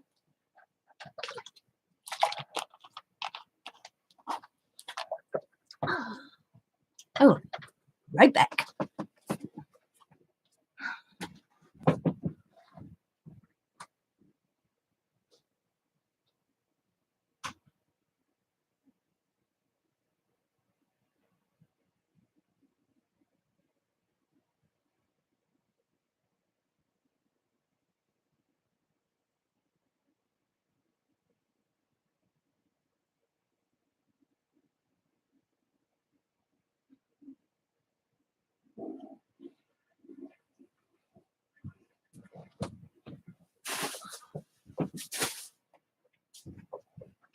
Oh, okay, I'm back. I'm back. Okay. I'm kind of working on both pages at the same time. As I choke myself with my t-shirt. Okay.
Could have used another square right there. I wonder how I missed that.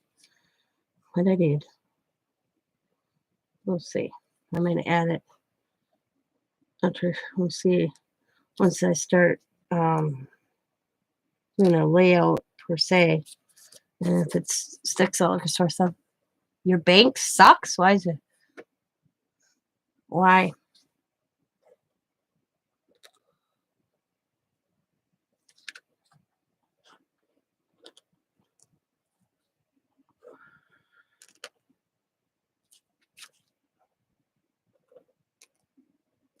Most banks do suck, but why? I mean, if you don't want me to know, you don't have to tell me. But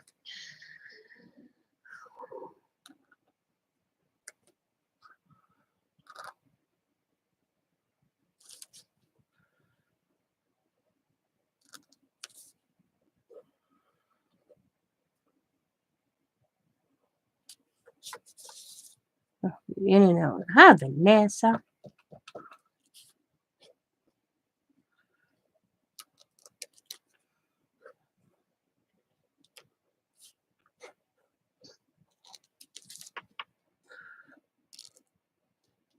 So y'all heard me talk about my nephew had to deal with the nephew yesterday and his buddy getting picked up in jail. So I figured it out the time he went to court for DJ. He got released on a $2,800 signature bond. Lucky I know somebody that works for the jail. Called them. They let me know that he would be released within 2 to 3 hours. Could like she said, when you're in jail, you're on our time. Could be 2 hours he'll be released or 4. So I sent DJ over to the jail. He misses his buddy coming out. I have no clue how they missed each other. He was released. DJ calls me. He says, I can't find 6:30. I'm like, how did you miss him coming out of jail? I don't know. And I'm like, Jesus, DJ. I send you over there, tell you to sit in the parking lot, watch this certain door. He'll be out. He missed him. He doesn't know how he missed his buddy getting out of jail yesterday. No clue. And I ain't even know. I'm just like, okay, whatever. I just asked him because he calls me. Auntie Tina, can you look him up to see if he's been released yet? Looked him. I'm like, yeah, he's no longer in the jail. He's been released. Why? And Andy tells me, and I'm like, what? And I'm like, DJ, I don't know what to tell you. I have no idea. Your buddy's out somewhere wandering. So we waited another 20 minutes. His buddy got hit by a car last night on the highway. Walking back, hitchhiking back to Sheboygan. Yep. Got hit by a car. Driver took off. It was a hit and run. So he got out of jail. DJ missed. He started walking on the highway to get home. Got hit by a car.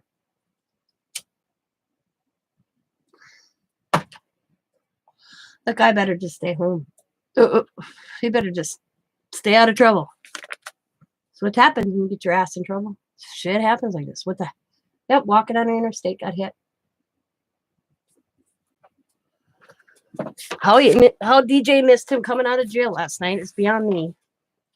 Because my nephew is an idiot. Doesn't pay attention. The world could go wrong around that kid.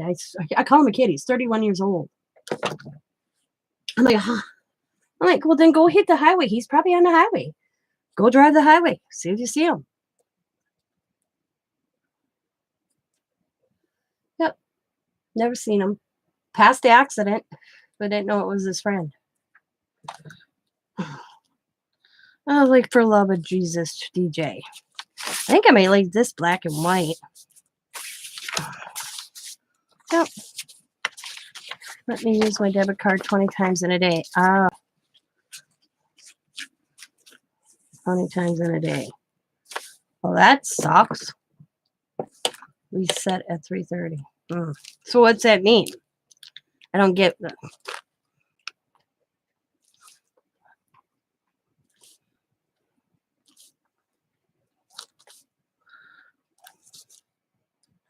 To withdraw money?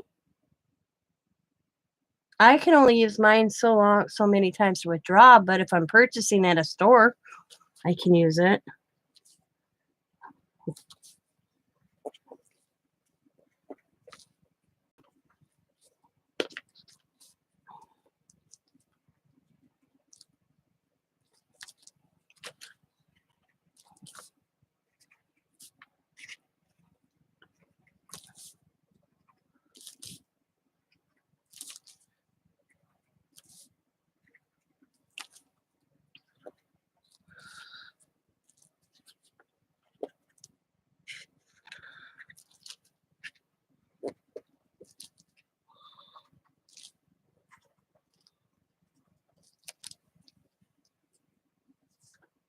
I was paying pirate shipping and I went over my 20 and they declined me. Oh, wow.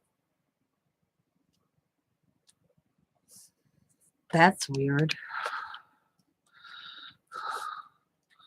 That's why I go through PayPal. I do everything through my PayPal. My PayPal is linked to my account, but I never have that problem.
I'm just doing a simple little design. Dots. Little dots. And then when you look through, that's what it looks like.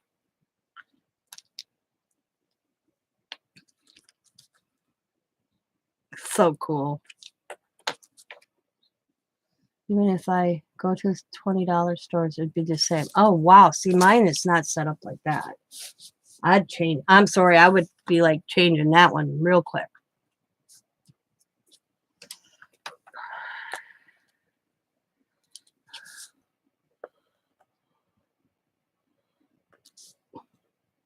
My money. Give me it.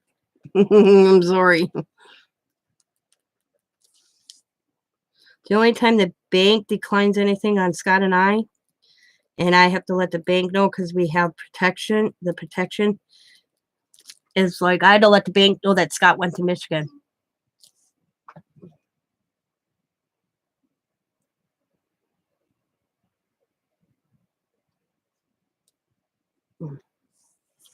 Because, so I called the bank and let them know, yep, the husband's in Michigan because we were in Florida and all of a sudden we were shopping. And all of a sudden it got declined. They were like, what? We're like, and I knew we had money in there. And we went to the bank that was actually at Walmart and we're like, I don't get this. And the guy goes, what's going on? And I told him, he says, let's call your bank. So he was calling out the bank from another bank. The whole two wasn't even our bank. He let us call our bank. And here they were declining our purchases because they thought our card was stolen because we were out of town.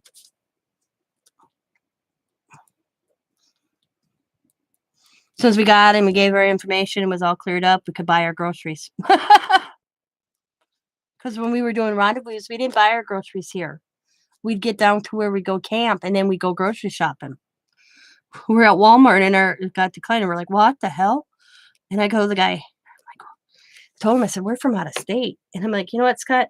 I said, I remember telling the Walmart manager, I said, hang on to our stuff. Can you like run a receipt so when we figure this out, we can just pay for it? And he's like, yeah. Went across the bank in Walmart, talked to the bank manager, and he's like, let's call your bank. He goes, do they know you're out of state? And I'm like, no. And he goes, that's probably why, because they recognize that like maybe it was stolen. And that's what it was. So that's good protection to have. So now I just have this number I call and I say, hey, we're going to be at it, you know. Mm-hmm. That's weird how that's set up. See, we have a $200 limit that we can pull out on our ATM. Okay. But if I go to the store, I still can use my card.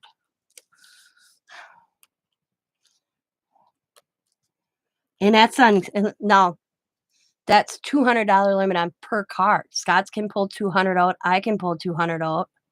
So that's $400 limit on both cards. And I still can go shopping and still use my card. I think you need to go into the bank and figure and say, hey, wait a second here. I get there's protection, but there's got to be something you can do.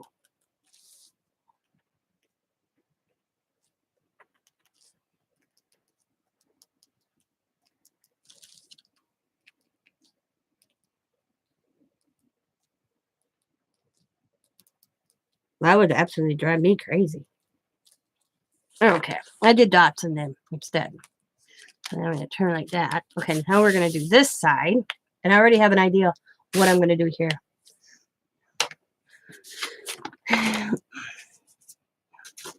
We're going to use these shapes. I just haven't figured out which ones we're going to use. And we're going to use these also. So I'm going to decide what one I want to use. So this And then we're going to use these shapes. So this is what we're going to start with. I want to fade. Ooh, I want to do the eye because I got the eye going there. So I'm going to use the eye.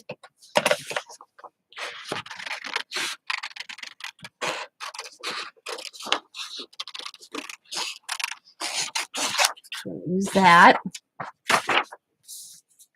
And now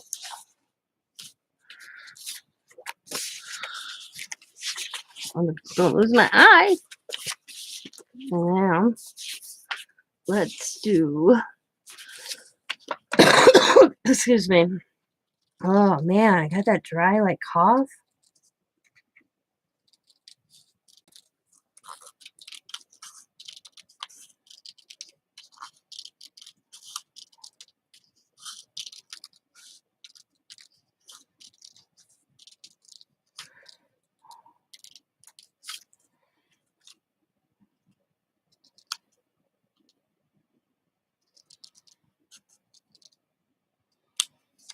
Put that there. Now I'm going to determine what that one. What's the smaller ones? That's smaller ones. Oh, that. Ooh, I want to use this one. Right there. Right there. That's the one I want right there. Or do I want this one?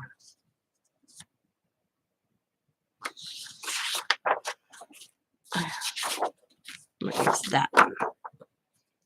Use that one.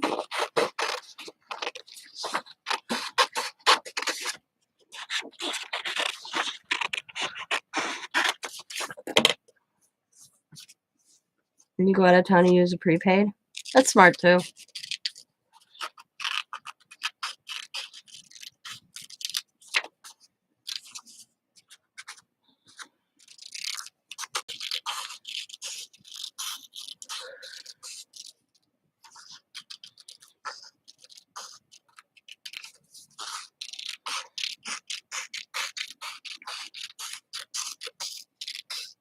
People remember cash or traveler's checks? Do they even do those anymore? That's how I had money when I went to Florida, was traveler's checks.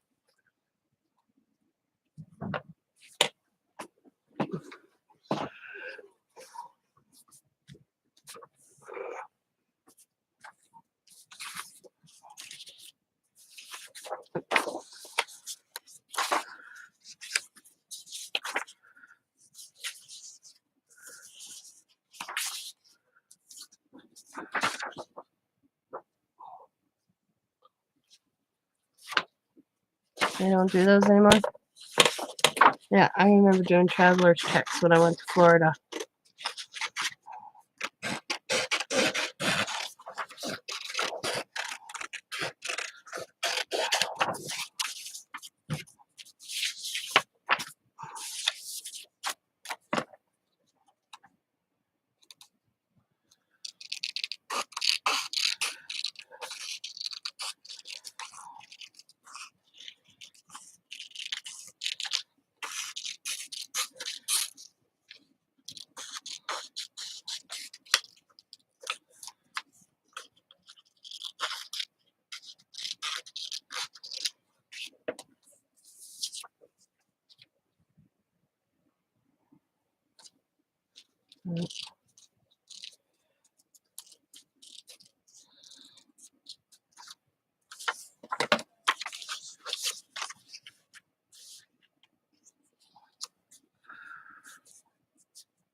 I'm not liking these actually.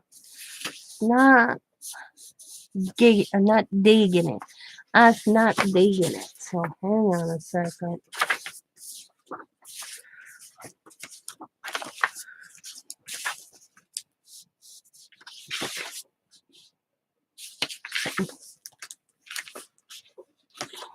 We're going to use at least this one. I like that one. Oh, there. Don't lose it.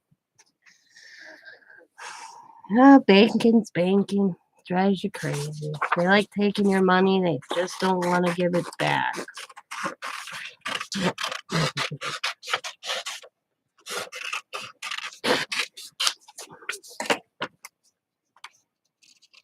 Give me my money.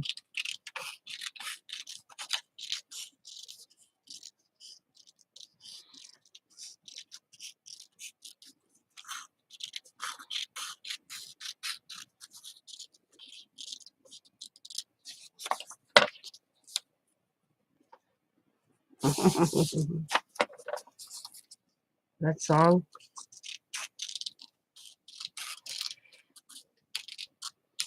I don't remember how that song goes. Bitch, give me my money.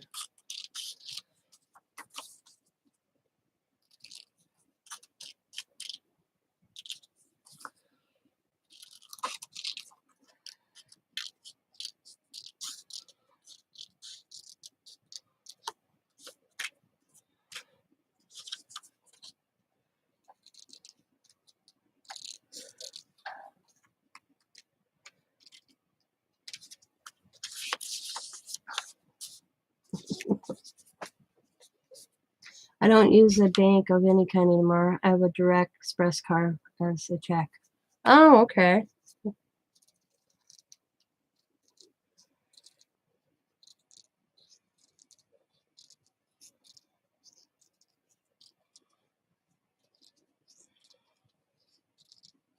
We don't leave much money in our account anymore. It's so with everything going on in the world, banks lock up, our money's stuck in a bank, we can't get it. So Scott been pulling most of it out right away. He read some article somewhere, something. I don't remember the article, I couldn't tell you. But yeah, he don't leave it. He doesn't leave much in our account at all anymore because of some article he read.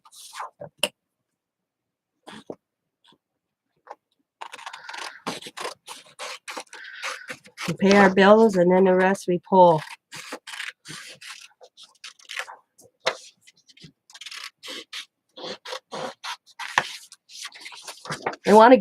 Scott was telling me they want to get rid of paper money. Did you hear about that? I'm like, how are you going to do personal transitions if you don't have it like cash, like paper cash? I mean, I buy a lot of stuff at Grad's house. How are you going to do that? Talk about trying to limit what you do with your money or who you pay your money to. Everything will be electronical. They'll know all your business. You and your banks don't get along.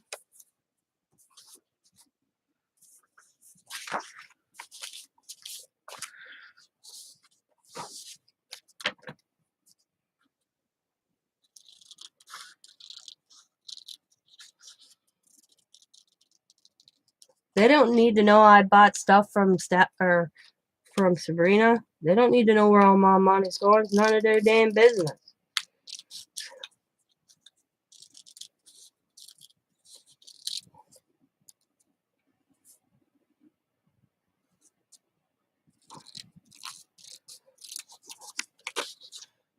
I heard paper money as well. I heard coins and then I heard paper money. I've heard both.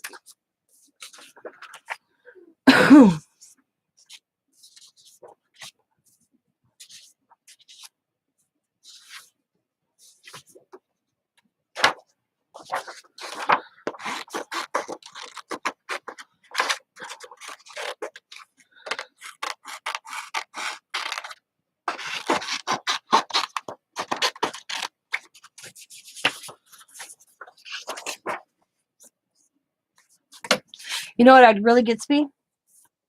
Is now I was at Goodwill. Bought something. They're like, would you like to round up yours to the nearest dollar?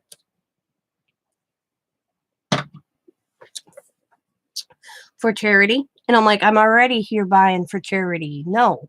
Sorry. And then round it up to the nearest dollar.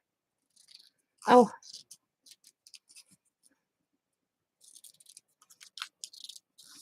I've had that happen 3 times at 3 different stores lately. Excuse me? No. Give me my... I'm paying on a debit. Even if I was paying on cash, give me my change.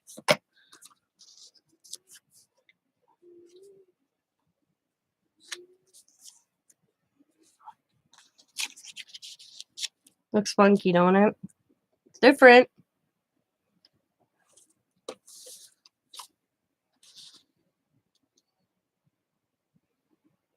Yep. Oh, China's the same way. They have no cash in China. It's all electronical. Yep. That's China. Yep. I'm not liking it, guys. I'm really not liking this. Not liking it. See, cut them all out and I don't like it. Not liking it. Yep.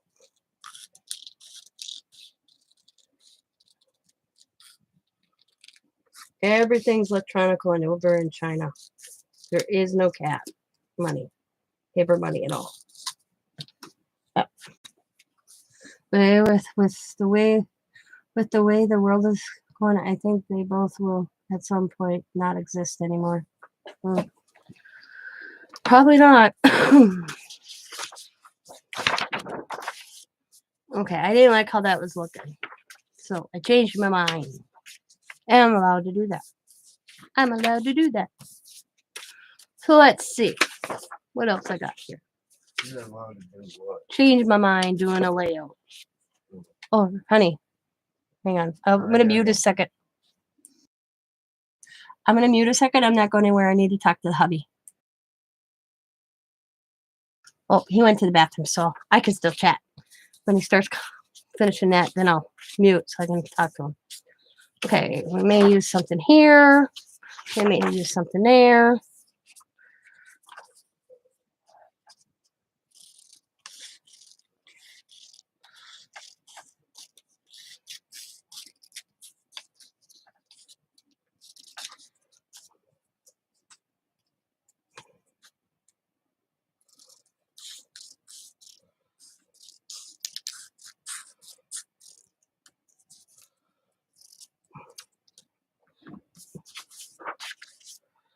We may use something there. We may use something there. Okay, hang on.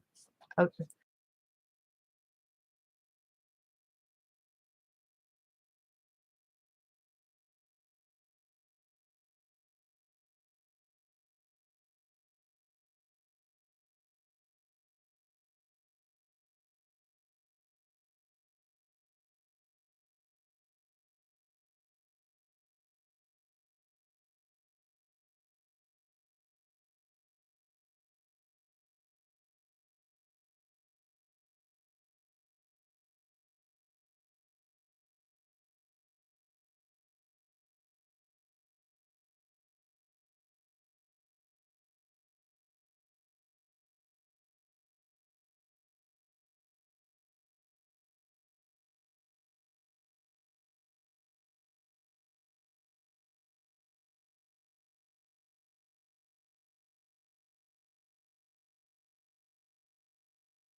Might use some of them. Might use some of them.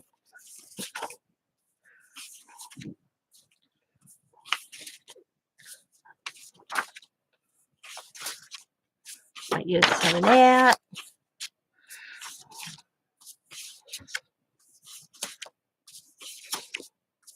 Maybe one of them. Maybe that. Oh, look at that. I'm sure chicken for Diamond.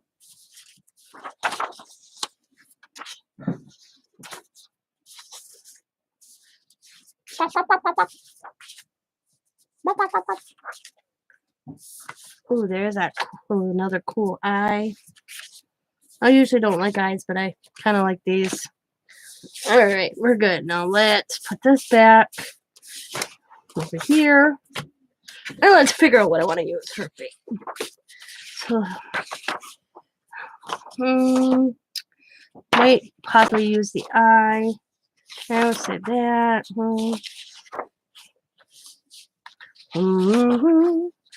Kind of digging this one with the head, or that one, or this one. Okay, body. I think I'm going to grab this body.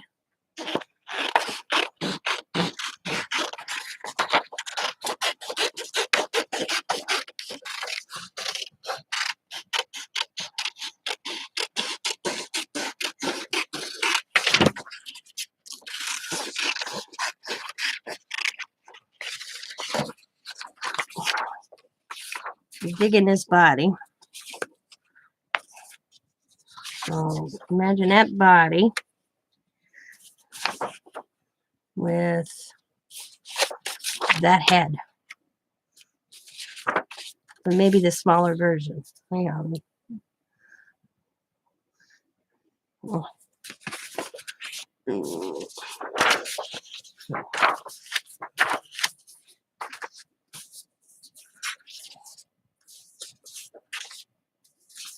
Uh-oh, it's magic.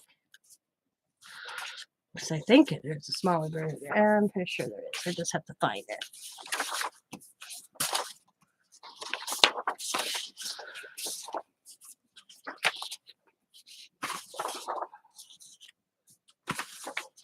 There it is. There it is. Okay.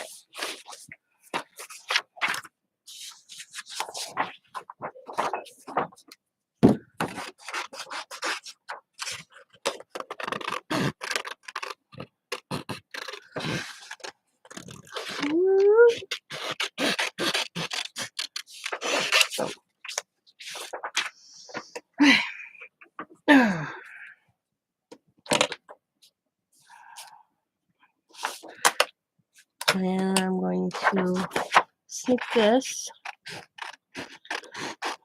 I think I'm going to get this one as well. That one.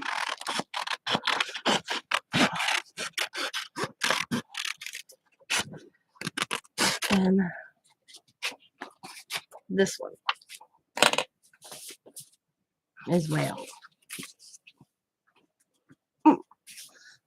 Okay. Alrighty. Got it so far. Bottoms up, everybody. Grab your coffee, grab your tea, grab your soda, whatever you're be drinking. Here's to you and here's to me.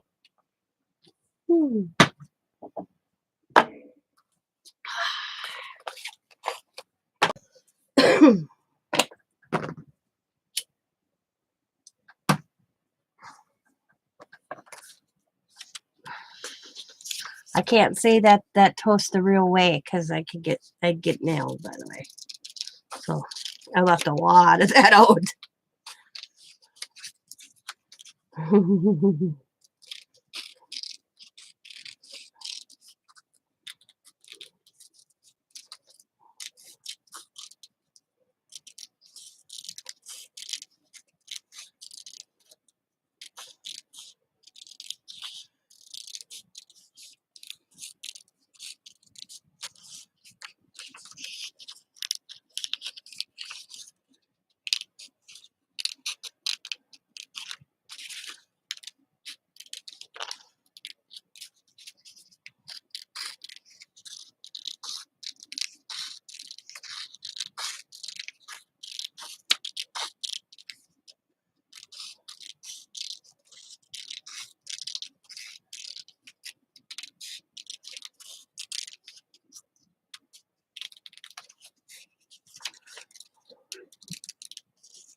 And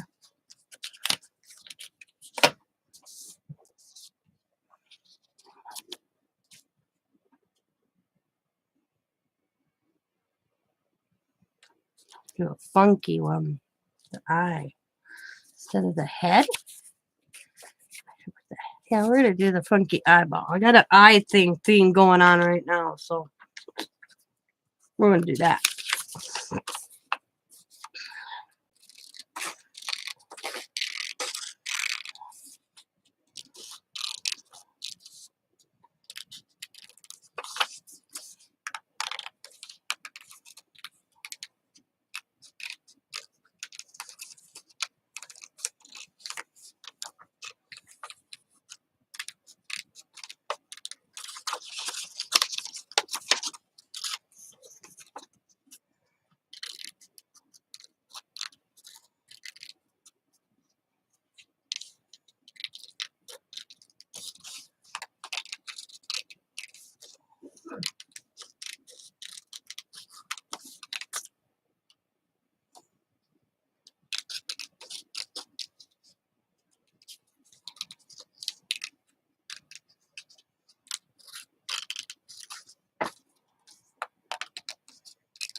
Okie dokie, Sabrina.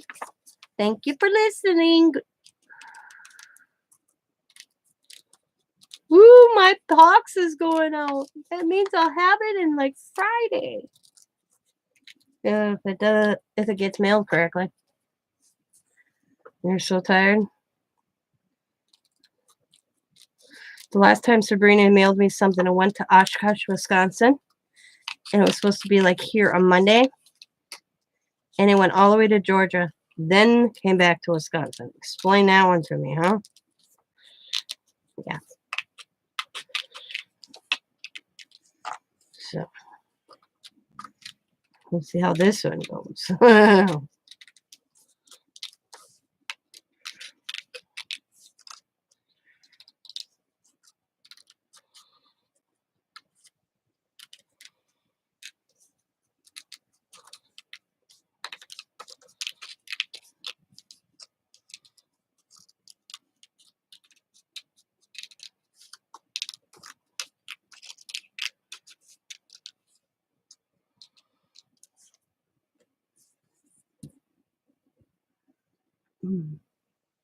After picking up my step grandmother from school, it will be nap time for me.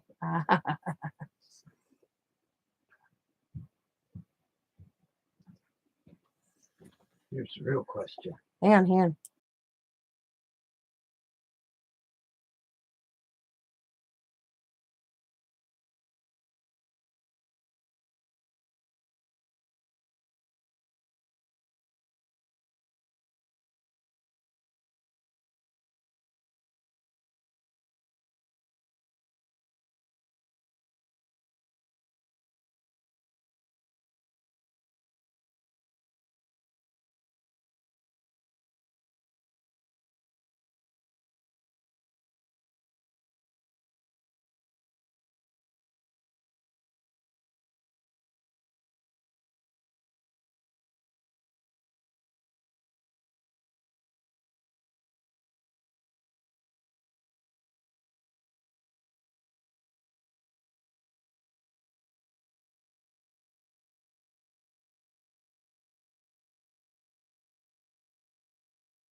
Sorry about that.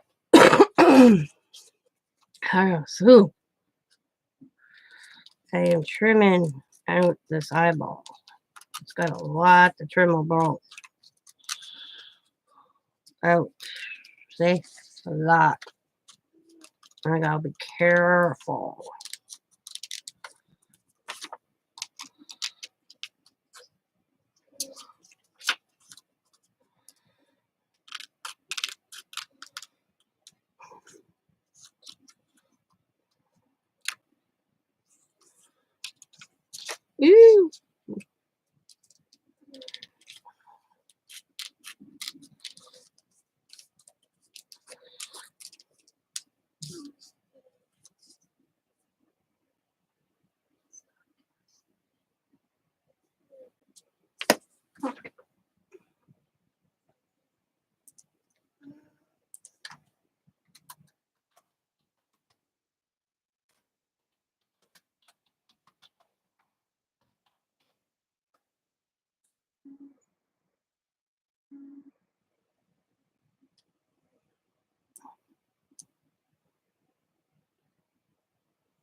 Huh.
I'll be right back, ladies.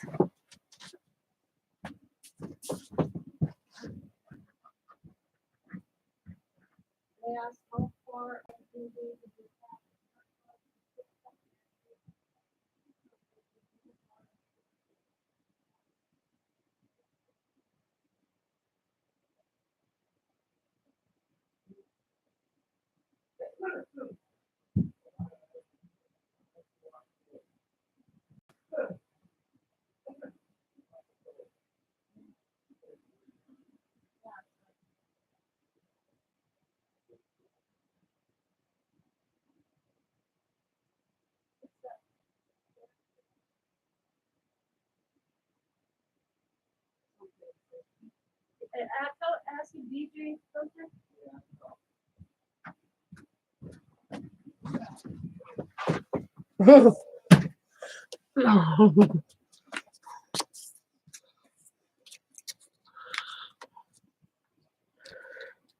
They're lucky they brought him all the way to Sheboygan.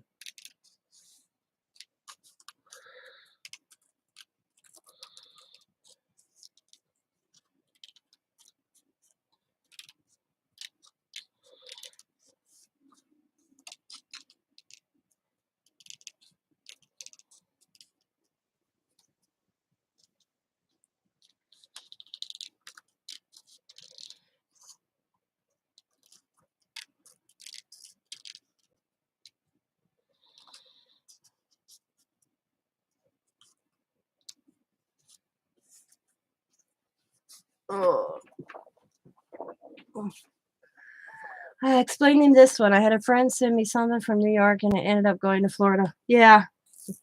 I don't. This postal system of ours is whacked.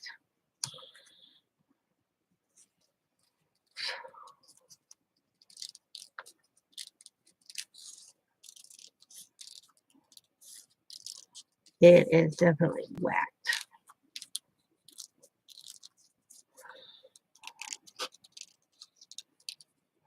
Well, this package made it to Wisconsin and got sent back to, and thing is Sabrina's in Indiana. Sent it from Indiana, came to Wisconsin, sitting in Oshkosh at our hub here in Oshkosh, Wisconsin, which is less than probably take me about 45 minutes to get there. Left Oshkosh, went all the way down to Georgia to sit in Georgia for 4 days and then get sent back up here to Oshkosh and then finally sent to me. Yeah.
You got that right, the mail's crazy.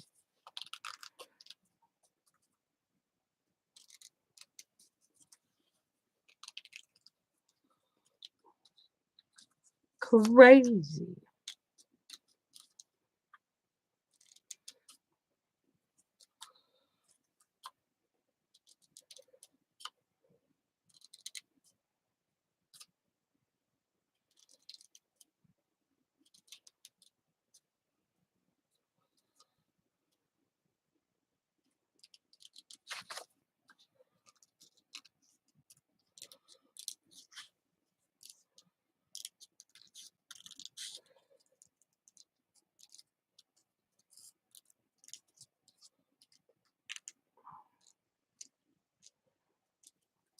There, got that eye cut. Jesus. Took me long enough, huh? That took me long enough.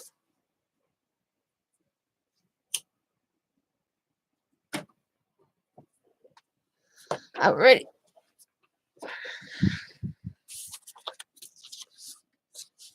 That's gonna be right there. I want to put this up here. Now I want to determine if I want to put that there. Or do I want to use this one? We'll use this one. So I'm going to put that down here. And I'm going to have that going right there. Definitely funky layout. All about the eyes. Looks cool though, don't it? It's going to look cool. Going to look cool.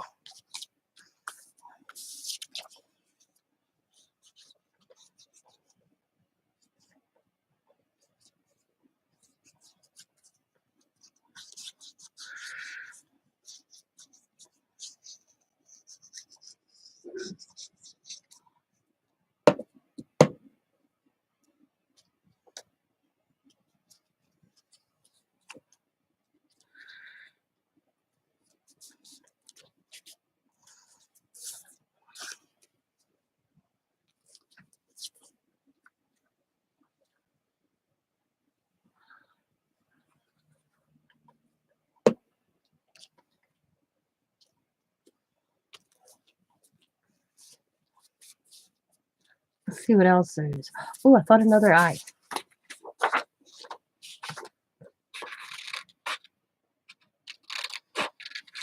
I usually don't like using eyes, but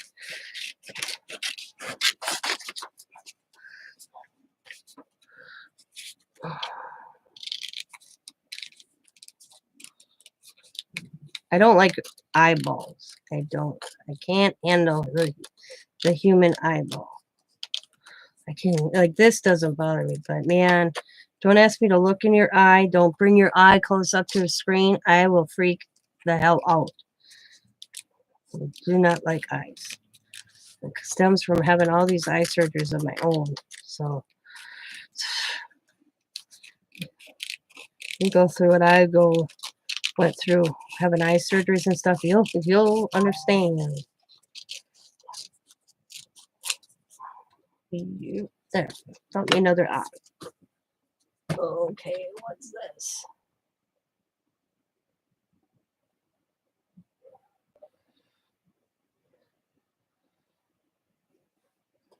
Oh boy. Oh shit.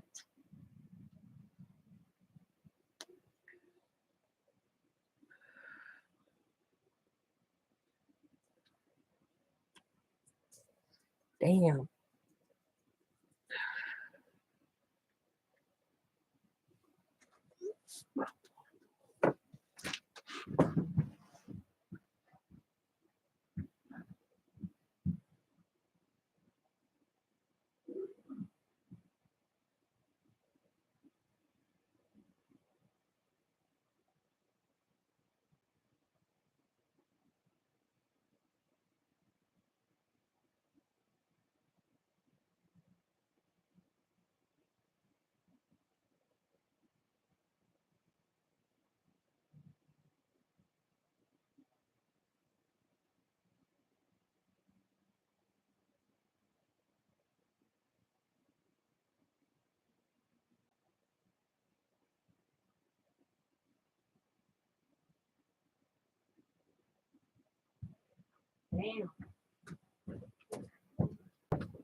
All right. Okay. Okay. All right. Okay. Sorry about that. Go here. Yeah, like that one there. We'll put that one there. We'll put that one there. Isn't that cool? It's kind of cool layout here, guys. Eyes. It's all about the eyes.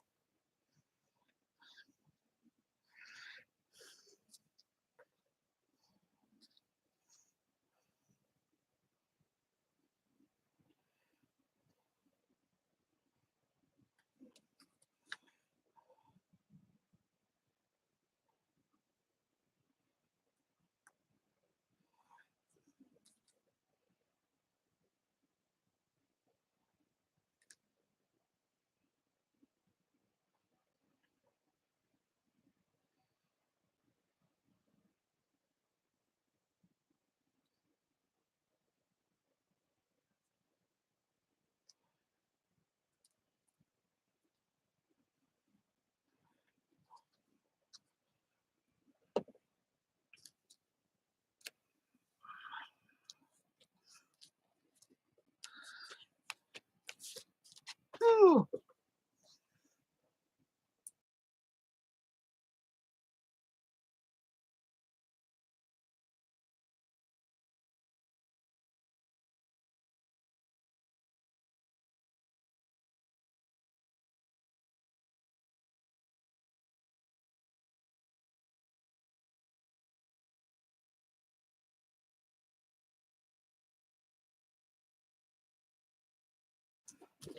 All about the eyes. Through the eyes. All about the eyes.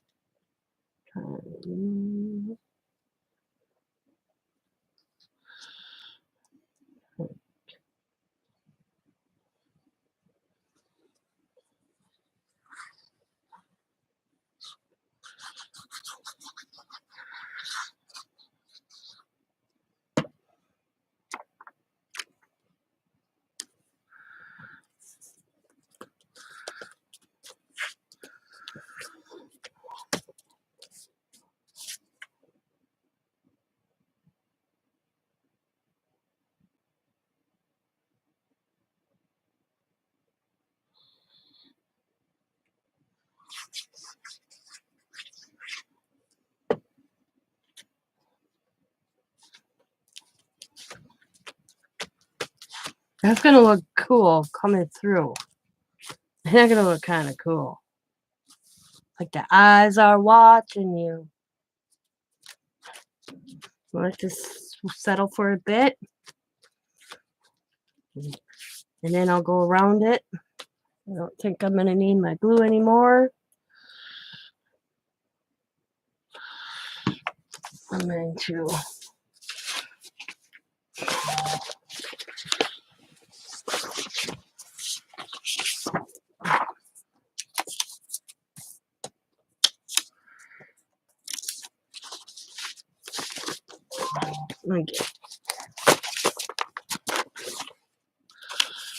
find me an envelope to put them in today. I do want to keep the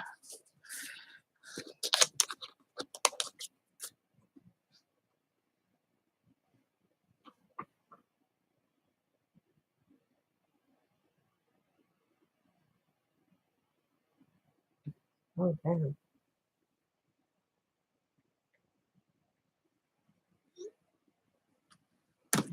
Okay.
On it.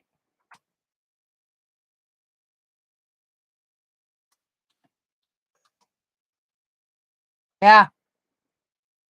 Yeah, we found it on. I was just going to share it with you.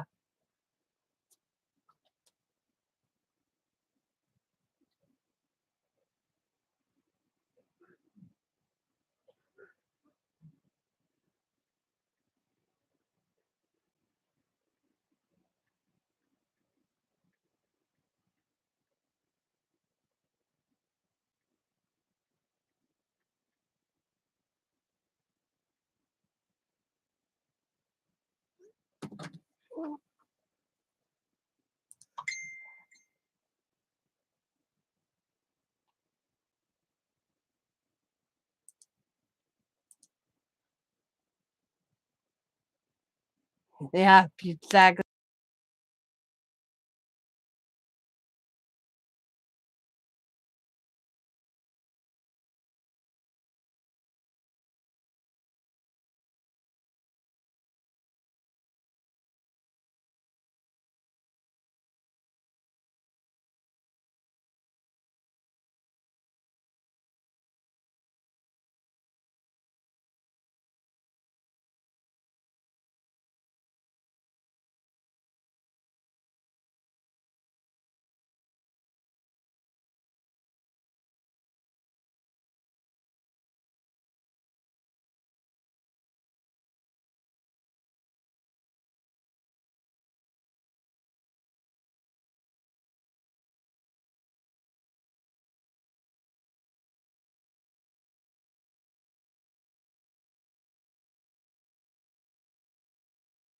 I know. Eyes are watching you.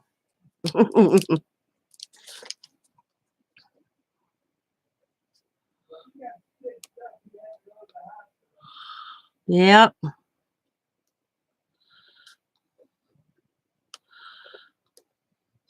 I don't know.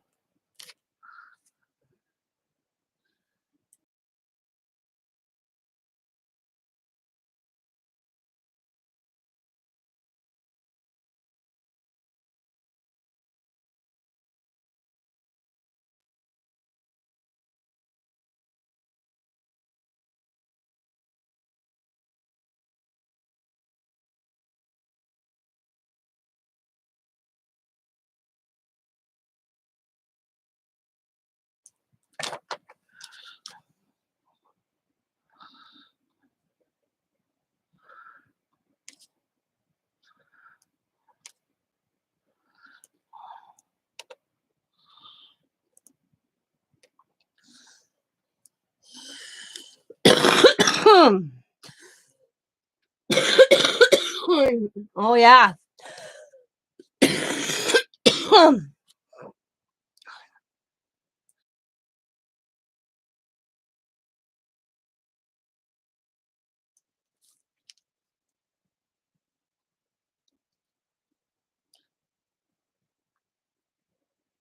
Jesus.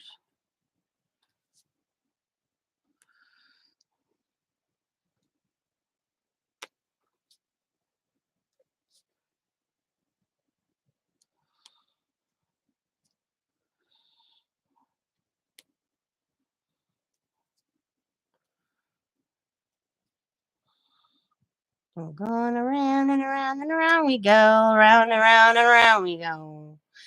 Yep.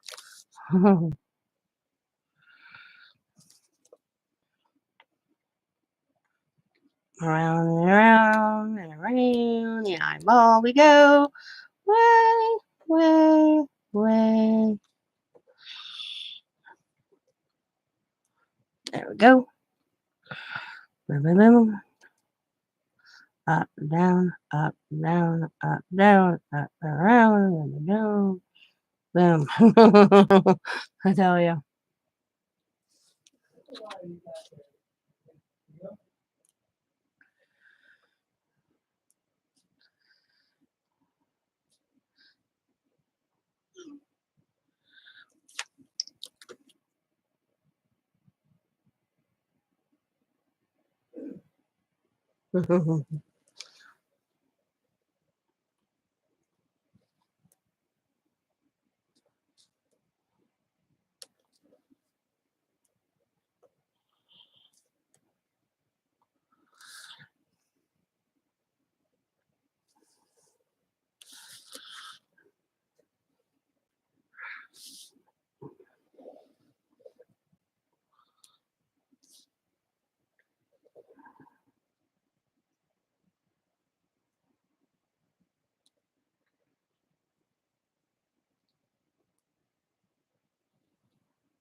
Okay.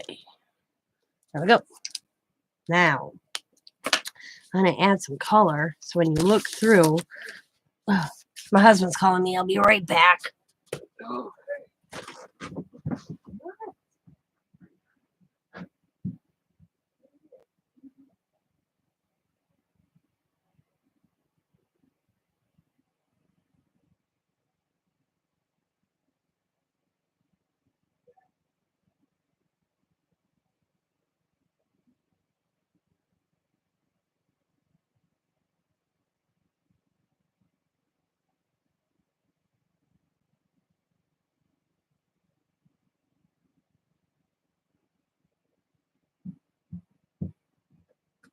I'll do it another add up. I haven't added for 2 days, so I think I'm good though.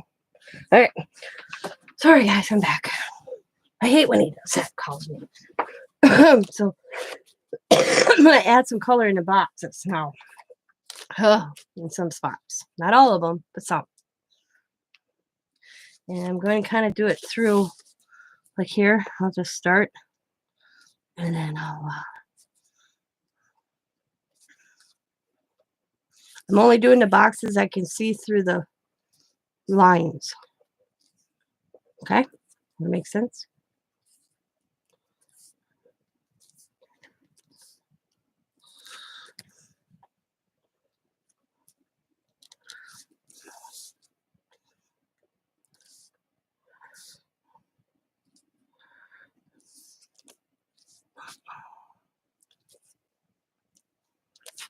Box. Yep, that's a box. Okay. Put that there. Is this a box? Nope. Okay. All right. I'm just going to do a little dots.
Picking up paint.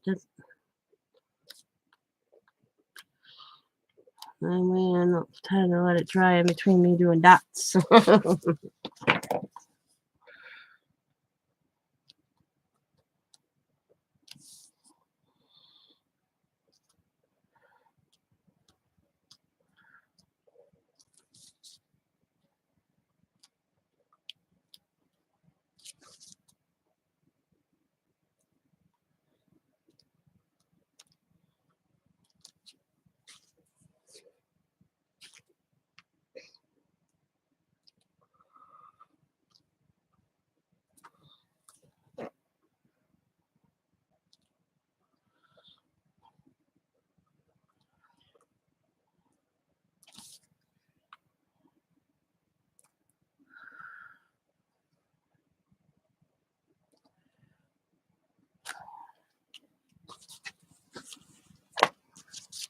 So that's when you see, you look through.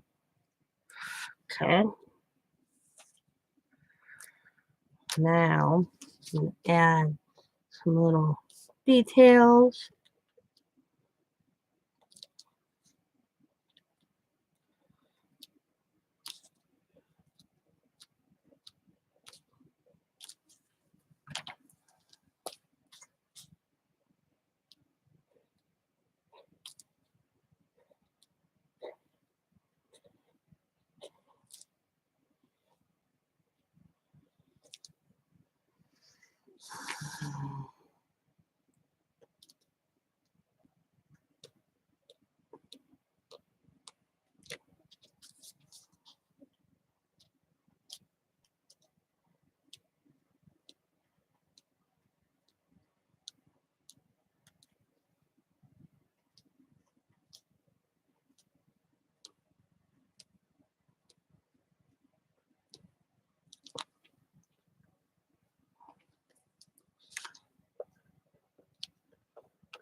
My eyes are watching you, watching you, watching you.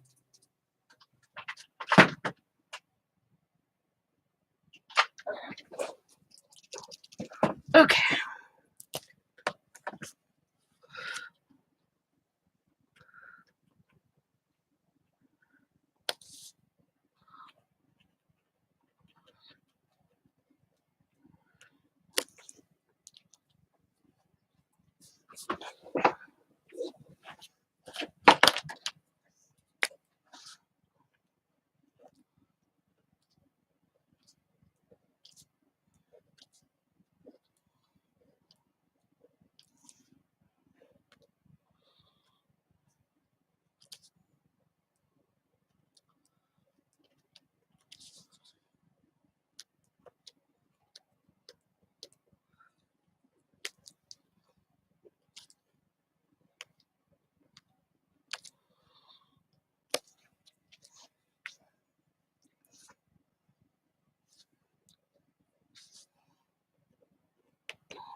Oh, I forgot two little dots.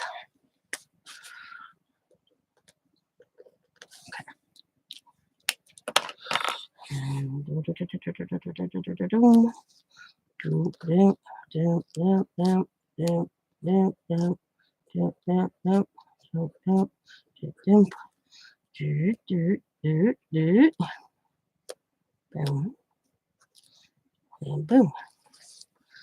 Okay. Now I want to make this eye really pop. Add a little bit green here. And do a blue highlight. There.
Dry a little bit. My eyes are all going to be green, by the way. I have a thing for, I like green eyes. And I want it to pop, so we're going to do green.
Mailed. Awesome.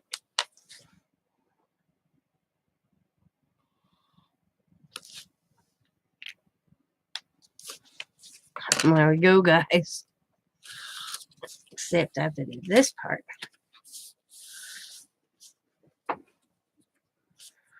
It's all about the eyes. Looking through at you. Ooh, look at that. That looks cool. What do you think so far, guys?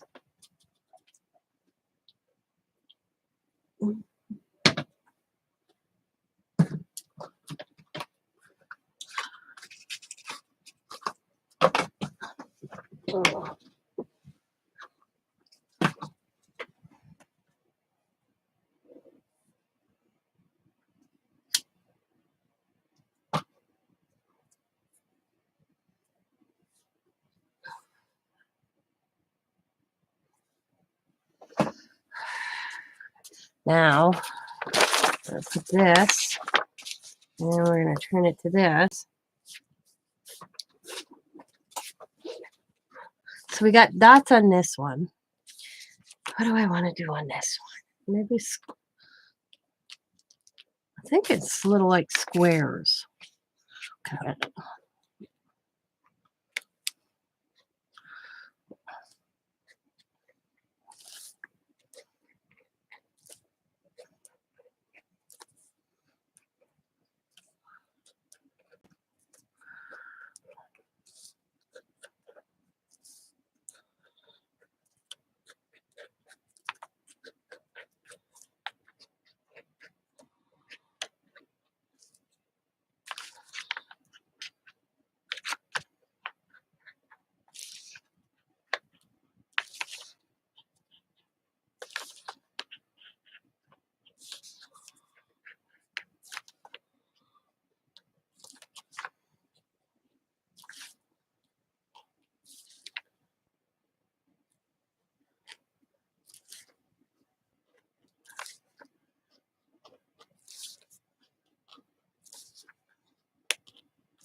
Cool. Cool. And they're funky squares. Some look more like little triangles, but I don't mind. I don't mind.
La la la la la la la la.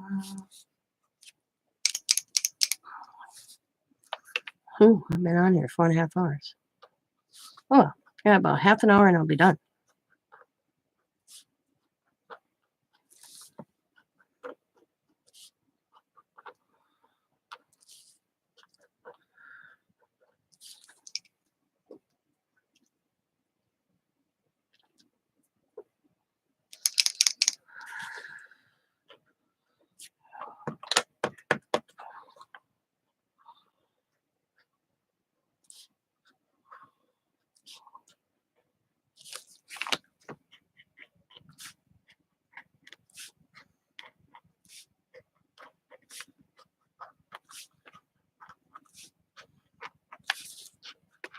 Ooh.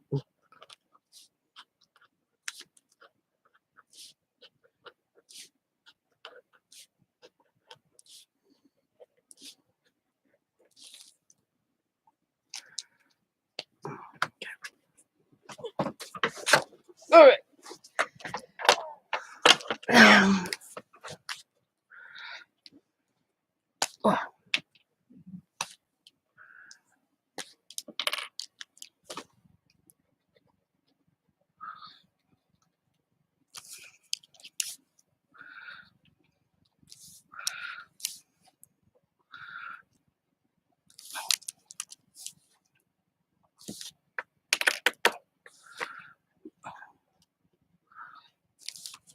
Come on, orange, get working here. My page layout. What I'm working on right now, Sabrina. What I'm doing right now.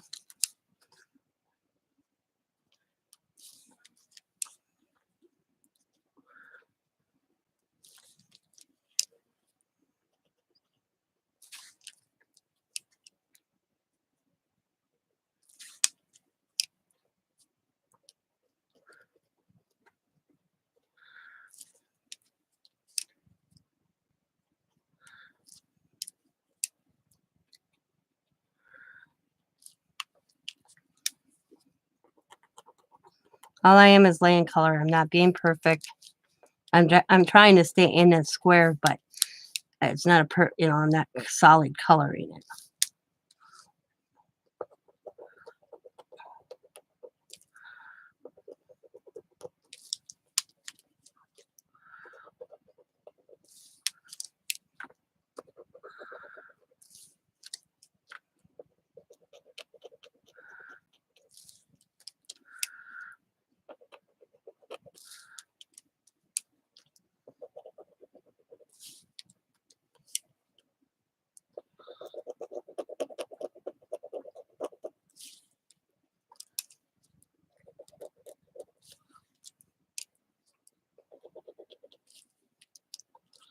Oop. I'm back in order here.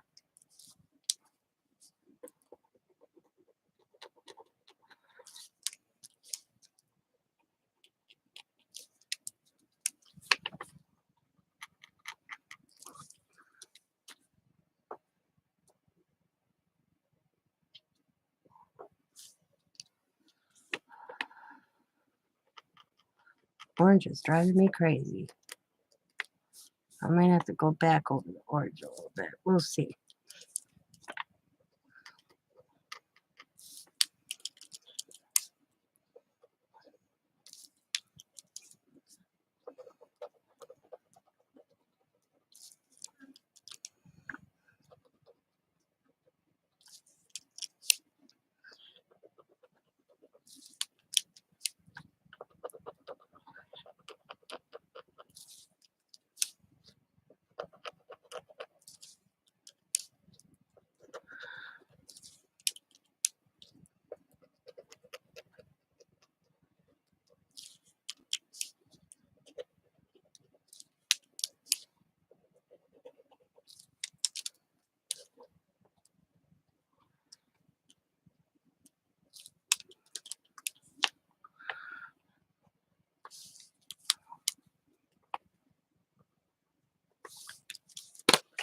Ooh, roll, roll, roll. Trying to get some orange down here. There we go. That should be better. Oh, yeah. There we go.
It's all good, Candy. Mix up happens. It happens to the best of us.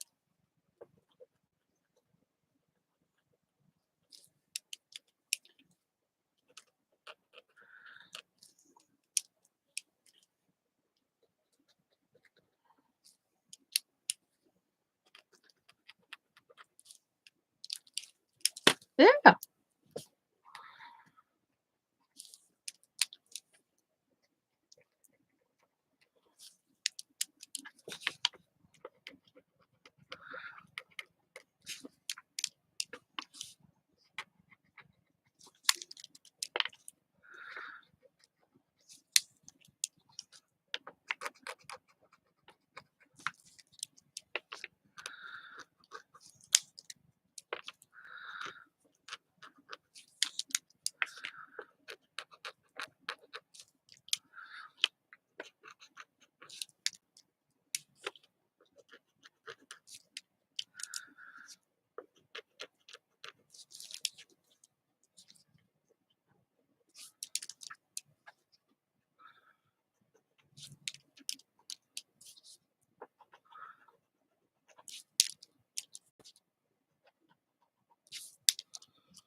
That's orange. Now it's pink.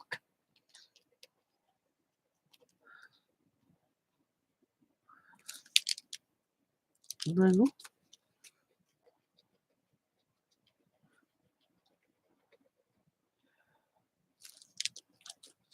Orange.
not what I wanted. So we're going to do this roll different. We're going to go, yeah, it would be blue. I'm going to go over it. I don't want pink. Okay. It's going to be orange. Well, it'd be pink. Go over to blue for pink. Okay. That would be orange.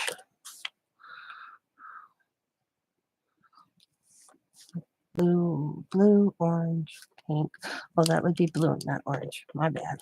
This would be blue. Okay. Blue. Okay. Orange. Pink.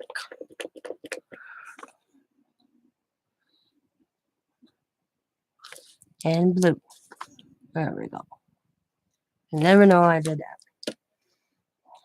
I can't even tell. Boom. Okay.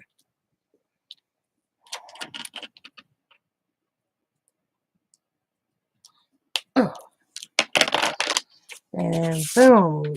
Oh, so it looks like going through. And you flip. That's what it looks like going through that side. Whew. It's done. I might doodle a little bit here and there. I kind of like when I can doodle and add some different funky things to it. Like there's a whole space here that's calling for something. So I might just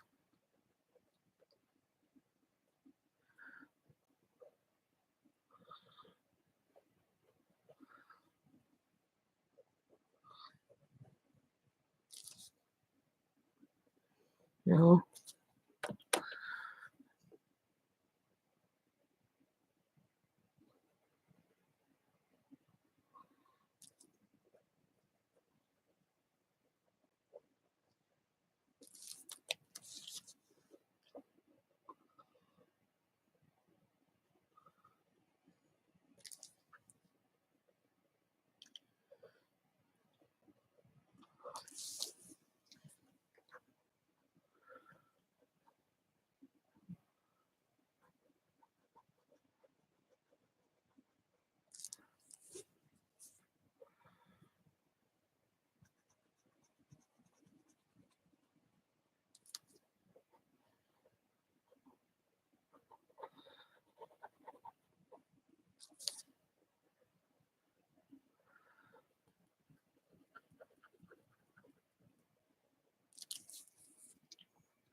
Oops, I meant that the square. My bad. Now let's circle. And let's make this a square.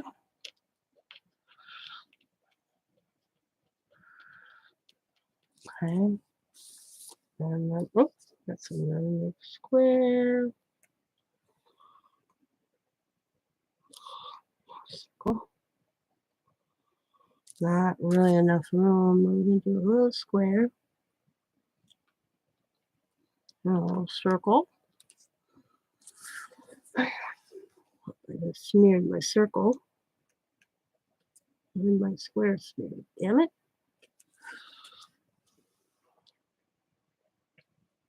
If I want, I can go over it. Sorry, my phone is acting up. Go back and do black. And then when you do this, you're like, and then you see where I can add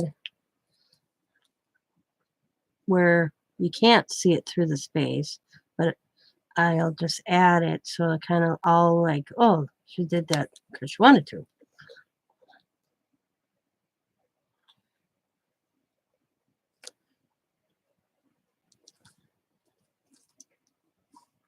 Not too many spaces left open, so.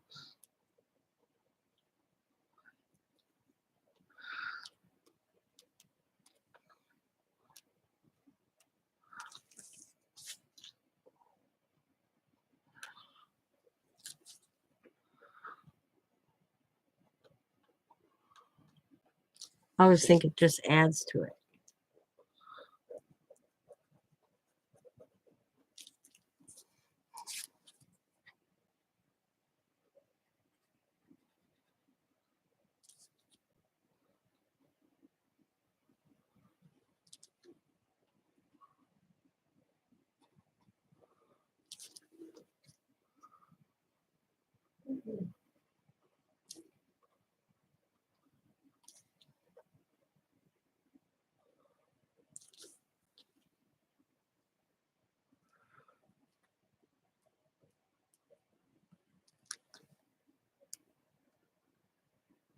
I think that looks good. I'll just go up here though. There we go. Okay, let's circle here. See, I'm noticing. You can add a square. And one circle. Circle. Oh, can add a square.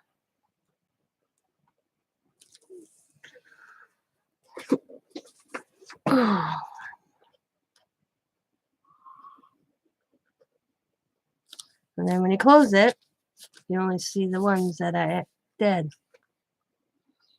And when you open it, looks like that. Like I could do that here too, if I wanted to. Maybe I will. I may not. I like how this side looks. And boom. And it's done. I'm calling it done, guys. Whew. So let's start from the beginning. This is what the cover looks like. I still have to finish this. I still have to finish this. Well, I could do this one right now. Because I'm just going to trace the circles I see from my stencil. All I'm doing on this one.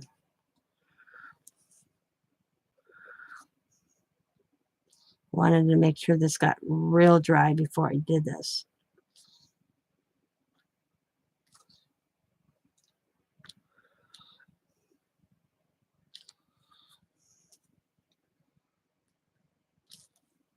And a square on this side.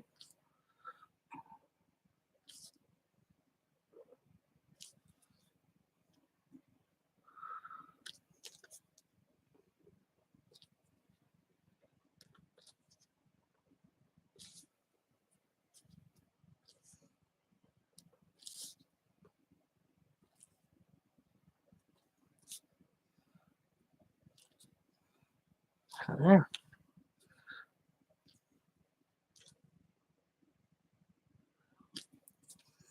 And then I still have to do a design on this one. You can kind of see the bigger circles on it. You can kind of see. And I'll do the same thing. I just have to. Oh, let's do blue. What the hell? I got blue up. I just got to kind of tilt a little bit to see them.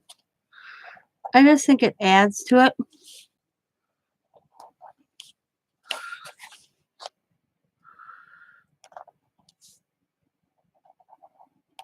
But I still will do another like this around this one yet, eventually.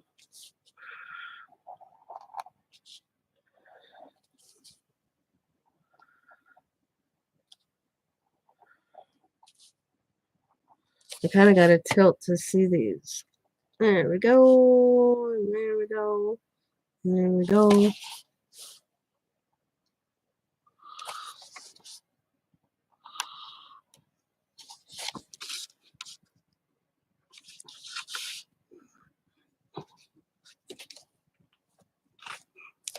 Then if we go like this, boom.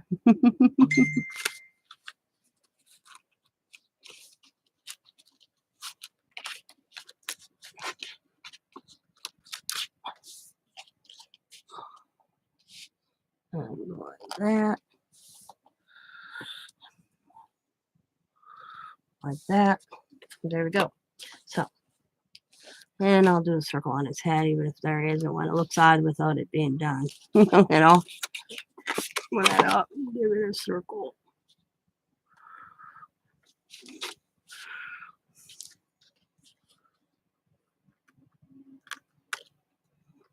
There we go. Boom. That's the cover, inside cover. We did that one yesterday. And then there's this one. And then there's this. And then this is the secret pocket. And I still have to do her. I'm going to do design in her as well. Or I may journal in her. I may pick a word and just keep repeating the word. Let's do friends. So I'd go Frien. And I just repeat.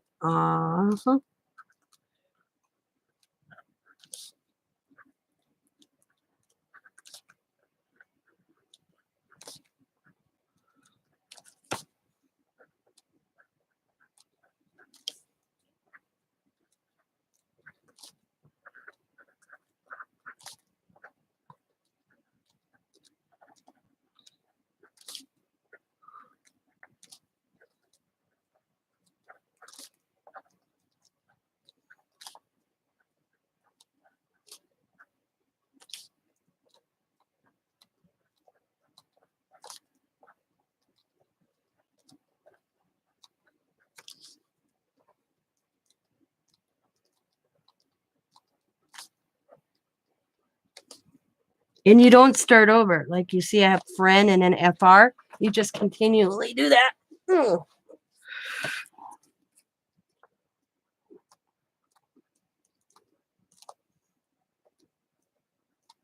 Now I'm going to come over and I'm going to start at the ring. Frien. Frien.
Trying to get it dry as I go so I don't smear it.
F-R-I-E-N-D,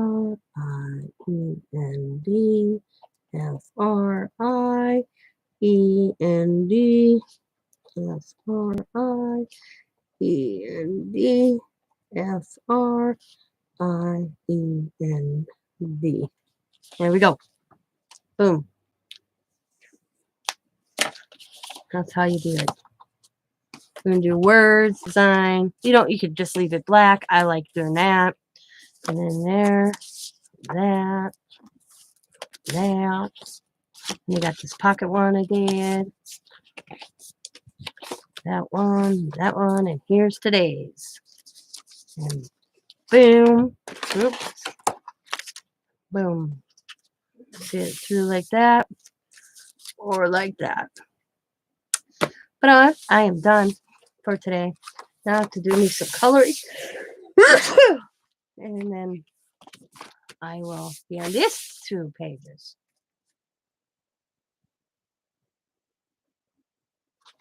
And that way. There we go. I want to thank each and every one of you who are in here off and on all morning. And all afternoon, off and on. Excuse me. And as always, be happy, be kind, be safe, be funny, be crafty, and bye for now, everybody. And I hope you have a wonderful rest of the Tuesday. Bye.